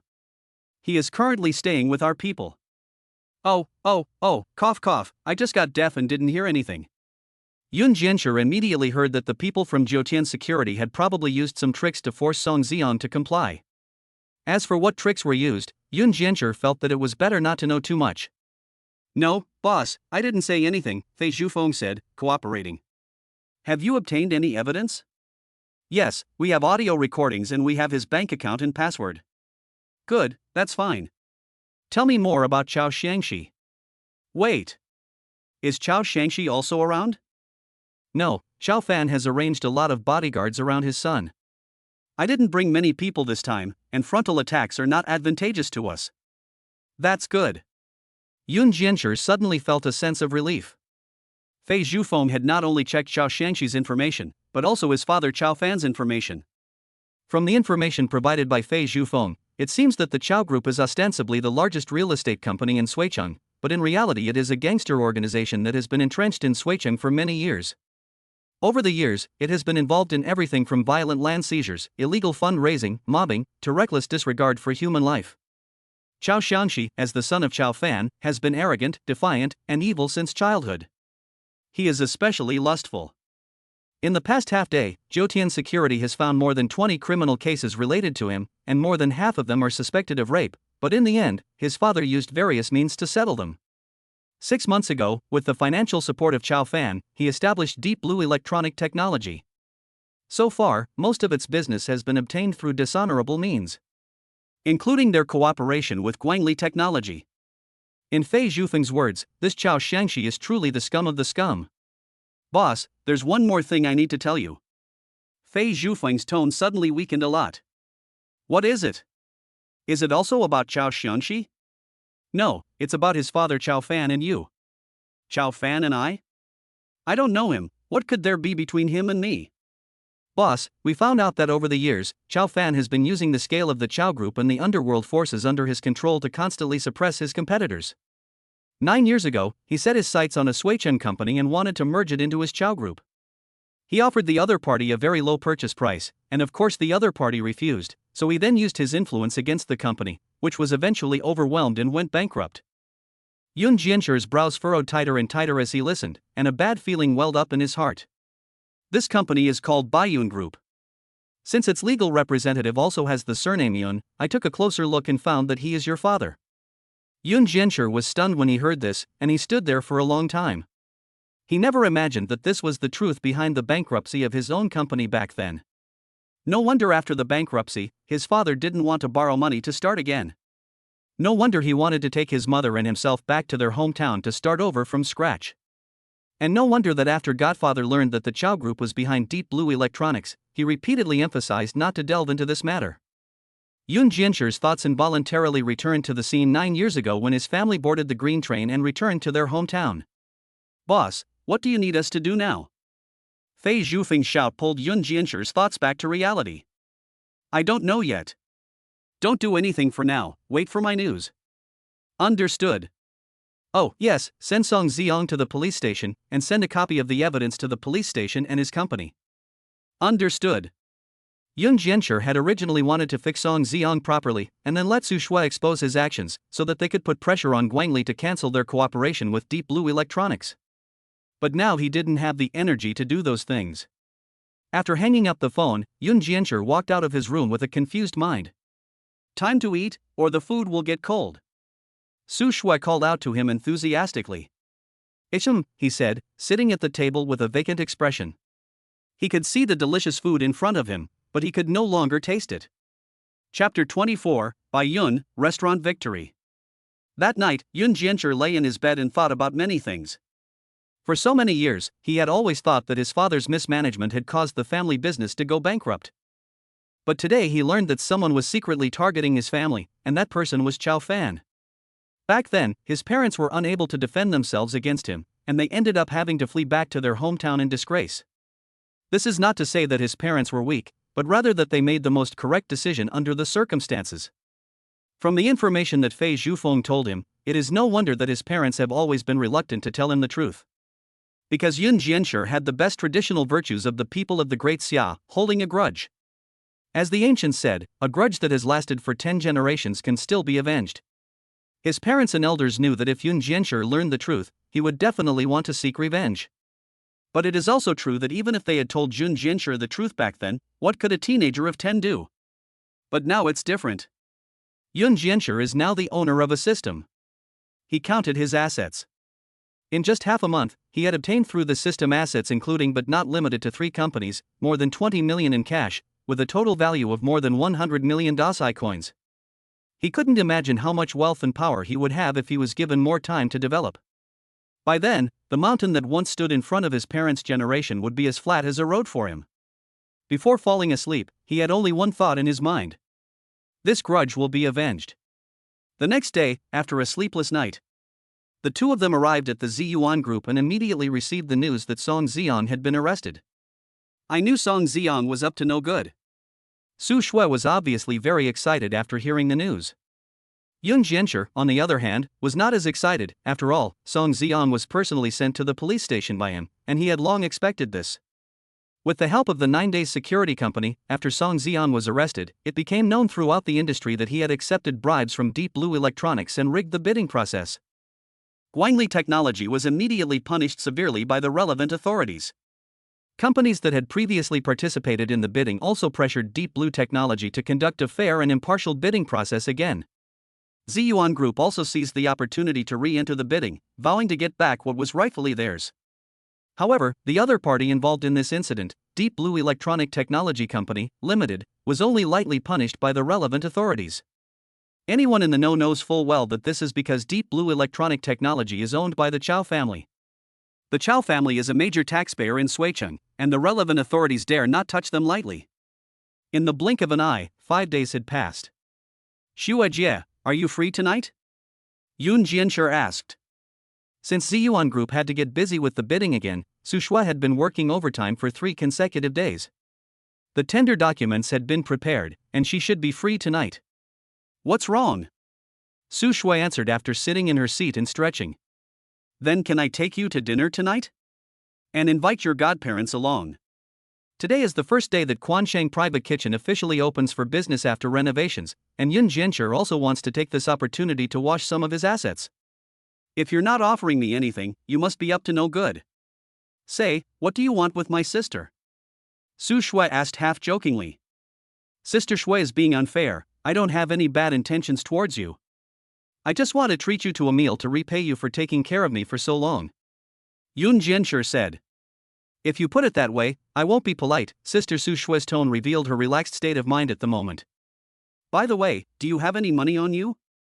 Do you need me to advance your salary to you? No need, I have money. Yun Jianshi said rather confidently. Since receiving the cash reward of over 20 million last time, Yun Jianshi had invested some of the funds in his own business, and the other part of the funds he had found a reliable financial management company to help him manage his finances steadily. But even so, he still had a large sum of cash in his hands. Although he was not yet able to confess to his parents the source of all his assets, he had used various excuses to buy them a lot of supplements and health products over the past fortnight. My parents are at the office today, so let's go together after work. Great. By the way, Xiao Shi, where are you taking us to eat tonight? Hee, that's a secret, you'll find out when we go tonight. Yun Jianshi said with a sinister look on his face. At the end of the afternoon, before leaving work, Suning and Su Jing came to the two men's office. Dad, Mom. Godfather, Godmother. Hey, I heard that Xiao Shi is treating us to dinner tonight. I didn't even eat much lunch, I'm looking forward to a big meal tonight. Suning stroked his pot belly. Godfather, the restaurant we're going to tonight is delicious. All Victory Private Kitchen's dishes are now strictly made according to the recipes given by Yun Jianshi, so he is kind of bragging about his own work. Really? Then I can't wait to go. In fact, Suning's reaction was just out of the affection of an elder for his junior. He knew that after the Yun family went bankrupt, they didn't have an easy life, and Yun Jianshi, as a young man fresh out of college, would naturally not have much money, let alone be able to take them to a 5-star restaurant. But his godson treating him to a meal is something he is happy about and looks forward to. As the sky grew darker, the family soon drove to the first Quansheng Private Kitchen in the new city district. Yun Jianshi used his financial power to find the most professional local decoration team in Suicheng, and the renovation of Quansheng Private Kitchen was completed in the shortest time.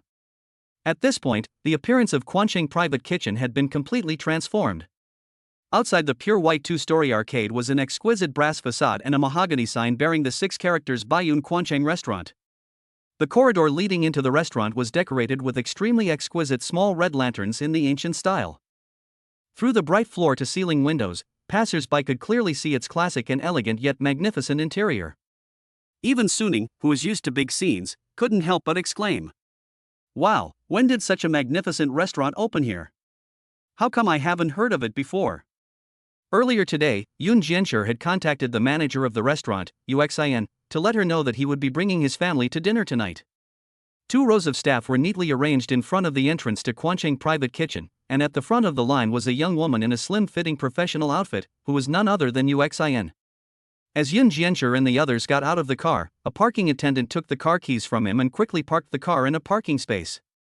After the group walked to the entrance, they heard the 2 rows of staff shouting in unison, "Welcome, boss, to Baiyun Kwancheng Restaurant." Then Uxin walked up to Yoon Jiancher and whispered, "Everything is ready, boss. Please take your seat with your guests." "Okay, please show the way." Su Shui and her family watched this scene with their mouths agape, and looked at Yoon Jiancher in disbelief. "Since childhood, they have all called you boss? And the name of this restaurant? What is going on here?" Su Ning asked in amazement. "Godparents, this is indeed my new restaurant. I will tell you the details later. Let's go in first." Yoon Jiancher turned around and smiled, saying. Su Ning's mood suddenly became absent-minded for a moment. He saw the young Yunfeng in Yoon Jiancher's smiling face. "Great. Let's go in and talk about it first," he said with great expectations. Go China.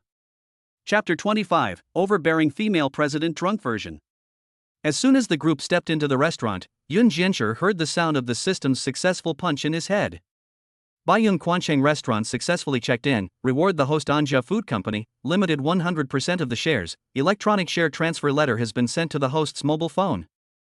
Baiyun Kwancheng Restaurant successfully checked in. Critical strike achieved. Congratulations to the host for an additional 50 million xia currency reward. The source of funds is reasonable and legal, has been remitted to the host's account with the last digit 1520. Please check in time. Critical strike achieved. Yoon Jiancher was overjoyed when he heard the news. If he had known that he could get a critical strike by coming to Kwancheng Restaurant, he would have brought Su Shui here long ago.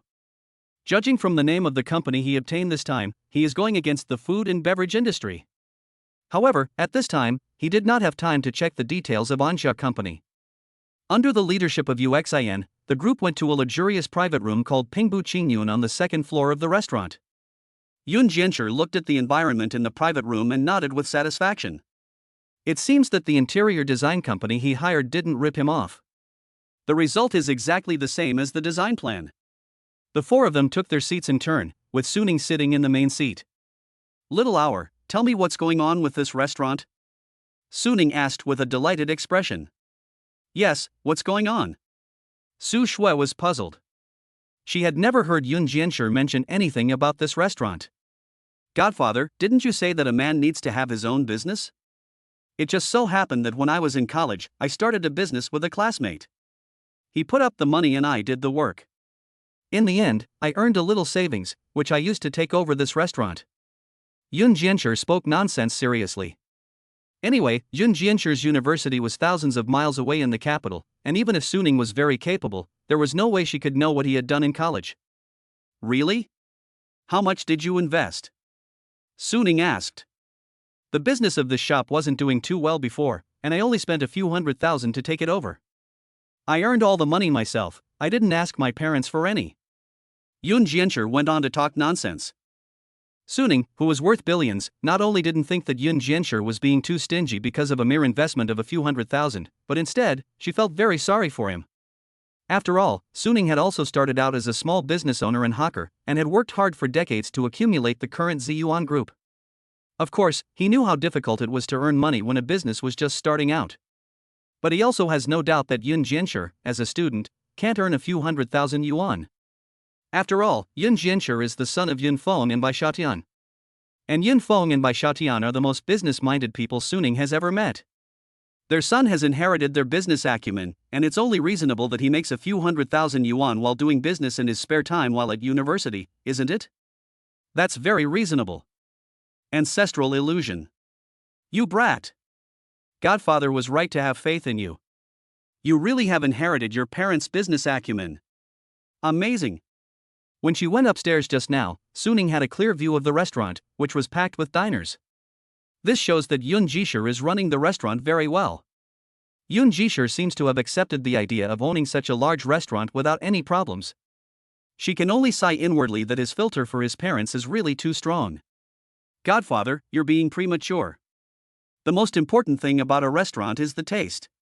All the dishes in this restaurant are made using recipes written by me. You must taste the food and give me some feedback later. Really? Then I'll have to taste it. Suning was even more delighted when he heard this. He had tried Yoon Ji-shir's cooking not long ago, and the taste was unforgettable. Soon, the waiter brought all the dim sum specialties. Suning and Soo-jing looked at the offerings in front of them, which were comparable to a state banquet, and gave Yoon Ji-shir a thumbs up. The dishes looked delicious, not to mention how they tasted. In his life, Suning had eaten in small street restaurants and frequented 5-star hotels, but he could not find a single one that could rival the offerings at Kwancheng Restaurant. He was sure that even if the restaurant's environment and service were taken out of the equation, the food alone would be enough to make Yoon Ji-shir's restaurant the best in the city. On the other hand, Su Shue's tongue had been spoiled by Yoon Ji-shir's cooking over the past period of time, and the dishes in front of her could only be considered poor imitations of Yoon Ji-shir's craftsmanship. With such good food, naturally there should also be good wine. Yoon Ji-shir asked Uxin to bring the best wine in the restaurant. Yoon Ji-shir and Suning drank from glass to glass. Surprisingly, Su Shue, who didn't usually like white wine, asked for a glass of white wine tonight and drank glass after glass at her own pace. Seeing this, the others didn't notice anything unusual and just thought she was just too happy to see Yoon Ji-shir having his own business. Soo-jing, as usual, was elegantly sipping red wine by herself. After a hearty meal, Suning was once again drunk as a result of Yoon Ji-shir's drinking. Su Shue was not drunk, but her eyes were already a little listless and unfocused. Since all 4 people had been drinking, Yoon Ji-shir had to call another designated driver. The designated driver first took Suning and Soo-jing back to their house in the suburbs, and then Yoon Ji-shir and Su Shue back to their apartment in the new city district. As the two of them rode the elevator up to the apartment, Yoon Ji-shir noticed that Su Shue seemed unusually quiet and down in the dumps. He asked with concern, "Su Shue, are you not feeling well tonight? You seem a little down in the dumps." In response, Su Shue fell silent. Yoon Ji-shir was at a loss as to what was wrong with her. When the two of them arrived home in silence, Su Shue immediately locked the door behind her as soon as she entered. She turned around and looked at Yoon Ji-shir with red, seductive eyes and said, "Yoon Ji-shir, are you stupid?" Yoon Ji-shir became alarmed when he heard Su Shue call out his full name again. He began to recall whether there was a loophole in what he had said tonight. But after repeated consideration, he still couldn't figure out what the problem was. "Sister Shue, what are you talking about? How am I stupid?" he asked back, feigning innocence. "You're very tired, aren't you?" Su Shue said again. "Ah." Yoon Ji-shir was a little confused by Su Shue's off-topic remarks. Su Shue's mood had instantly dropped when she heard that Yoon Ji-shir had opened the restaurant with the money he earned from college. Her parents' business had been booming before Su Shue was born, and she had been a spoiled rich girl who had never suffered hardship since childhood. But that didn't mean she didn't know how difficult it was for someone without status, funds, or background to make money. Especially since this person is one of her closest people, Yoon Ji-shir. In her imagination, Yoon Ji-shir came to the capital city, far away from his hometown and his family, alone. While juggling his studies, he also had to get up early every day to do business. For 4 years, he bathed in the rain in summer and snow in winter, working hard to save hundreds of thousands of hard-earned money and ancestral illusion. Now, because of a word from his father, all of this hard-earned money has been spent on opening a restaurant.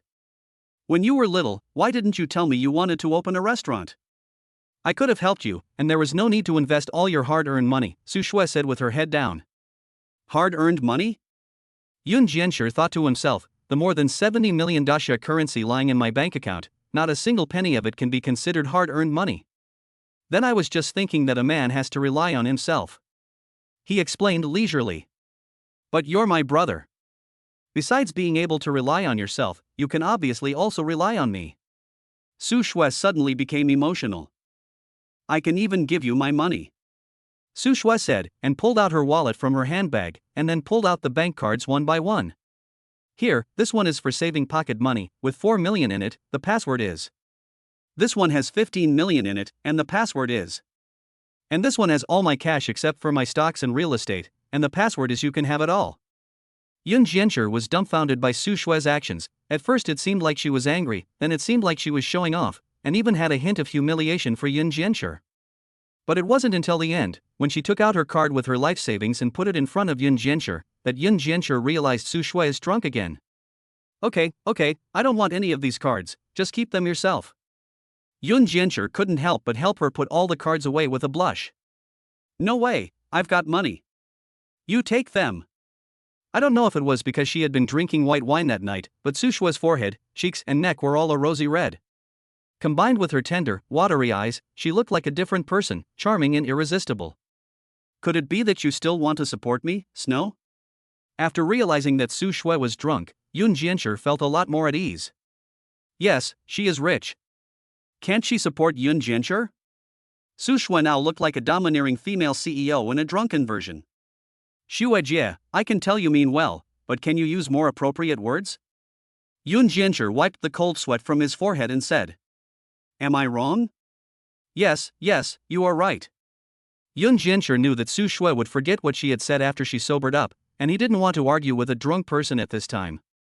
Does that mean you agree? Agree to what? Do you know what you are saying? I'm not drunk, of course I know what I'm saying. Su Shue said listlessly as she slumped on the sofa. Then what will you do to me if I say I agree? Yun Jiancher asked tentatively again. He felt that Su Shue was exceptionally cute tonight. Of course it's holding hands with you, kissing, and more. Yun Jiancher's face turned red like he was drunk when he heard this. He couldn't believe that a drunk Su Shue was so aggressive. Su Shue, don't joke around. I'm not joking. I'm telling the truth. I really like you. What kind of like? Yun Jiancher was very excited when he heard this. Of course it's the older sister's love for her younger brother. After Su Shue said this, she instantly collapsed on the sofa and started snoring. Yun Jiancher could only let out a long sigh. In the end, he silently helped Su Shue into her room, expertly undressed her, washed her face and hands, and tucked her in. Su Shue. Yun Jiancher shook his head and quietly left her bedroom. After Yun Jiancher left, Su Shue, who had been sleeping soundly on the bed, suddenly opened her eyes. In fact, she was not drunk to the point of losing consciousness, but just realized that she seemed to have said something terrible while drunk, and then pretended to be drunk to escape from reality. When I was young, it seemed that I was afraid of sensitive words and didn't dare to write it all out, haha. Chapter 26 Anlan and Anja Food. This chapter will introduce an important supporting character who will appear throughout the rest of the novel. There was no word exchanged that night. The next morning, Su Shue pretended that she didn't remember anything and walked out of her room as usual. Good morning, little sister. I got drunk again yesterday and caused you trouble again. Good morning, little sister. Yun Jiancher gave her a helpless look. Little sister, do you remember what you said and did last night? Yun Jiancher asked. I don't know. What happened last night? I seem to have blacked out again. I don't even remember how I got home. Su Shue's big innocent eyes blinked rapidly, as if to say that she really didn't know anything. Well, you didn't say anything, you just told me the passwords to all your bank cards. Huh? No way? Then did you spend all my money? Su Shue said lightly. No, the balance is too low, I don't care about it. Yun Jiancher said in a joking tone. Good, our little boss has grown up and speaks with a lot of confidence. Su Shue pretended to be calm and sat down, eating her breakfast. That afternoon, the person in charge of Anja Food Company contacted Yun Jiancher. Hello, is this Mr. Yun Jiancher? A very young female voice came from the phone. This is Yun Jiancher. Who is this? Hello, Mr. Yun. This is Anlan, the general manager of Anja Foods. Oh, it's you, An. I've heard a lot about you. Mr. Yun, are you free recently? I need to talk to you face to face about some company matters. Anlan's tone sounded a bit urgent, but Yun Jiancher didn't think much of it. After learning that the other party was also in Suicheng, he made an appointment with her to meet at Quancheng restaurant tomorrow night. The next day, Yun Jiancher told Su Shue that he was busy that night and could not accompany her home for dinner. Su Shue fully understood. After all, Yun Jiancher now had his own business and could not always be by her side. After work, Yun Jiancher received a call from Anlan, who informed him that he had already arrived at Quancheng restaurant. Yoon Jiancher did not delay and immediately drove to the restaurant. "Good evening, Mr. Yoon." Uxin greeted him immediately. "Is the person already in the private room?" Yoon Jiancher nodded with a smile and asked. However, Uxin just made a puzzled expression. "Mr. Yoon, who are you talking about? Did no one come to see me just now?" Yoon Jiancher asked in puzzlement. No one has come to see you tonight."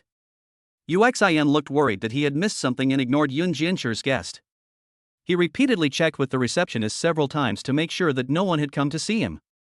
Yoon Jiancher thought that this person named Anlan might have gone to the wrong place, so he quickly dialed her phone number again. "Hello, Anlan, I've already arrived at Kwancheng restaurant, but I haven't seen you. Are you sure you came to the address I sent you?" "Mr. Yoon, I've already arrived at Kwancheng restaurant." "Where are you?" "I'll come out to pick you up." Over the phone, Yoon Jiancher could hear that Anlan was in a very noisy place, and it did sound like she was inside Kwancheng restaurant.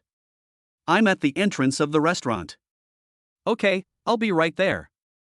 Before Yoon Jiancher could finish his sentence, Anlan hung up the phone.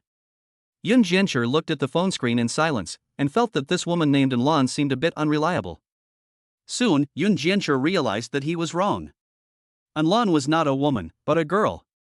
A long-haired girl wearing a white shirt, gray jeans, thick black-framed glasses, and carrying a school bag on her back came running up to Yoon Jiancher.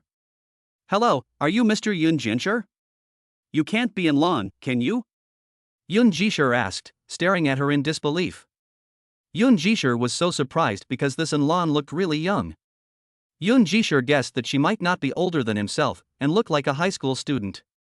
Yoon Jiancher doubted that this kid was really the general manager of Anja Foods. Could it be that he had met a fraud? "Yes. I am Anlan, the current general manager of Anja Foods."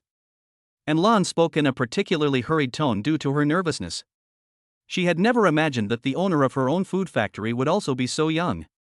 She had thought she would be spending the evening drinking and dining with a greasy middle-aged man.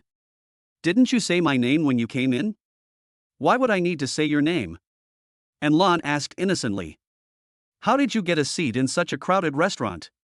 As Yoon Jiancher knew, since the reopening of Kwancheng restaurant, it had been absolutely packed at mealtimes and was hard to get a table. However, as the owner, Yoon Jiancher has a private room in the restaurant that is open to him and no one else. "I heard online that this restaurant is very popular and there are definitely no seats when you get there, so I queued up at the door at 3 p.m. Unfortunately, when I entered, the private room had already been booked by regular customers, and I was only able to get a table by the window. I'm sorry, Yoon Jiancher." Anlan's tone was extremely sincere, so sincere that Yoon Jiancher couldn't bring himself to say she was stupid. He could only stroke his forehead and say, "This restaurant is also mine. If you mention my name, they will take you to the private room on the second floor." "Really?" Cantonese Wisdom Voice Edition. Anlan scratched his head apologetically. Yoon Jiancher let out a sigh. Although the few businesses that the system had rewarded him with previously had various minor problems, at least the managers were excellent, such as Uxin, Yuan Shuquan, and Fei Zhufeng. Why did he get such a loser this time? At this moment, he was already considering whether to fire this little sister called Anlan after taking over Anja Food Factory completely. "Come with me." After Yoon Jiancher said this, he put his hands behind his back and walked up to the second floor without looking back. Anlan was not annoyed by his attitude and followed Yoon Jiancher up the stairs with the same innocent look.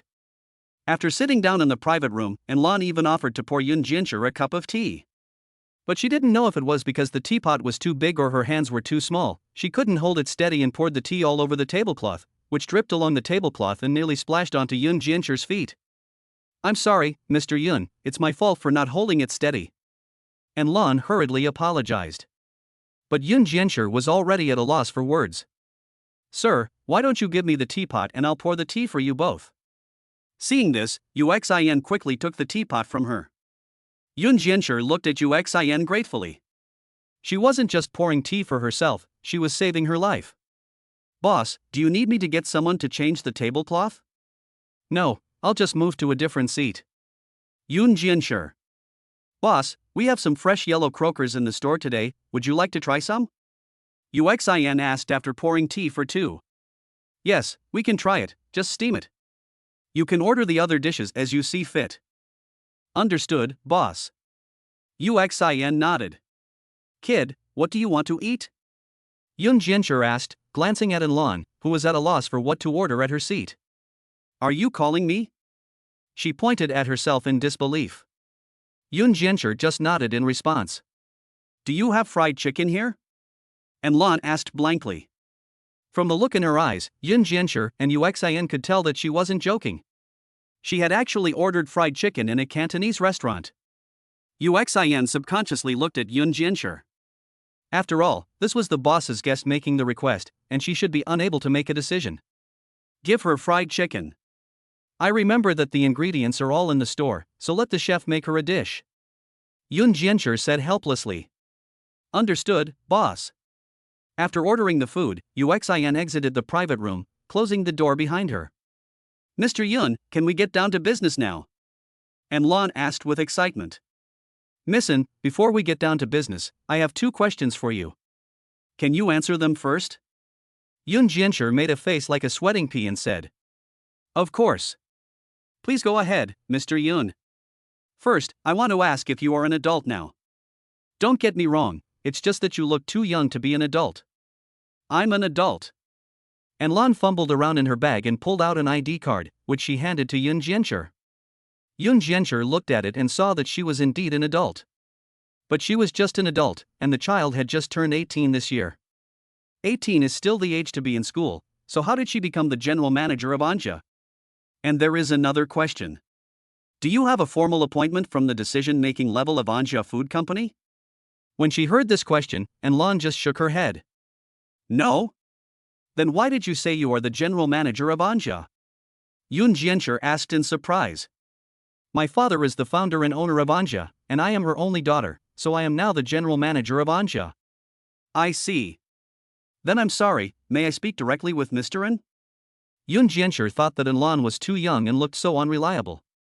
He would prefer to talk to someone more mature if possible.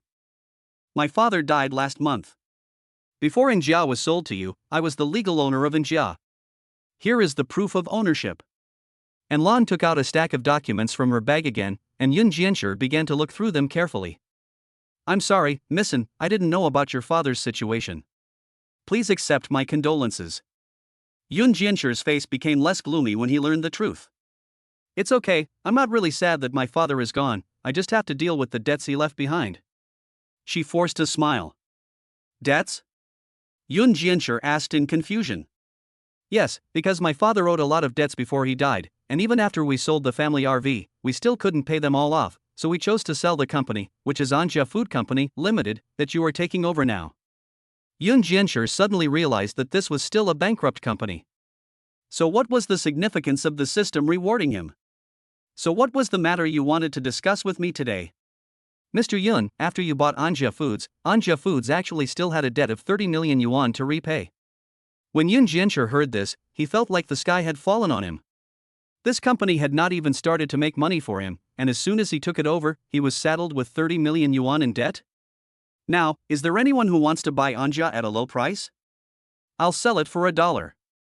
There are 2 more assets under Anja's name that can be auctioned off, a food factory that has already been built and an industrial plot of land near Suiqing's urban village. Yun Jiancher's heart was filled with renewed hope when he heard this. But on second thought, after selling the factory and the land, wouldn't Anja Foods become a shell company? The problem returned to the starting point.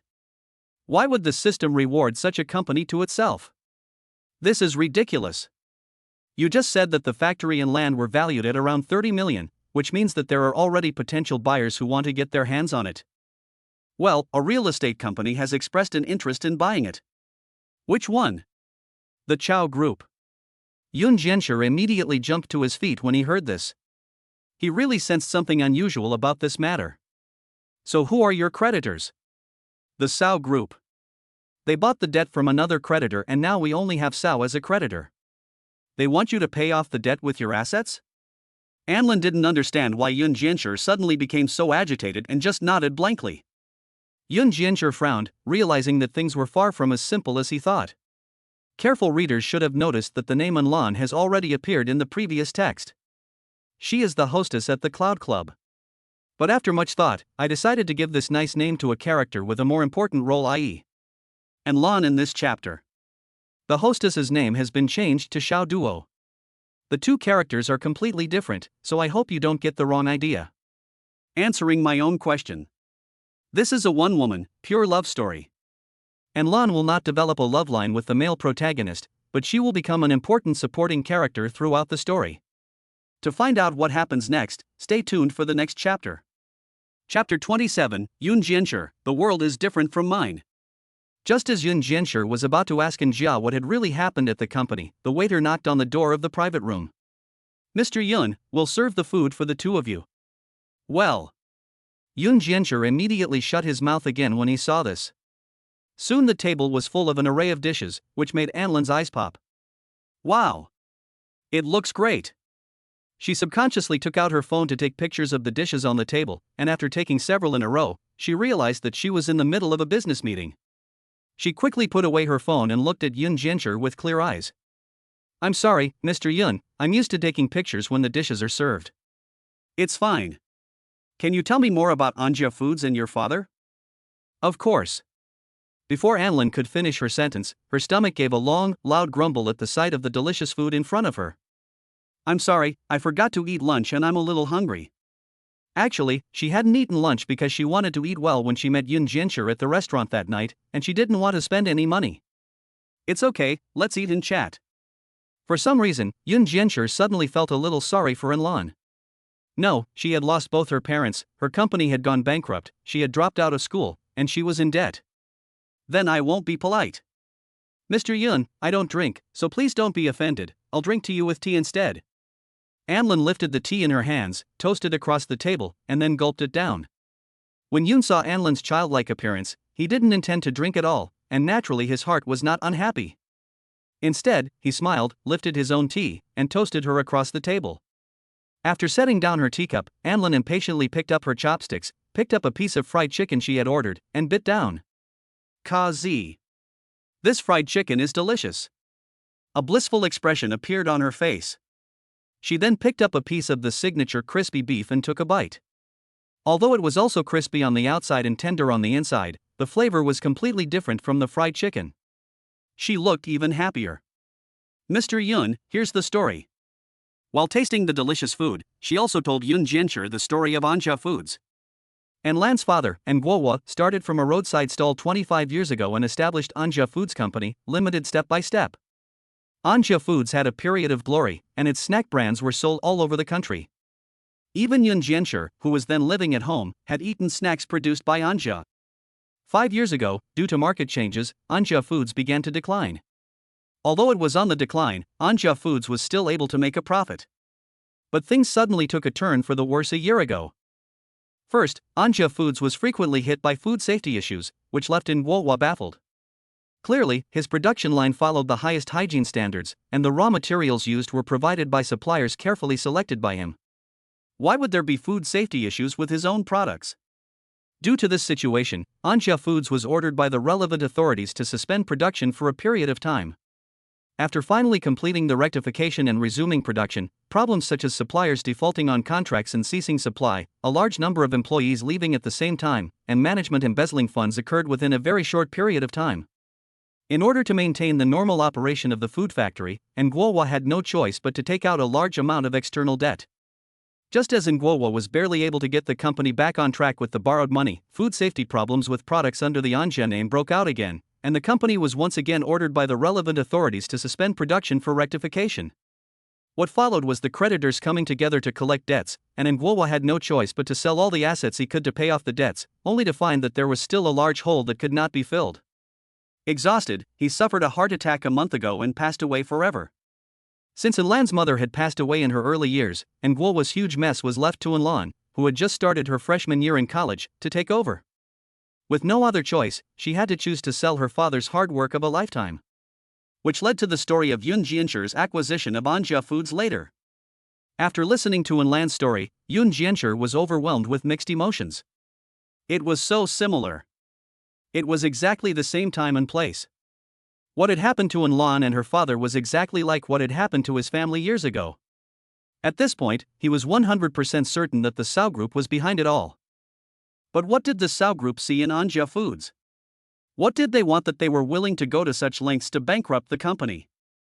Could it be that it is really for the factory and the industrial land to be built? What does a real estate company want with industrial land? You can't build houses on that stuff and sell them to make money. Unless. Missin, can you give me a detailed introduction to the land that Anja Foods currently holds? Yoon Jianchur asked. Yes. Anlan put down her chopsticks, wiped her mouth rather elegantly, and then once again pulled out a stack of documents from her little red school bag. Here are the details of the land, a copy of the property rights certificate and an appraisal. Mr. Yoon, you can take a look. Yoon Jianchur took the documents and glanced through them, making sure that it was indeed an industrial site located near an urban village in the old city of Suicheng. He secretly noted the address and number of the land, told the documents to be returned to Anlan, and then got up and said, Missin, I'm going to the bathroom for a while, please excuse me. Anlan didn't suspect anything, and she lowered her head to concentrate on eating her food. Yoon Jianchur went outside the private room and immediately called Fei Zhufeng of Zhoutian Security. Boss. Fei Zhufeng's voice was still so rough and hoarse, but full of energy. Captain Fei, I have 2 things I'd like you to check. If it's for you, boss, it's no trouble at all. Please tell me. Please check out a company called Anja Food Company, Limited for me, and then check out the information on a piece of land for me. This piece of land is. After explaining the task to Fei Zhufeng, Yoon Jianchur returned to the private room and quietly resumed his meal with Anlan. Yoon Jianchur had so much on his mind that he simply didn't have an appetite. He hardly touched his chopsticks except for the yellow croaker that Yuxian had recommended to him. And most of the dishes on the table were eaten by Anlan alone. Yoon Jianchur never would have guessed that this skinny little girl could eat so much. And it looked like she wasn't even satisfied. Are you full?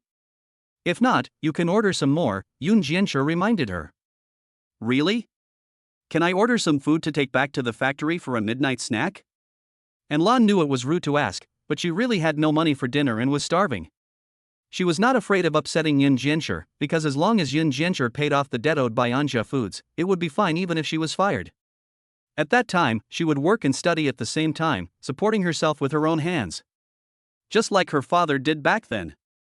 Back to the factory? You want to go back to the factory at this hour? Yoon Jianchur suddenly realized the meaning of her words. Well, my father's house was sold to pay off the debt, and I'm now living in a factory in the old town. And Lan's tone of voice did not reveal the slightest hint of resentment. But when Yoon Jianchur saw this scene, he felt that her fate was so similar to his own 9 years ago. His father's company was targeted by the Chow Group, the company went bankrupt, and a huge debt was placed on his shoulders. His own standard of living as a second-generation rich man also plummeted. However, Yoon Jianchur felt lucky. After the company went bankrupt, at least his parents were still alive, and the 3 of them could return to their hometown and live a happy and stable life. But Anlan's father had left her forever, and now this young girl of 18 was shouldering a burden that was not hers to bear. You can order whatever you want for your late-night snack. Yoon Jianchur called the waiter and asked him to bring the menu to Anlan, so she could order whatever she wanted. Overjoyed, Anlan ordered a full 4 dishes and a soup. With Yoon Jianchur's consent, she asked the waiter to pack up all the dishes so she could take them with her when she left. After the meal, the 2 went downstairs together. Yoon Jianchur was about to get into his car and go home when he suddenly remembered that Anlan still had to go back to the factory in the old town. How are you going to get back to the factory? He asked. I'll take the bus. It stops at Bema Park, and it's only a short walk from there. Lan, smiling, held up the packed meal in her hands. After all, Yoon Jianchur was also an old Suicheng resident, and probably knew where the factory was. It was not just a short walk from Bema Park. Get in my car, I'll give you a ride.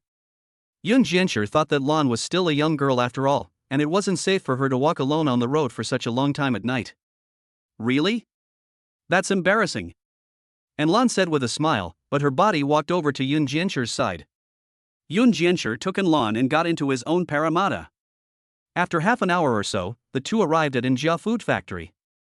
Yoon Jianchur thought he would see a deserted, dilapidated and uninhabited factory, but he didn't expect that there was a large group of people gathered in front of the factory at this time.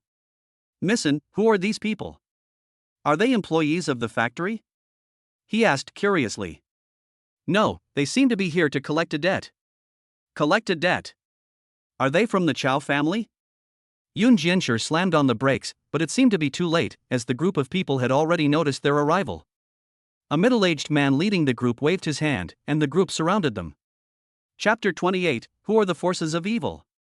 Yun Jianshi tried to quickly reverse out of the area, but the road behind the car was also blocked. Knock, knock. Someone tapped twice on Yun Jianshi's car window. Yun Jianshi ignored it for the time being and locked all the doors. He immediately called Fei Zhufeng's phone. Captain Fei, help me. He should have called for help. There were so many people, and there was no reason not to. Boss, what's wrong with you? Fei Zhufeng was taken aback by Yun Jianshi's sudden cry for help. I'm outside the Anja food factory in the New Town district, surrounded by people. There are about 20 of them opposite me. Bring some people over to help me. Understood. We'll be there in 20 minutes. Fei Zhufeng immediately called on his subordinates, got into the recently purchased Anan mobile office van and headed for the Anja food factory. Kid, open the door. We have something to say to the little girl in the passenger seat. The middle-aged man leading the group called Peng Lauer, and he spoke in a flirty yet menacing tone. Who are you people? I don't know anything, can you let me go? Yun Jin fashion model pretended to scream. I don't care who you are, I advise you to stay out of her business, or we might accidentally hurt you. Peng Lauer is the boss of a debt collection company in Suicheng, and his backer is of course Chao Fan. Peng Lauer himself is also one of Chao Fan's underlings. No, I don't know anything, are you going to beat me up or what? Yun Jianshi shouted again towards the car.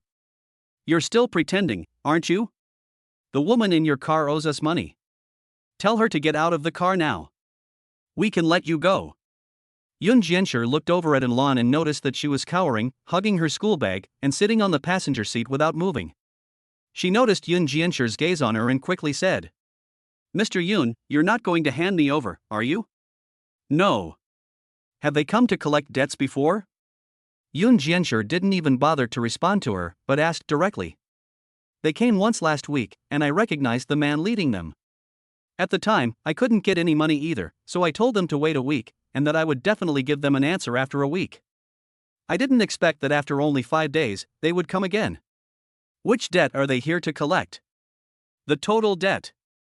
The 30 million one. So they are from the Chao group? Yes. Anlan still lacked some social experience, but Yun Jianshi knew that it was impossible for the Chao group to send their own people to make violent collection, as that would easily lead to mistakes. Therefore, the people surrounding them now were most likely just temporary workers under a certain financial company. Even if there were problems with violent collection, it would definitely not be blamed on the Chao group. But Yun Jianshi wanted to make them responsible. I acquired Anja Foods yesterday, and now Anja is mine. As far as I know, we only have one creditor, the Chao group. Who are you people? He shouted again outside the car. What? You little bitch dared to sell the company. Peng Er's face changed drastically upon hearing this, and he quickly ran to the passenger door and knocked on the window. Anlan quickly hid towards Yun Jianshi again. Mr. Yun, will we be okay? No, I'm not broke. If it comes to it, I'll just pay them back. Yun Jianshi said calmly. But I'm not going to do what they want. Yun Jianshi gave a confident smile. No matter what reason the Chao group had for wanting the land, he had it in his hands.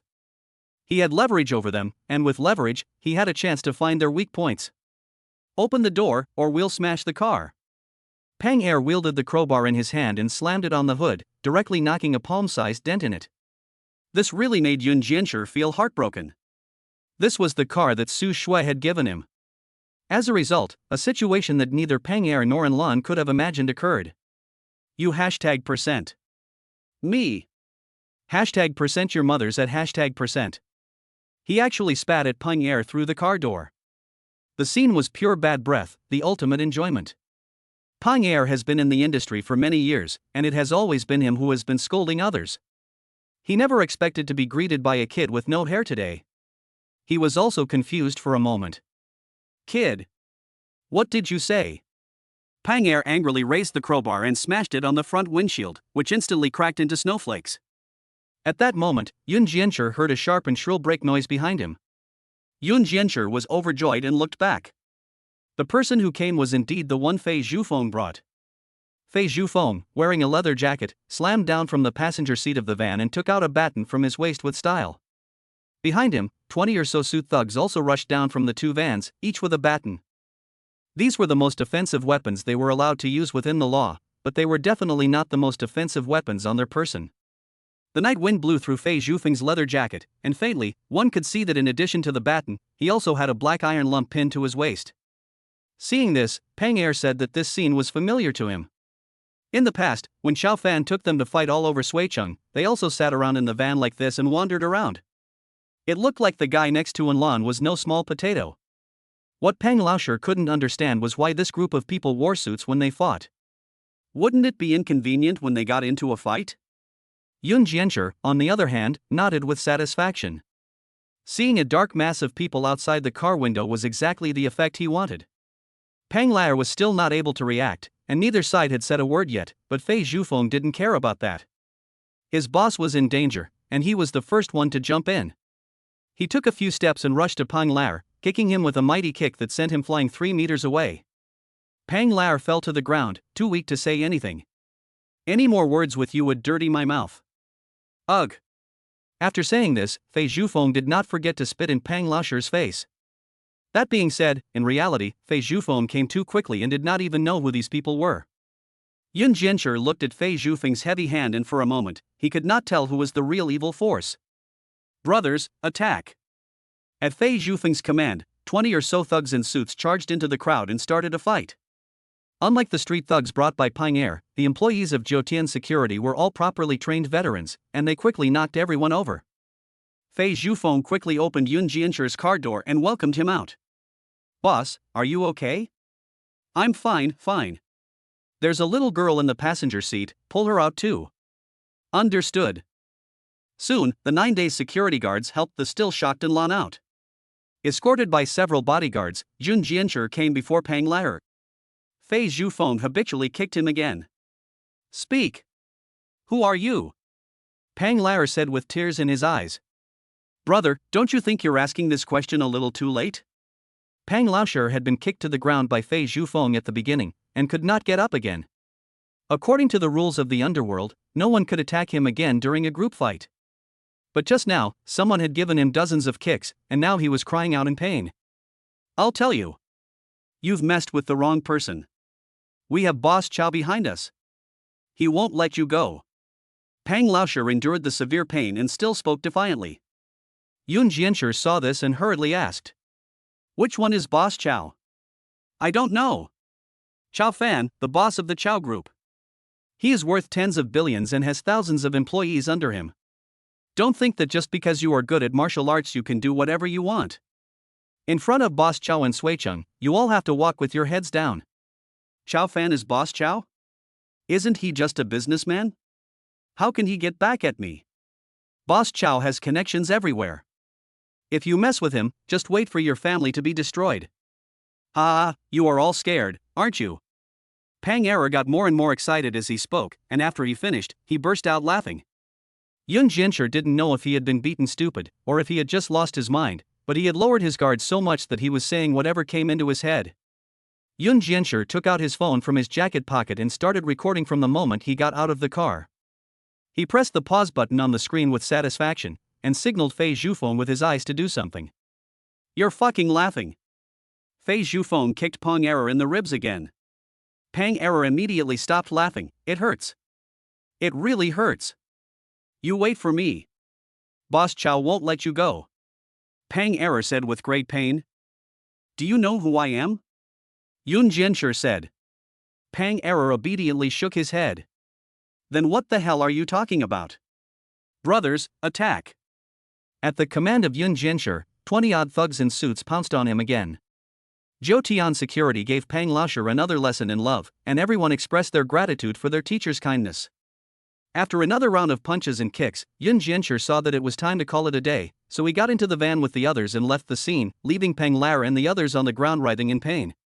Yun Jianshi's Paramount was towed by the Nine Heavens security van because the front windshield was broken. "Mr. Yun, where are we going?"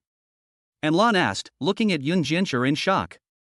The scene just now had been too shocking for her, and she had suddenly lost her train of thought, so she had been pushed onto the van by the Zhoutian security people without realizing.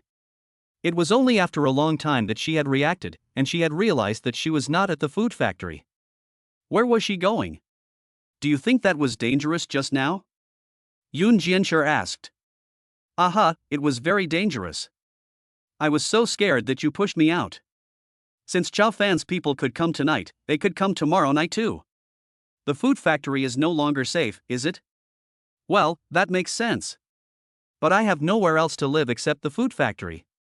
I've arranged for you to stay in the staff dormitory for now. Staff dormitory? Anlan looked up and saw a magnificent 6-story building outside the window. The name of the building, Luyun Leisure Club, was written on a magnificent neon sign. Chapter 29, Who Hasn't Done It for the First Time? There's a surprise in this chapter. Yuan Shuquan received a notification from Yoon Jianchur and waited early at the entrance of the Luyun Club. Anlan thus unknowingly moved in on the 5th floor of the Luyun Club. Since the Luyun Club already had its own security team, and the temporary residence of the Jotian security was also arranged here, this was the safest place Yoon Jianchur could think of. Yoon Jianchur knew that with Chow Fan's means, his identity would soon be discovered. Given Chow Fan's personality, it is certain that he will not let Yoon Jianchur and the others off the hook. Therefore, Yoon Jianchur must start preparing for a head-on confrontation with Chow Fan. At present, Yoon Jianchur is still too weak. In terms of absolute strength, he is no match for Chow Fan at all. But as the saying goes, 30 years in the east, 30 years in the west, don't bully the young and poor. If a fight really breaks out, it is still unknown who will come out on top. It's fine, I'll take care of things at the Chow Group, so you can just stay here and relax for now. Okay, Anlan nodded dazedly. She was a little confused now too. After settling Anlan down, Yuan Shuquan arranged for someone to take Yoon Jianchur home. After so much had happened that night, Yoon Jianchur returned home close to midnight. He was surprised to find Su Shui still sitting on the sofa in the living room, as if waiting for him to come home. Sister Shui, you're still awake at this late hour? MMHM. Su Shui just nodded slightly and went over to help Yoon Jianchur take off his jacket.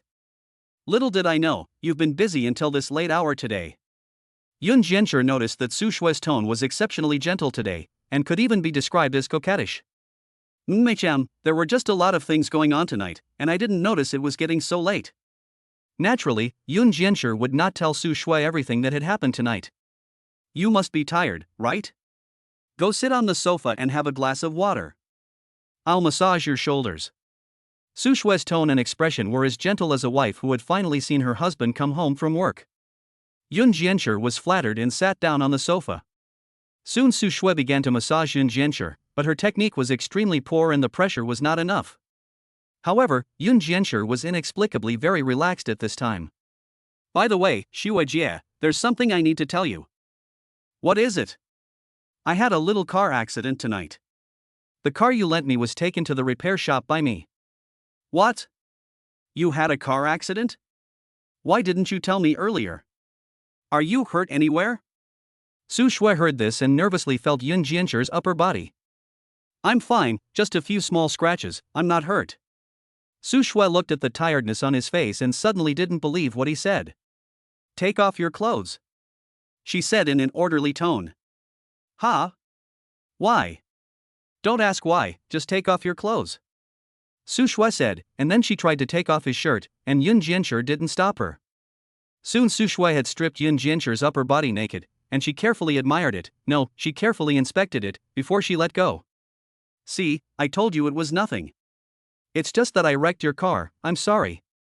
Yoon Jianchur patted his chest and said. The car doesn't matter, as long as you're okay. Su Shui said softly to him. Just as he was quite moved, he suddenly noticed that Su Shui was staring at his lower body. He subconsciously covered his key area and said. Sister Shui, there's no need to take off your pants, is there? But if you don't take them off, how will I know if there's a problem down there? No problem. Absolutely no problem. If you don't believe me, you can try.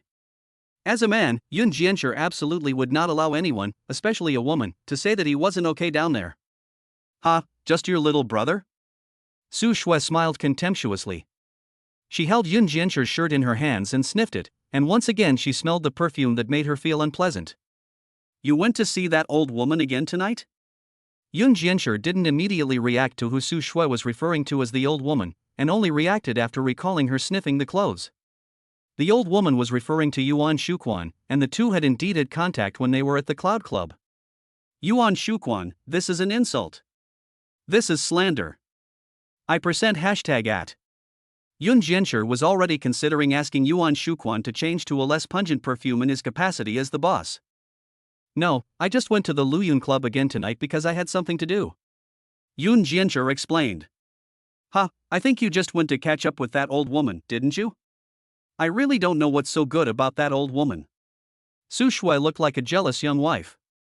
Shuejie, I told you before, the person I like is not Manager Yuan, I really don't know her well, Yun Jianshi explained again.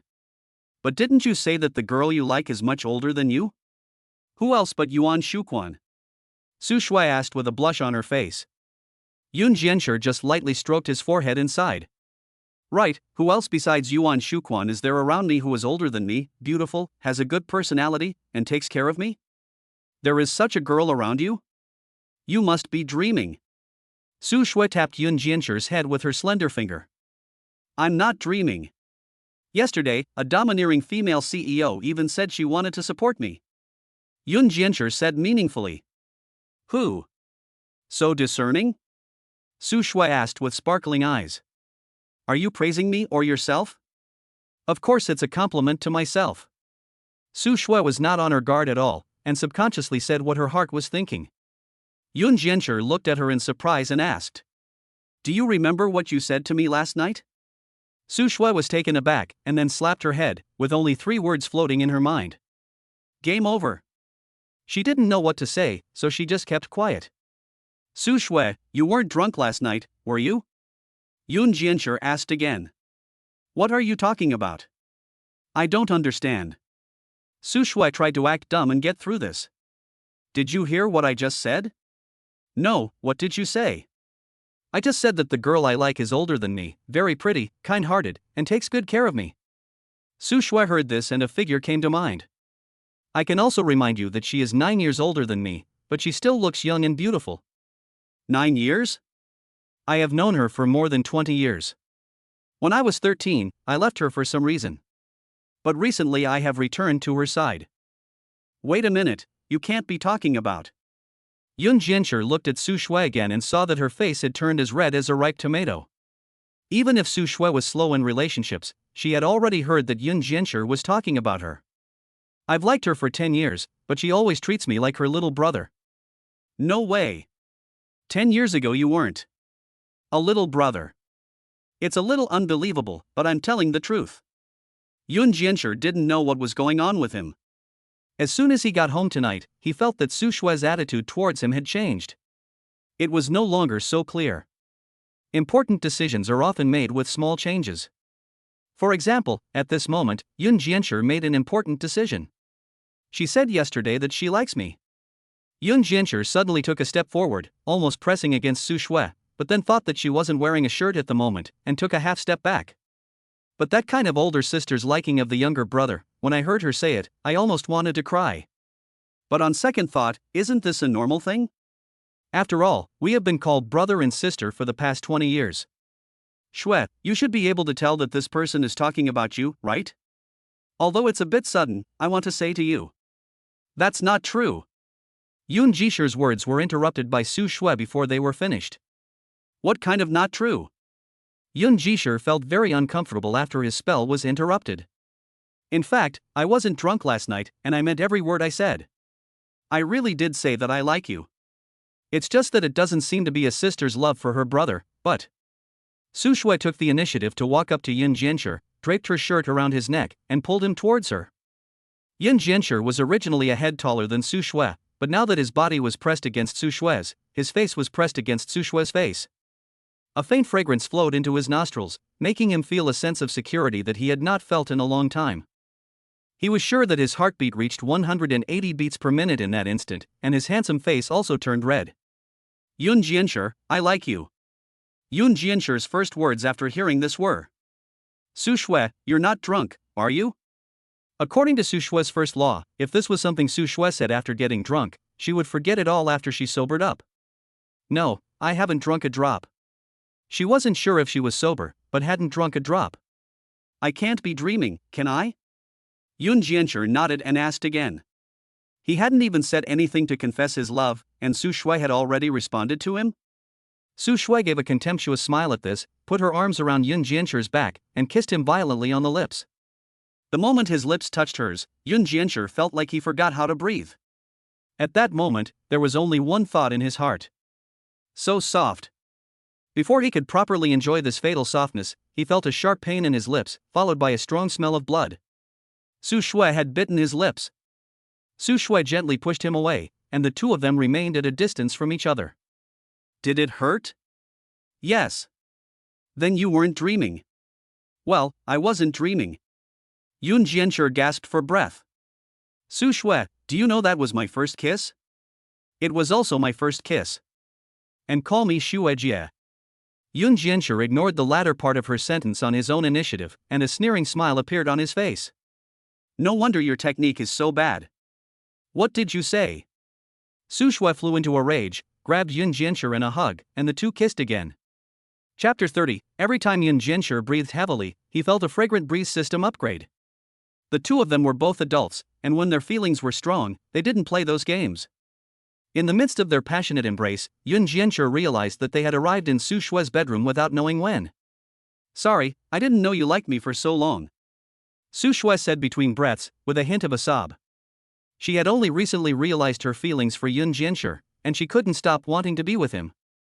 Yun Jianchu had liked her for 10 years, and even though Su Shui had not been by his side for most of that time, he had never changed his feelings for her. She couldn't imagine how Yun Jianchu had spent the past 10 years. Su Shui, am I really not dreaming? This is reality. I really like you. If this is a dream, I'll be with you for the rest of my life. And, call me Xue Jie. Su Shui pushed Yun Jianchu onto the bed and sat unceremoniously on top of him. Let's continue. Su Shui's flaming red lips kissed again. At this point, Yun Jianchu naturally knew what would happen next. He didn't expect happiness to come so suddenly, but at the moment, he just wanted to enjoy the pleasure of the moment. After that, there was a moment of silence, with tender feelings passing between them. The woman was anxious, the man was dazed, and they looked up at each other with love. They gave and took, in harmony with the yin and yang. From that moment on, they were never apart. Their feelings were expressed gently, their eyes lowered as they looked down. Their encounter was like the strings of a zither, their feelings intertwined. Every breath you take makes me gasp, and I feel a gentle breeze. Adapted from the great music ode by Xinjiang of the Tang Dynasty, to express the sincere and profound emotions between the two, without any bad influence. That night, the two of them seemed to have endless things to say, but no words could be completely expressed. But none of this mattered anymore. The next day, the two of them didn't wake up until dawn. When Su Shui woke up, she found herself nestled in the wide, warm embrace of Yun Jianchu, and the silk nightie she had worn last night had already disappeared physically without a trace. At this moment, she was filled with remorse. Why had she not been able to control the beast within her last night? Now that it was done, how was she going to explain it to her godparents? She was still so young. She had personally tested this last night, and indeed she was young. And she is already a woman in her 30s. Last night, she called Yuan Shuquan an old woman, but how much younger can she be than her? Yuan Shuquan, there is no need to mention me in this situation. The more she thought about it, the more excited she became, and she couldn't help but gasp. Yun Jianchu felt the movement in his arms and opened his eyes dazedly. Good morning, Sister Shui. Yun Jianchu is a young man who has just graduated from university. At the moment, his messy short hair, hoarse voice, and most importantly, his fresh and handsome appearance really give the impression of a little puppy. Good morning, Su Shui. Su Shui blushed and responded. Great, I really wasn't dreaming, Yun Jianchu said with a smile. When we were young. At this moment, Su Shui had completely lost the aggressive momentum from last night, and instead looked like a little white rabbit nestled in Yun Jianchu's arms. Are we really going to be together? Su Shui asked uneasily. Shui, we've already cooked the rice, now do you want to pull up your pants and deny it? No. Su Shui always felt that what Yun Jianchu said seemed a bit strange, but she couldn't figure out what the problem was. But I'm so much older than you, are we really suitable for each other? Age is not a problem, and as the saying goes, the older woman, the more gold to hold. You can even let me hold 3 gold bars, Yun Jianchu reasoned. But. No buts, I'm relying on you for the rest of my life. Yun Jianshi rolled over and pinned Su Shui, who suddenly felt the pressure. No, again? Won't you get tired? We still have to go to work, don't. Have to. After a long and exhausting battle, Su Shui fell asleep, feeling completely exhausted. When she woke up again, it was already 4 p.m. It's already 4 o'clock. Why didn't you wake me up? I didn't want to wake you up while you were sleeping so soundly, Yun Jianshi said, lying next to Su Shui with his hand propped up behind his head. But I still have work to do. I can't. I have to go to the tender tomorrow. I have to get up and work. Su Shui said, trying to get up from the bed, but as soon as she moved her body slightly, she felt the aching pain in every muscle in her body. She then understood what it meant to feel like her bones were about to fall apart. Yun Jianshi, you are like an ox. Su Shui said coldly with bloodshot eyes. Yun Jianshi, on the other hand, looked pleased with himself as he got up and helped Su Shui. Sorry, it's my first time, I lost control. It won't happen again. Shut up. Okay. Yun Jianshi saw that it was a good idea to stop talking, and he didn't say another word. He helped Su Shui to the bathroom to wash up, and then immediately went to the kitchen to make her a delicious home-cooked meal to replenish her energy. After the two had finished eating, it was already 6 p.m. It was the usual time to go off work, but Su Shui insisted on going back to the company. Yun Jianshi wanted to let her rest for the rest of the day, but since she was determined to go, he had no choice but to accompany her back to Ziyuan Group. Although Su Shui was also tired, as soon as she returned to the office, she threw herself wholeheartedly into her work. Her most urgent task now was to submit a bid for a project with Guangli Technology the next day. This time, she decided to go in person to Guangli Group to participate in the bidding. Yun Jianshi, as usual, stood by Su Shui's side, pouring her tea and helping her with simple paperwork. In his spare time, he would check online to see how the businesses he was in charge of were doing. Fortunately, the managers under his command were all top talent except for Anlan, and there was very little that required his personal attention. The two of them were busy until the early morning, and Su Shui was only then able to ensure that she was fully prepared. Seeing that it was late, she planned to spend the night directly in the office restroom. Naturally, her new boyfriend Yun Jianshi also had the right to enter her restroom. Because Yun Jianshi is outstanding in some ways, Su Shui made a pact with him before going to bed. Mr. Yun Jianshi, I'm here. I have to participate in a bidding activity tomorrow, and I definitely need to get a good night's rest tonight, so you understand. Understood. Yun Jianshi gave her a harmless expression, and he naturally also knew that no matter how fertile the field is, you can't plow it every day. So he was quite contented that night. The two of them just slept in each other's arms, and didn't do anything else. Su Shui had thought that the quality of her sleep might worsen because there was suddenly someone else in her bed. But the moment she was embraced by Yun Jianshi, she felt an unprecedented sense of security gently wrap around her. She felt a sense of peace that she had never felt before in the previous 30 years of her life. Good night, little sister. Good night, Shui. Su Shui had been exhausted from last night and fell asleep soon after lying down. There was no conversation that night. The next morning, when Su Shui woke up again, she found that Yun Jianshi was no longer by her side, and a huge sense of emptiness struck her. This was inevitable. After all, the two had been together for such a short time, and she was used to Yun Jianshi being by her side all the time. However, she had not yet established a sense of trust between intimate partners. She hadn't even had time to change out of her pajamas, and she ran out of the restroom with her slippers on and her face facing the sky. Good morning, Su Shui. As she had wished, what greeted her early morning was still Yun Jianshi's warm smile. You're up so early today, little hour? Couldn't get used to this bed? Su Shui's voice was a little hoarse. No, I slept well last night. Yun Jianshi didn't lie. After all, he had a beautiful woman in his arms, so how could he not sleep well? I see you have to go to the meeting at Guangli this morning, so I went downstairs early to buy you some breakfast. Su Shui then noticed the wide variety of breakfast on the office desk, and her mood instantly improved. Hey, thanks, Xiaoshi.